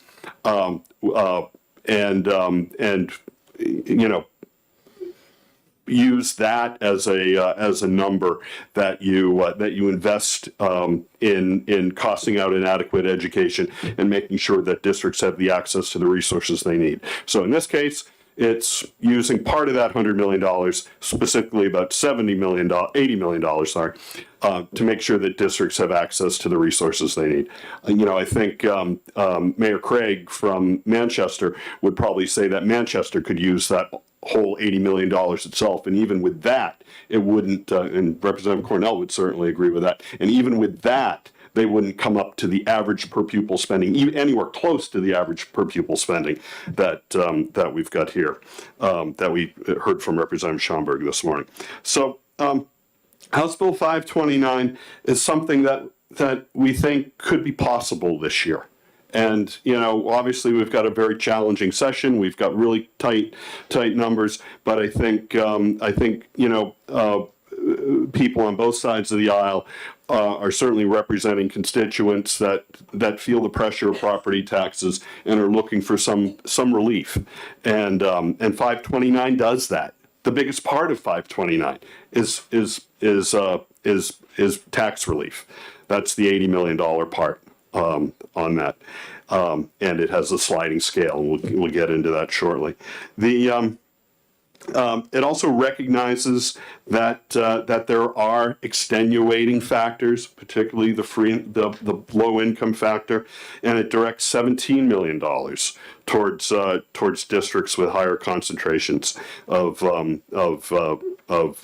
students from low income households. And so this is actually very similar to Senate Bill 420, which we passed last year, which by the way I think had very close to a $17 million enhanced free and reduced price lunch component to it. So House Bill 529 essentially doubles that extraordinary needs grant, and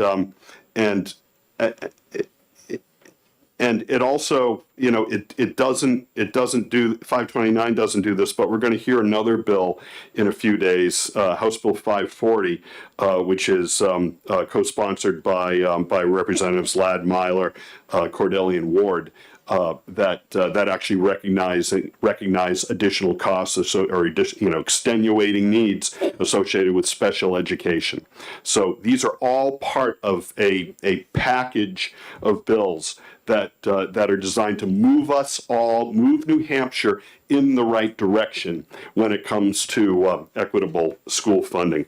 So now I just want to swing over to House Bill 709, which the chair had referenced earlier. This was something that we worked on collaboratively back in 2019.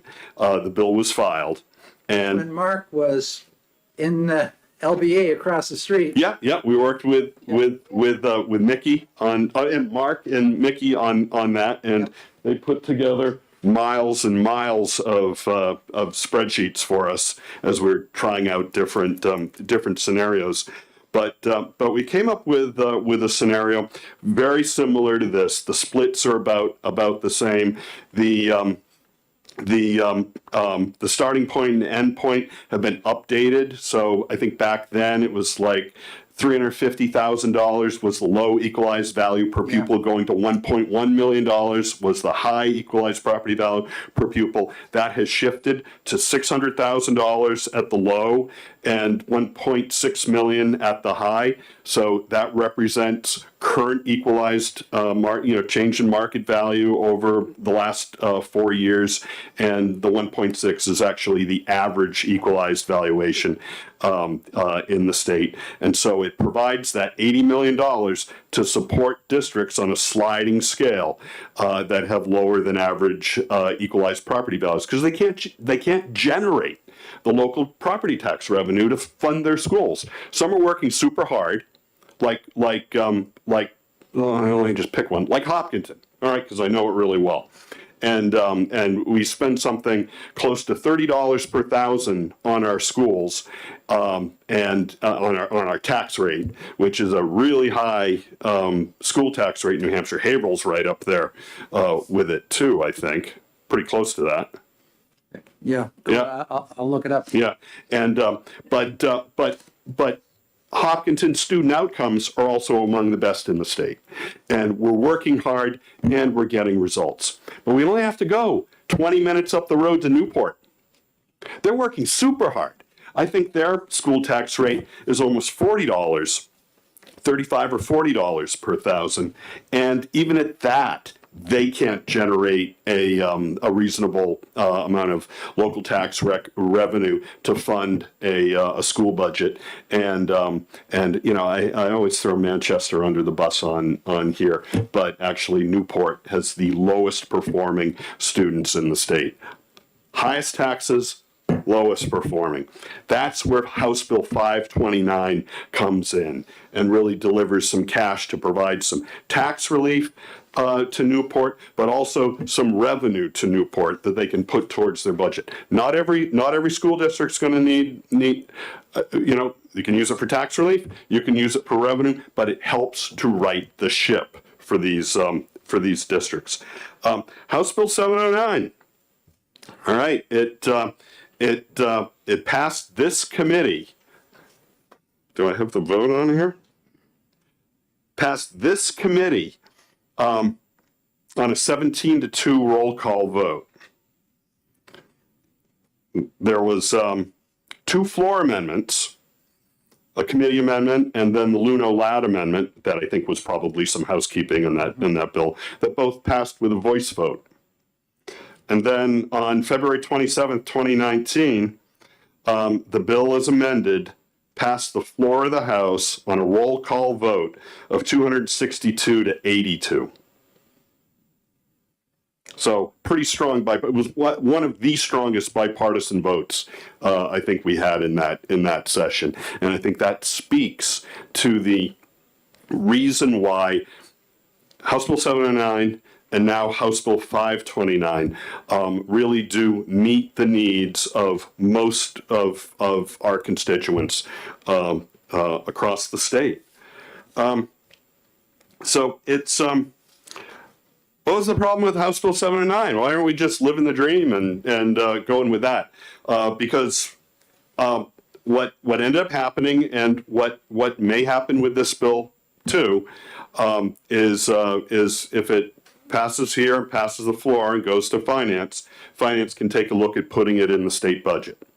And the wording in the state budget during that year was that it was only going to last for 1 year. So it was only in the FY21 budget. So the grants that came out of House Bill 709, which came to somewhere in the $62 to $65 million range total, lasted only 1 year for the 2020-2021 school year, fiscal year 21. And that was a problem. We heard about it from Mayor Craig, actually, because what cities like Manchester need is a sustainable revenue source from the state, a predictable state funding stream. Again, comprehensive school funding reform. But even something like this, if it can go in as a multi-year plan, then at least cities and towns can know what's coming at them and can form their budgets and have a predicted and sustainable solution. And that's what House Bill 529 does. But most importantly, and this is the part I don't want anybody to forget, I'm sorry I'm spending so much time on this, is that it uses the same amount of money that's in the current FY23 Education Trust Fund for supporting public schools. Doesn't use any more. Uses the same amount of money that we're currently using out of the Education Trust Fund. So, I guess in conclusion, Representative Belcher's mentioned it a couple times. We've got we've got a lot of stuff in the rear view window. Claremont 1, Claremont 2, Londonderry. We've got Conval in front of us right now. We've got the Rand case pending, and passing House Bill 529, I think, would be a strong sign to the courts that the legislature can get something done in school funding. It's not perfect, it's not comprehensive, it's a light touch, but that we take it seriously and we take this job seriously. And I hope that the courts will allow the legislature to do what it's supposed to do: define adequacy, cost it out, and then make sure that every district has the access to the resources they need. Because if they don't, I don't know what's going to happen. So I think 529 is a sign of good faith effort that we can live up to our obligations to. So with that, I'll wrap up and happy to take any questions on any of this stuff. Other questions? Yes, Representative Cascadon. Thank you, Mr. Chair. Thank you, Representative Luno. Just a question of technicality. Would say if this were passed, it would only take effect July 1, 2024. Is there any rationale why it wouldn't take effect July 1, 2023? Sure. Thank you for the question. Yeah, because school budgets and budget committees are already working on their FY24 budgets, and you know, and it's going to take if this were to pass and get everywhere it needs and everything, it's not going to be on anybody. It's not going to be on the governor's desk until the end of June. So FY25 becomes a practical thing. Thank you. Further question, Representative Lekes. Thank you. Thank you for taking my question. I remember that subcommittee, and I thought we came out with some good ideas out of that. And one of the things I'm wondering, one of the things we did is this 529 has those waterfall, cliffs that you fall over. Between here and here you get this, between here and here you get this, etc. And one of the things we did was we made a linear function instead of a step function. And we got help from the numbers people who said, yeah, no problem. So that was one of the things I thought was particularly good about 709. Mm-hmm. And I'm wondering why that wasn't done then in 529. Yeah, so thanks. I'm not sure we actually did that in 709. I know exactly what you're talking about, and we actually did it in House Bill 1680 last year. We had a smoothing function, particularly for the free and reduced price lunch grants. This one does have a smooth function on the fiscal capacity disparity aid, the larger of the two grants, the $80 million. That's a fraction of a penny per dollar for every student in the ADM. So that has a absolutely smooth landing path between districts with a valuation of $600,000 per pupil and $1.6 million per pupil. It's completely linear on that. But thank you very much, Representative Leakas, for bringing that up, because I think we're as Representative Fellows said, we've got some housekeeping amendment anyway. Let's take a look at doing that for the free and reduced price lunch. I love that idea. Thank you. Thank you. Yes, the free and reduced, as you remember back in 2008, 9, thereabouts, when we got into the report of establishing adequacy, then we had the waterfall effect. You go from this bracket, free and reduced, to this bracket, and there was no slide. It was just you dropped off. So if you went from, let's say, I'll just grab a number, from 20% to 19%, if you were at the cusp of 1, you took a real drop in 1 year of what kind of revenue we're going to get. And that was not really a sustainable picture at all for school districts to plan.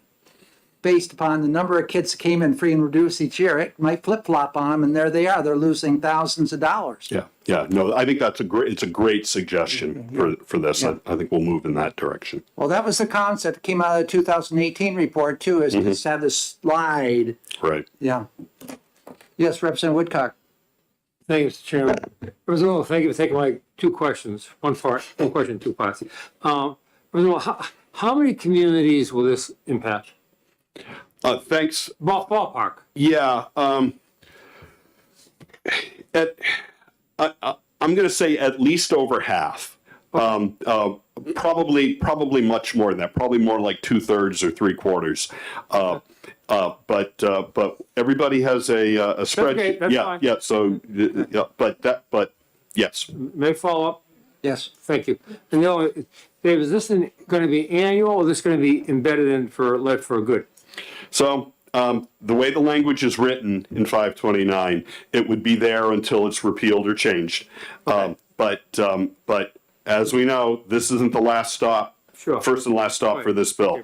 And but the intent is ongoing. Yes. Okay. Thank you. Thank you, Mr. Chairman. But this, remember, is not part of the adequacy. Right. I get that. And that's the issue, because everything thereforth is a grant. Okay. And grants get changed. Just like the extraordinary needs grant is there right now. Like physical capacity disparity aid. Yeah. But the bill that you're sponsoring, 540, that actually is an adequacy amendment. That's different than this, but taken together, it's school funding. Yes. Thank you, both. Further questions? We have a few more cards on 529 here. Keep them in order here. That's 309. Next, Zach Sheehan. Great. Thank you.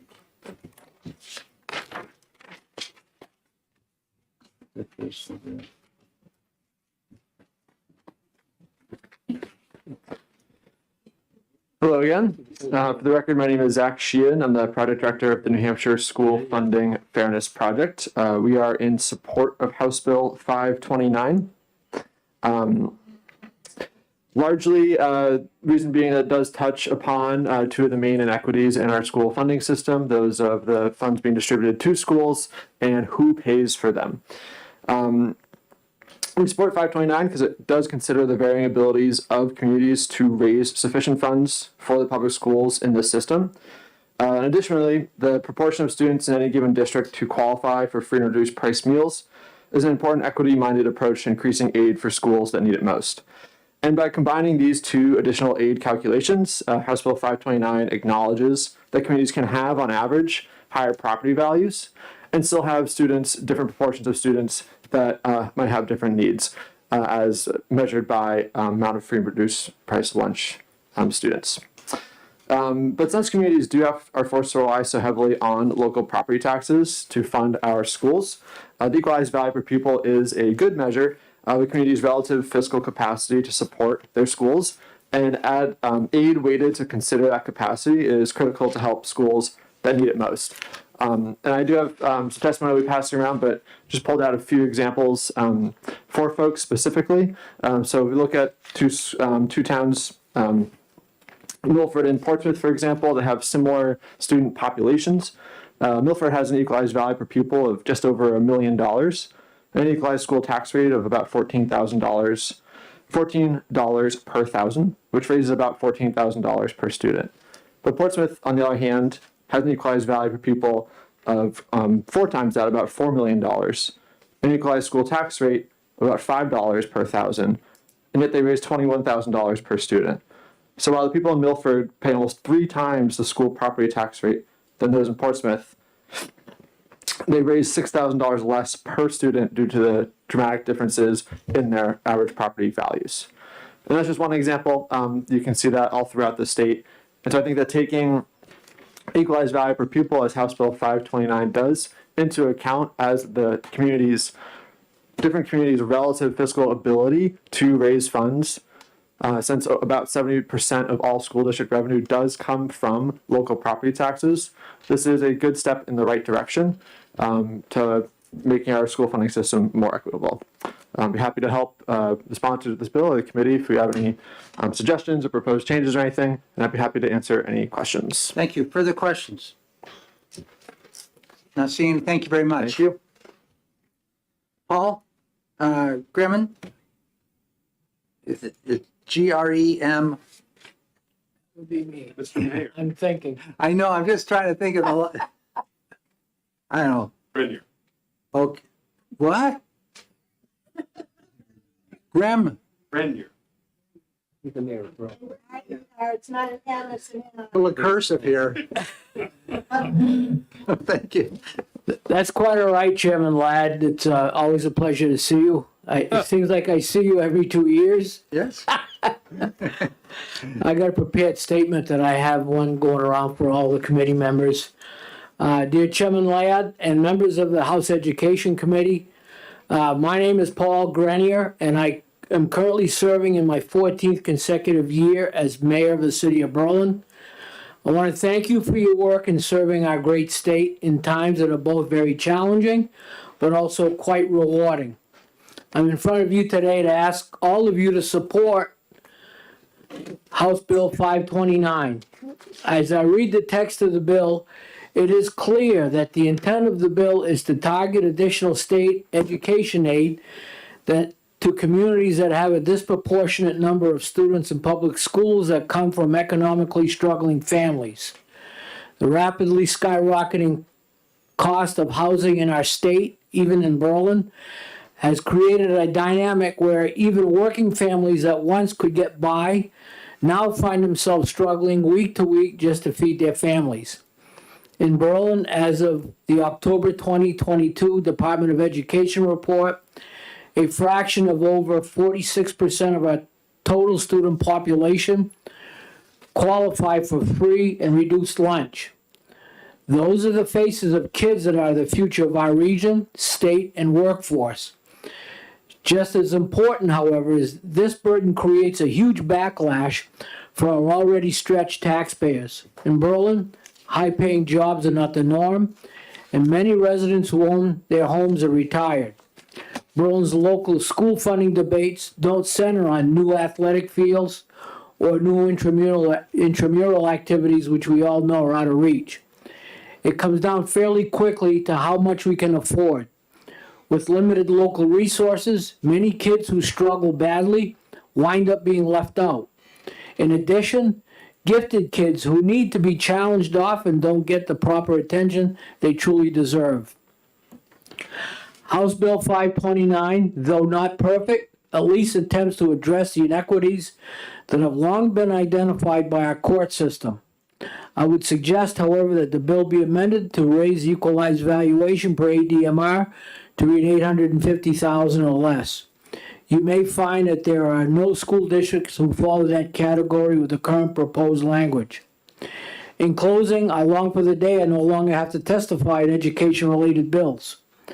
Berlin is climbing out of the deep hole we found ourselves in to be in 16 years ago. I also plead with all of you to find a permanent solution to funding education that removes the cloud of uncertainty school districts and municipalities face every 2 years. Most importantly, find a solution before the New Hampshire courts impose one on all of us. That is not the New Hampshire way.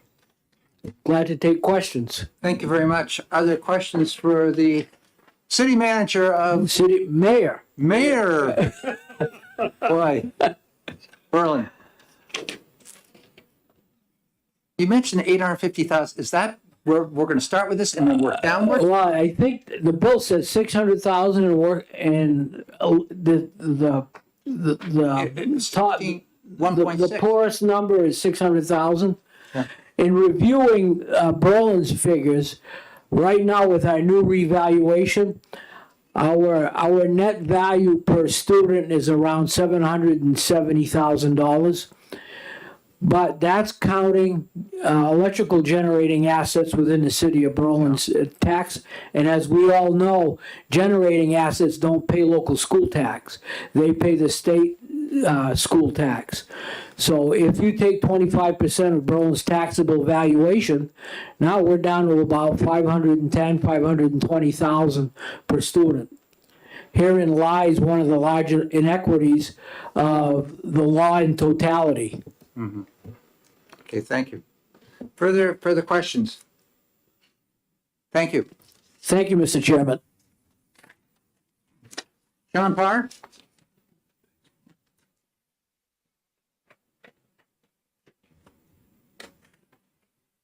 Welcome. Thank you, Mr. Chairman and committee. My name is Sean Parr. I'm on the Manchester School Board, where I sit on the Policy Committee and chair the Education Legislation Committee. Today, I'm speaking on behalf of the Manchester School Board, which has authorized me to advocate for additional support to individual schools and districts with higher proportions of students in poverty, English language learners, and students receiving special education services. We are therefore unanimous in our support of the targeted funding proposed in HB 529. As of December 31st, 2022, our applications for free or reduced price meals make 51.18% of our students eligible. In addition to being chronically underfunded, our district projects food costs to increase significantly due to shortages in food and supplies, bid prices that reflect inflation, and workforce shortages in schools and in the transportation of supplies.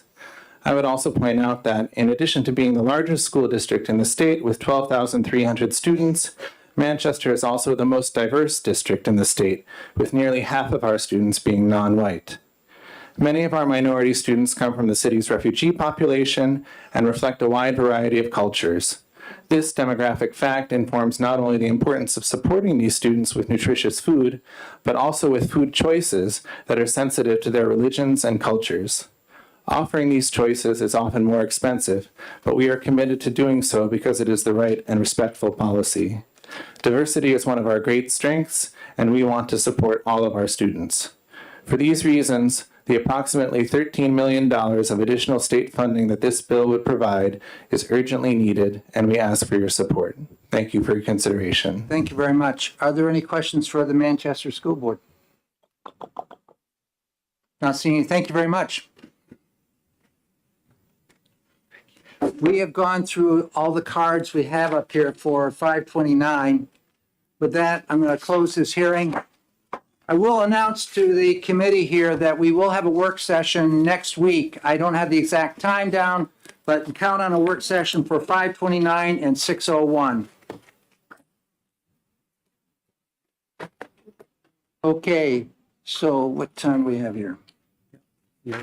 5 minutes past. Okay. It's 3:15 for 309. Okay.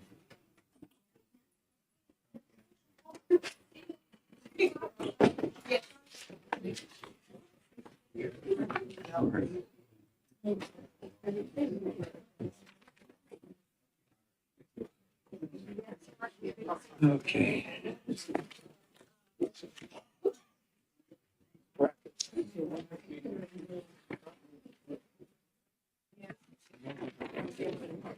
Okay. Yeah, I'm gonna just take a break myself for a second here.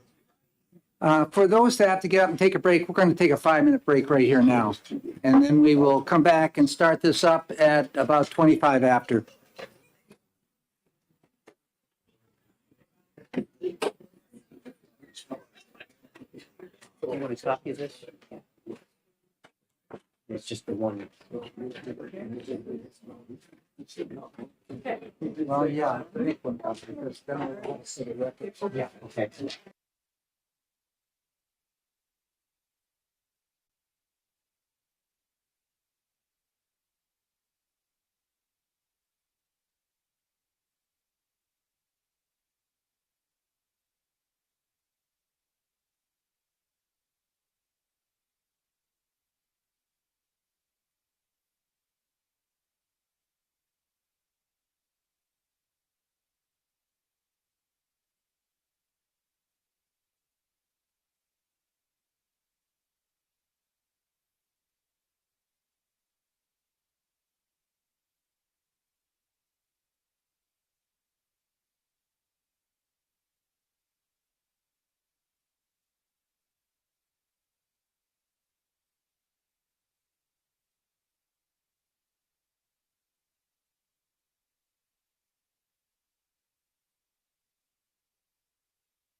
start our hearing on HB 309 FN. This is relative to civil rights education in public elementary and secondary schools. I'd like to welcome Representative Ulrich to our meeting.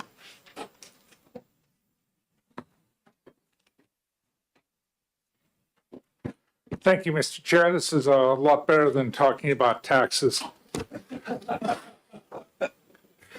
It's rather long and boring today, but for the record, my name is Jordan Ullery. I'm here representing Hillsborough 13 on House Bill 309 FN. This primary bill is part of a larger nationwide process that regarding teaching civil rights education in schools. There's a couple of programs, McGraw-Hill, which is one of the publishers of this book, which has been talking about the legacy of Martin Luther King Jr. and what those of us of a certain age remember taking place quite vividly, some in their own neighborhoods. I grew up at that time in Elkhart, Indiana, and some of you may remember that a former president went to Elkhart because of its problems it was having with race relations at the time. I decided to sponsor this after seeing this at a couple of national conferences. I have emailed to the committee several pieces of literature and something under the title of testimony, and I'm hoping that Representative Ladd, as chair, you will enter those emails into the public record. I would greatly appreciate that. Those of us who have been around for more than 1 or 2 years remember what Martin Luther King said on the Mall in front of the Lincoln Memorial about judging people according to their character. I'm not going to try and come anywhere near his eloquence in speaking, but he did mention New Hampshire specifically in that famous speech. He's talking about from the hills, the white mountains of New Hampshire to the red clay of Georgia. One thing we haven't done here in New Hampshire is actually addressed what he asked, to teach people how to cooperate as one another. Yes, he was a Christian pastor, and that, I believe, is from where his philosophy of race relations came. Those of us who are Christians recall that we treat one another as we would like to be treated. And that is what this legislation talks about. In his famous speech, Dr. King also spoke about the fact that, yeah, things happened, bad things happened, but we can't dwell on the past. We have to act for the future, and we have to behave as though we're heading towards what he called the time when we can judge one another. And for those reasons, I've introduced this bill. I will say that for the record, I don't have any interest except maybe hidden in some mutual fund about which I have no idea. With McGraw-Hill or any of their publications. I have become friendly with the primary sponsor, Matthew Daniels, of this, who's pushing this nationwide. This bill has been adopted in several states, including Colorado. And that's not exactly a red state. California, again, not exactly a red state. Texas, I'll give you that one. But and several of the southern states have also adopted it, including the Red Hills of Georgia and the neighboring state of Alabama, both of whom had a rather interesting civil rights era history. And with that, the bill has been presented. It talks about how to treat one another and how to factually express what has happened in history as an event that took place, and not assign blame on it, but talk about how to prevent it from happening ever again. And I'll be happy to answer any questions. Thank you very much. Are there questions from the committee? Yes, Representative Hall. Thank you, Mr. Chair, and thank you for taking my question. I know it says that the department feels like they need to hire a part-time employee to oversee this requirement. And I noticed that, it says in the language, state board shall make available to all school boards instructional materials. What is this person doing? This part-time employee? What are they doing?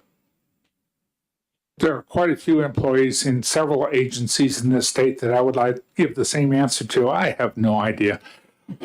However, in this particular instance, I would presume to think that they would oversee the presentation, the acquisition of the material, the presentation of the material, and assist in the training of individuals in presenting the material to the classes.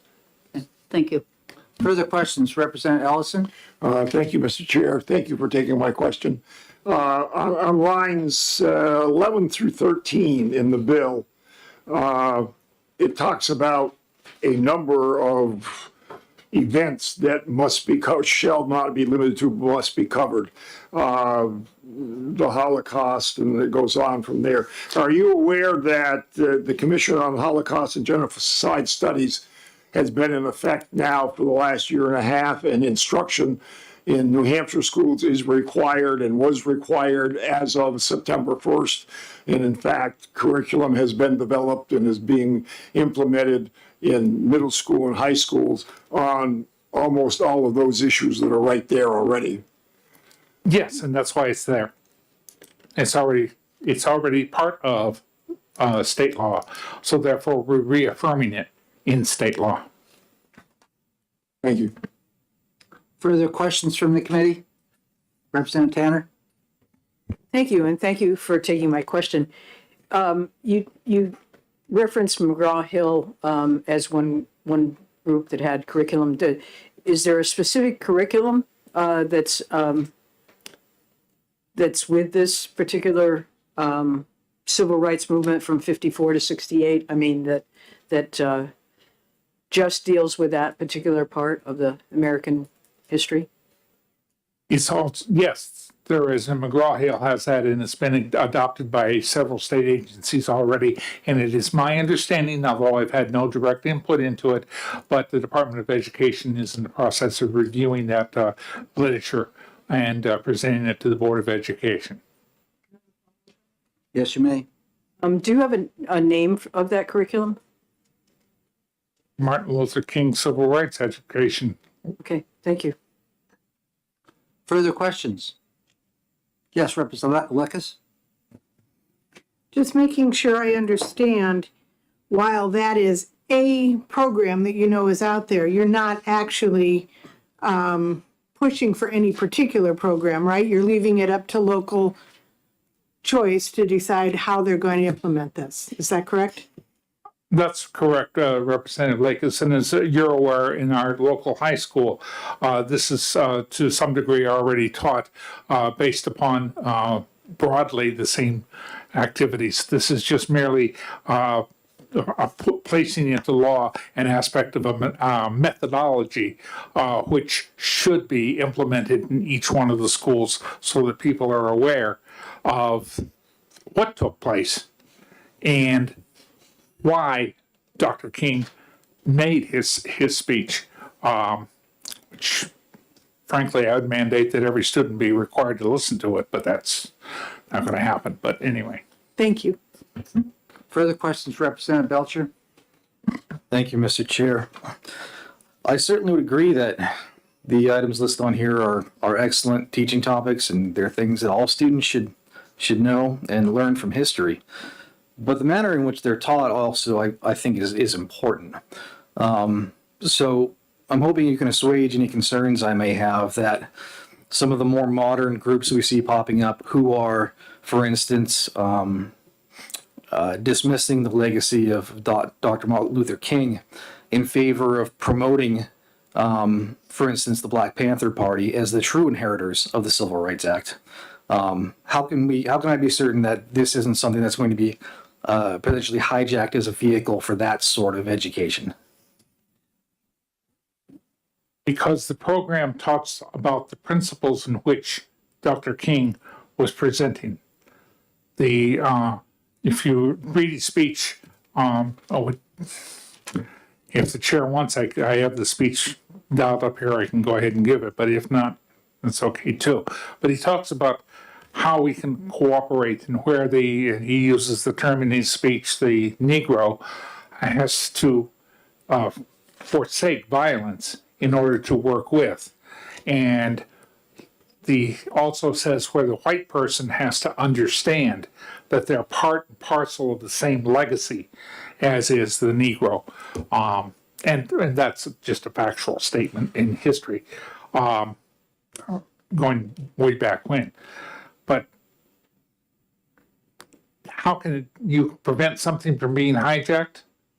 It's not necessarily that you can prevent anything from being hijacked. You can take a bill talking about the Pledge of Allegiance, and someone's going to say, oh, no, that was created by a socialist. Well, it was, but that's not what it is now. Stopping something from happening is due to the due diligence of the legislature, the Board of Education, and the individual that they would hire to oversee the programming, and the local school boards and the local communities. You need to have participation of parents. You need to have participation of the school board in this type of activity. That's where, at the local level, where you can maintain this. And that's where due diligence comes into play. Thank you for your question. Representative Woodcock? Thank you, Chairman Lay. Good afternoon, Representative. Thank you for taking my question. I'm looking at the bill. I'm particularly looking at line 3 and 4. Basically, that's the essence of the bill, if I read your bill correctly. You're correct, sir. Okay. So is it your opinion then that under the current U.S. history classes that are being taught in public high schools today in New Hampshire, that's not included? It's not included to the detail in which it probably should be included. I'm aware, and I do some, I know lecturing would not be the right word, but sit down and discuss in certain classes at Auburn High School on occasion. And this is not a primary topic because it just isn't a primary topic. Whereas I believe that particular era had, well, it had a strong impact on me. Got caught up in a couple of different events in different communities in which I found myself at different times in Chicago and in Elkhart. Plus, I also had friends that lived down, family that lived down in Detroit. So very aware of what was going on, very aware of the activities. If I might, Mr. Chair, I could relate an incident that took place in Harlan, Kentucky. Many of you know that my mother's family is from there, Harlan, bloody Harlan, if you will, for a variety of different reasons. And moonshine was part of it. But it's in Appalachia. And it was no problem for we youngsters to go out and swim in the Cumberland River. Not exactly a good idea considering it was a Class D river at the time. But, you know, it's a hot summer day. You go out and you swim with it. It made no difference who we were. And then the difference showed up. Dad, why are there 2 drinking fountains at the town hall? And it didn't make any sense to me. It doesn't make any sense to me now. That got corrected. And the strength of the speeches, the speeches that took effect at the time, the difference between Malcolm X and Martin Luther King's approach, where one was advocating violence and the other was advocating understanding and a Christian approach. I chose the Christian approach. Yeah, thank you. So basically, the intent, however, then, is just to add what it's already in most public school curricula.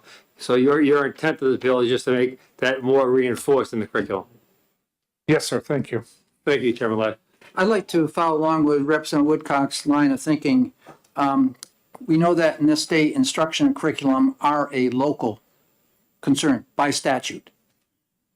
Have you taken the time to do a beyond Alvern, to take a statewide search or review by way of various associations, be it the Social Studies Association, to determine if this is needed and or what is being taught within schools. So we are going to, if we're going to mandate something, which this is, then we're doing it because we see it's not just a local concern, but a concern statewide. No, sir, I don't have the individual resources, nor do any of us have the resources to undertake that on our own. However, I am aware that the Commissioner of Education is reviewing the different aspects that have taken place in this and has discussed this on a statewide basis. I leave that to the Department of Education to undertake that type of activity. I will say that from my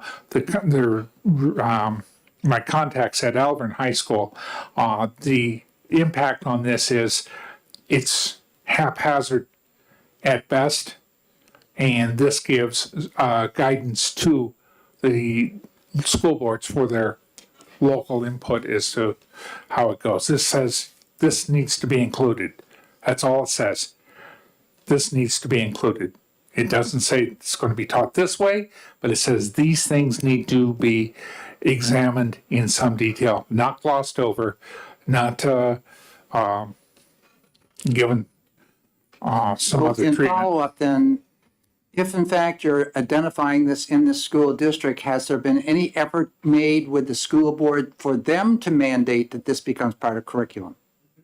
Not right now. They're trying to put in some security systems, and their impact has been regarding adding an auditorium, adding a stage, expanding the size of the high school, and putting in a new driveway, entryway security system. Regarding the educational aspects, those have been a little bit further down on the Board of Education's list. Thank you very much. Further questions, Representative Tanner? I'm kind of concerned and wonder why, since I lived through that time as well, that it was a civil rights era, but it wasn't just for the Black people. It was a gay rights era. It was a women's rights era. And there's a lot of lessons to be learned there as well. And I am wondering why we're just picking, cherry, not only that it's telling curriculum, which I don't think should happen, but it's taking a curriculum and it's cherry picking just a certain part of the civil rights era. Well, those are three different things, and they were contiguous, but they weren't quite in the same era. The Women's Right Amendment that came forward is talking about inequality in gender, which is substantially different than race relations, and the gay rights came in towards the I forget when the name of the club that was raided by the New York police. That's when that came forward. And again, that's a difference of that should not be equivocated with the civil rights or the race relations era. Rights belong to people as individual rights. And this particular one talks about the discrimination that took place because of a person's skin color or because of a bias and in that area. Now, when you address this as a primary one, and I don't mean to denigrate women, they're 50% of the population, or gays, that's in the family as well. But those issues become ameliorated when you address the larger, if you will, issue of race relations. Because if you can learn to treat the guy sitting next to you equally, you can learn individually to treat a woman or your gay guy at the bar that sits there and makes, I'm just thinking of a person who was making stupid jokes at the local bar, but you learn in that fashion. Yes. Yes, you may. I'm looking at the statement that the studying of this material is a reaffirmation of the commitment of free peoples of this state to reject bigotry, to champion equal protection under the law as a foundational principle of our republic, and to act in opposition to injustice wherever it may occur. And certainly the civil rights movement that embodied the women's rights movement and the gay rights movement was a part of that. And I fundamentally don't understand how race relations solves the problem of homophobia and misogyny. So, you know, I guess I still don't understand why it isn't part of that whole curriculum. Are there further questions of Representative Ulrich? Not seeing. Thank you very much. Thank you, Mr. Chair. The next person to speak is Turin. Wow, you got me. Cakiraga?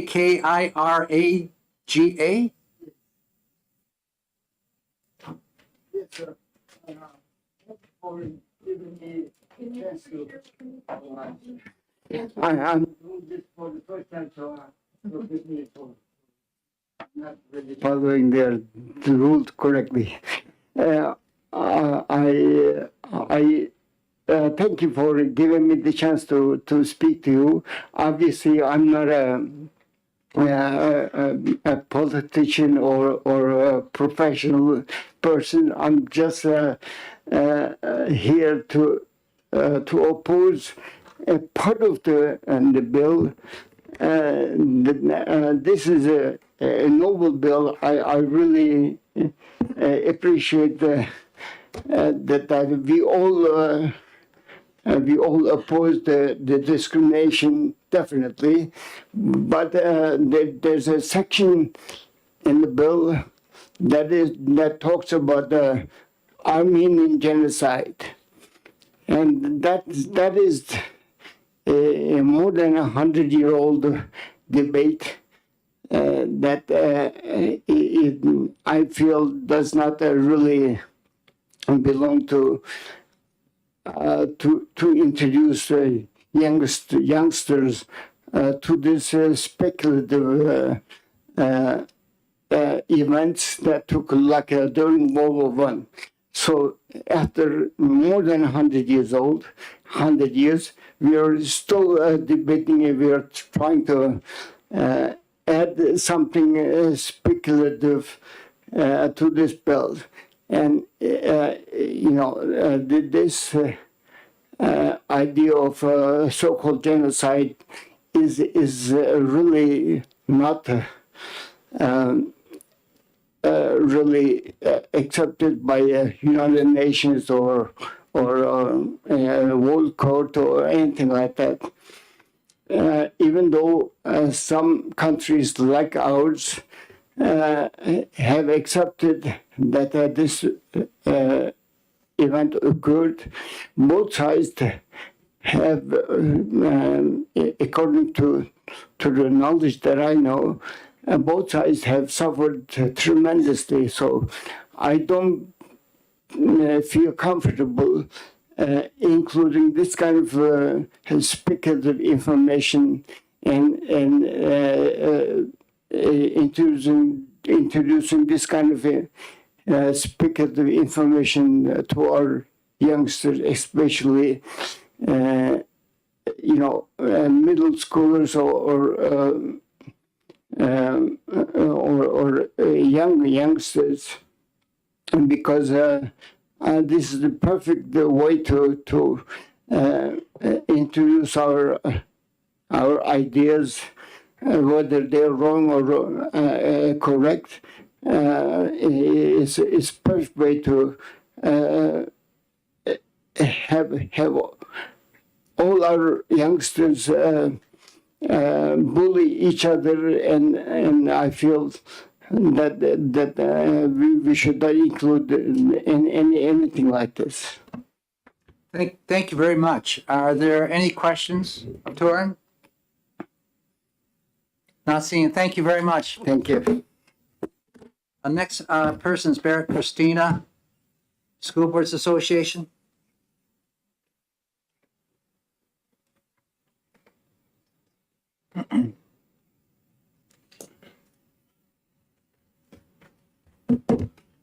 Thank you, Chairman Ladd. Good afternoon, members of the committee. Barry Christina from the New Hampshire School Boards Association.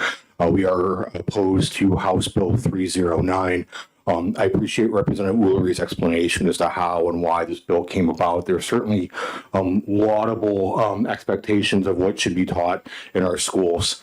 However, NHSBA has a couple longstanding resolutions, as we've talked about with Representative Moffitt's bill about teaching communism in schools. One of our resolutions states that local school boards have the responsibility for establishing the structure, accountability, advocacy, and delivery of instruction within their local districts.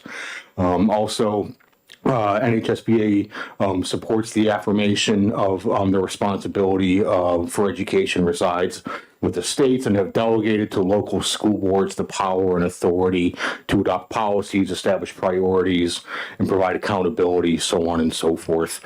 Another aspect is an RSA 189:1-A, which NHSBA wrote with Chairman Ladd a number of years ago. Elected school boards shall be responsible for establishing the structure, accountability, advocacy, and delivery of instruction in each school operated and governed by the school district. So while NHSBA certainly recognizes that the state has a responsibility to establish the substantive content of an adequate education as found in RSA 193E:2, the delivery of that instruction NHSBA believes is best left to the local school districts to develop their own curriculum, their own coursework, so on and so forth. Two other aspects that I'll mention in NHSBA's opposition to this bill. The first is that we see a lot of bills being put in RSA 189. 189 is an overarching statute relative to school boards and a lot of responsibilities that school boards have. There's a number of provisions, :1 through I think we're up to, 73 or something like that now. NHSBA would argue that if we're going to be putting curricular content within statute, it needs to go in the adequacy statute, RSA 193-E, and then the back end of that is the state has an obligation to pay for it. The state has an obligation, constitutional obligation, to pay for the content of an adequate education. So by continuing to put these provisions in RSA 189, the state is ignoring its responsibility to pay for it instead of putting it in RSA 193:E or -E, the adequate education statute. We might still object if it were put in RSA 193E, but it'd be a little bit more palatable from a school board provision because we know it'd be included in the adequacy formula. The other aspect that this curriculum should be very, very mindful of this session is that I think everybody knows that the Department of Education through the State Board of Education is in the midst of doing a very comprehensive review to Department of Education Rule ED 306, the minimum standards for public school approval. That rule is about 80 pages long, 6-point font, lists out everything that a school district has to do. Curricular course offerings, curricular standards, policies by school boards, graduation, minimum graduation requirements, so on and so forth. So we know that over the next, I'd say probably my best estimation would be 6 to 8 months. The state board, through their processes, is undergoing a complete revision of Department of Education Rule 306. Again, the minimum standards, what our districts have to do and offer and provide.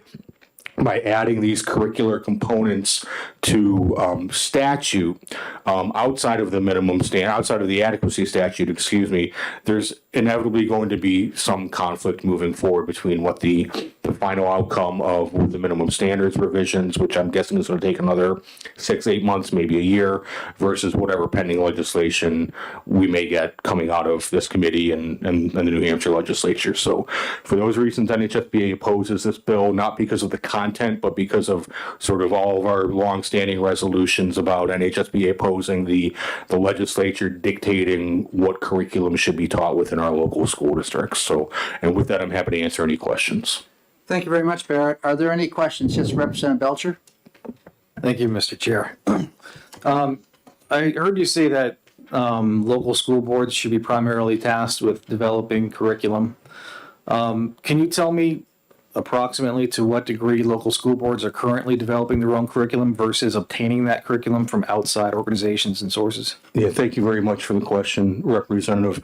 We had a lot of conversations last year, didn't we, about school board oversight relative to curriculum. And when you say, outside organizations, I'm not exactly sure what you mean. I heard your comment to the prime sponsor earlier, so I get this gist of what you're getting at. The school boards they're ultimately responsible for the curriculum in the sense that they're the elected officials. At the end of the day, the buck stops with the elected officials relative to the school board, the elected official, the elected school board. School boards are not necessarily involved in adopting curriculum per se. Most of the time, to the extent the school board does adopt its own curriculum, or it's coming from or as a recommendation from an administrator, a curriculum coordinator, or superintendent, people with expertise in curriculum instruction and assessment. But ultimately, as the statute already says, RSA 189:1A, the school board has that authority and that has that responsibility for at least overseeing and the governance responsibility of curriculum, standards, delivery of instruction, and so forth within their community, within their local community. Thank you. Thank you. Representative Lekis? Thank you. Thank you for answering my question. I'm more confused now because it seemed when you first sat down and you were reading the bits, it seemed like you were saying that the school board was responsible for how the things were done, how it was taught, whatever, and that the Department of Education and above that, the legislature was responsible for the topics, the what was to be taught, and the school board was to determine how it was to be taught. Sure. But this bill is a what to be taught, not a how to be taught, so I'm not sure what your objection is. Sure. Thank you for the question, Representative. I'll try and clarify to the extent that I may have been unclear. I'll read again RSA 189:1-A, and I'll work from there. Elected school boards shall be responsible for establishing the structure, accountability, advocacy, and delivery of instruction in each school operated and governed in its district. To accomplish this end and to support flexibility in implementing diverse educational approaches, school boards shall establish in each school operated and governed in its district instructional policies and establish instructional goals based upon available information about the knowledge and skills pupils will need in the future. That's the school board responsibility. I'm going to jump over to RSA 193-E, the Adequate Education Statute. And I'm not going to read the whole thing. This one gets very long. But the legislature, in response to Claremont, in response to its constitutional obligations and constitutional mandates under Claremont, states that this is again RSA 193-E:2-a. The specific criteria in substantive educational program that deliver the opportunity for an adequate education shall be defined and identified as the school approval standards in the following learning areas: English language arts, mathematics, science, social studies, including civics, government, economics, so on and so forth, arts education, world languages. So the legislature has defined what a constitutionally adequate education is. It's these, 11 provisions found in that statute that I just cited. I'm also going to jump up to RSA 193-E:1, Paragraph 2. Respecting New Hampshire's long tradition of community involvement, it is the purpose of this chapter to ensure that appropriate means are established to provide an adequate education through an integrated system of shared responsibility between state and local government. In this system, the state establishes the minimum standards, the 11 criteria that I just read, and the minimum standards ED 306 that are being under revision from the state board right now for public school, and academic standards for inclusion. And in this system, the state establishes minimum standards for public school approval and academic standards for inclusion and delivery of educational services to the local level. School districts then have the responsibility and flexibility in implementing diverse educational approaches to instruction and curriculum tailored to meet the needs of students. So from NHSBA's perspective, the state has an obligation, a constitutional obligation, per Claremont to establish and define an adequate education. We've done that in 193E2A. The minimum standards fill in the gaps. How many credits for graduation? What policies a school board has to adopt relative to its obligation under the minimum standards for public school approval, and to some degree, some criteria relative to what your mathematics program has to have, what your world language program has to have.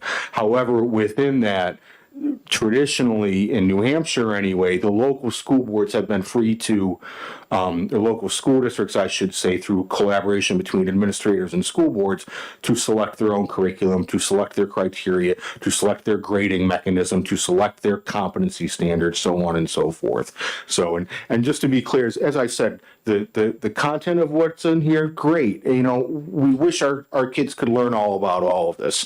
The other thing too, we remember there's 180 days of instructional time, and the list of things being added to RSA 189 gets longer and longer every year, and we've got to find time to teach that. Not that it isn't worthy, but NHSBA's position is that the state sort of sets the minimum standards and defines the criteria for an adequate education, and then the local school boards have the flexibility to implement that via their own curricular options, standards, grading, so on and so forth.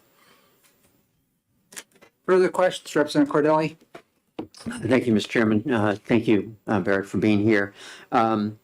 Based on your statements just now in terms of 189 versus 193E, et cetera, would the School Boards Association position be that the language added several years ago in relation to the Holocaust and genocide in 189 was incorrectly placed in 189 and would oppose it now as it should be in 193E? Sure. Thank you very much for the question, Representative.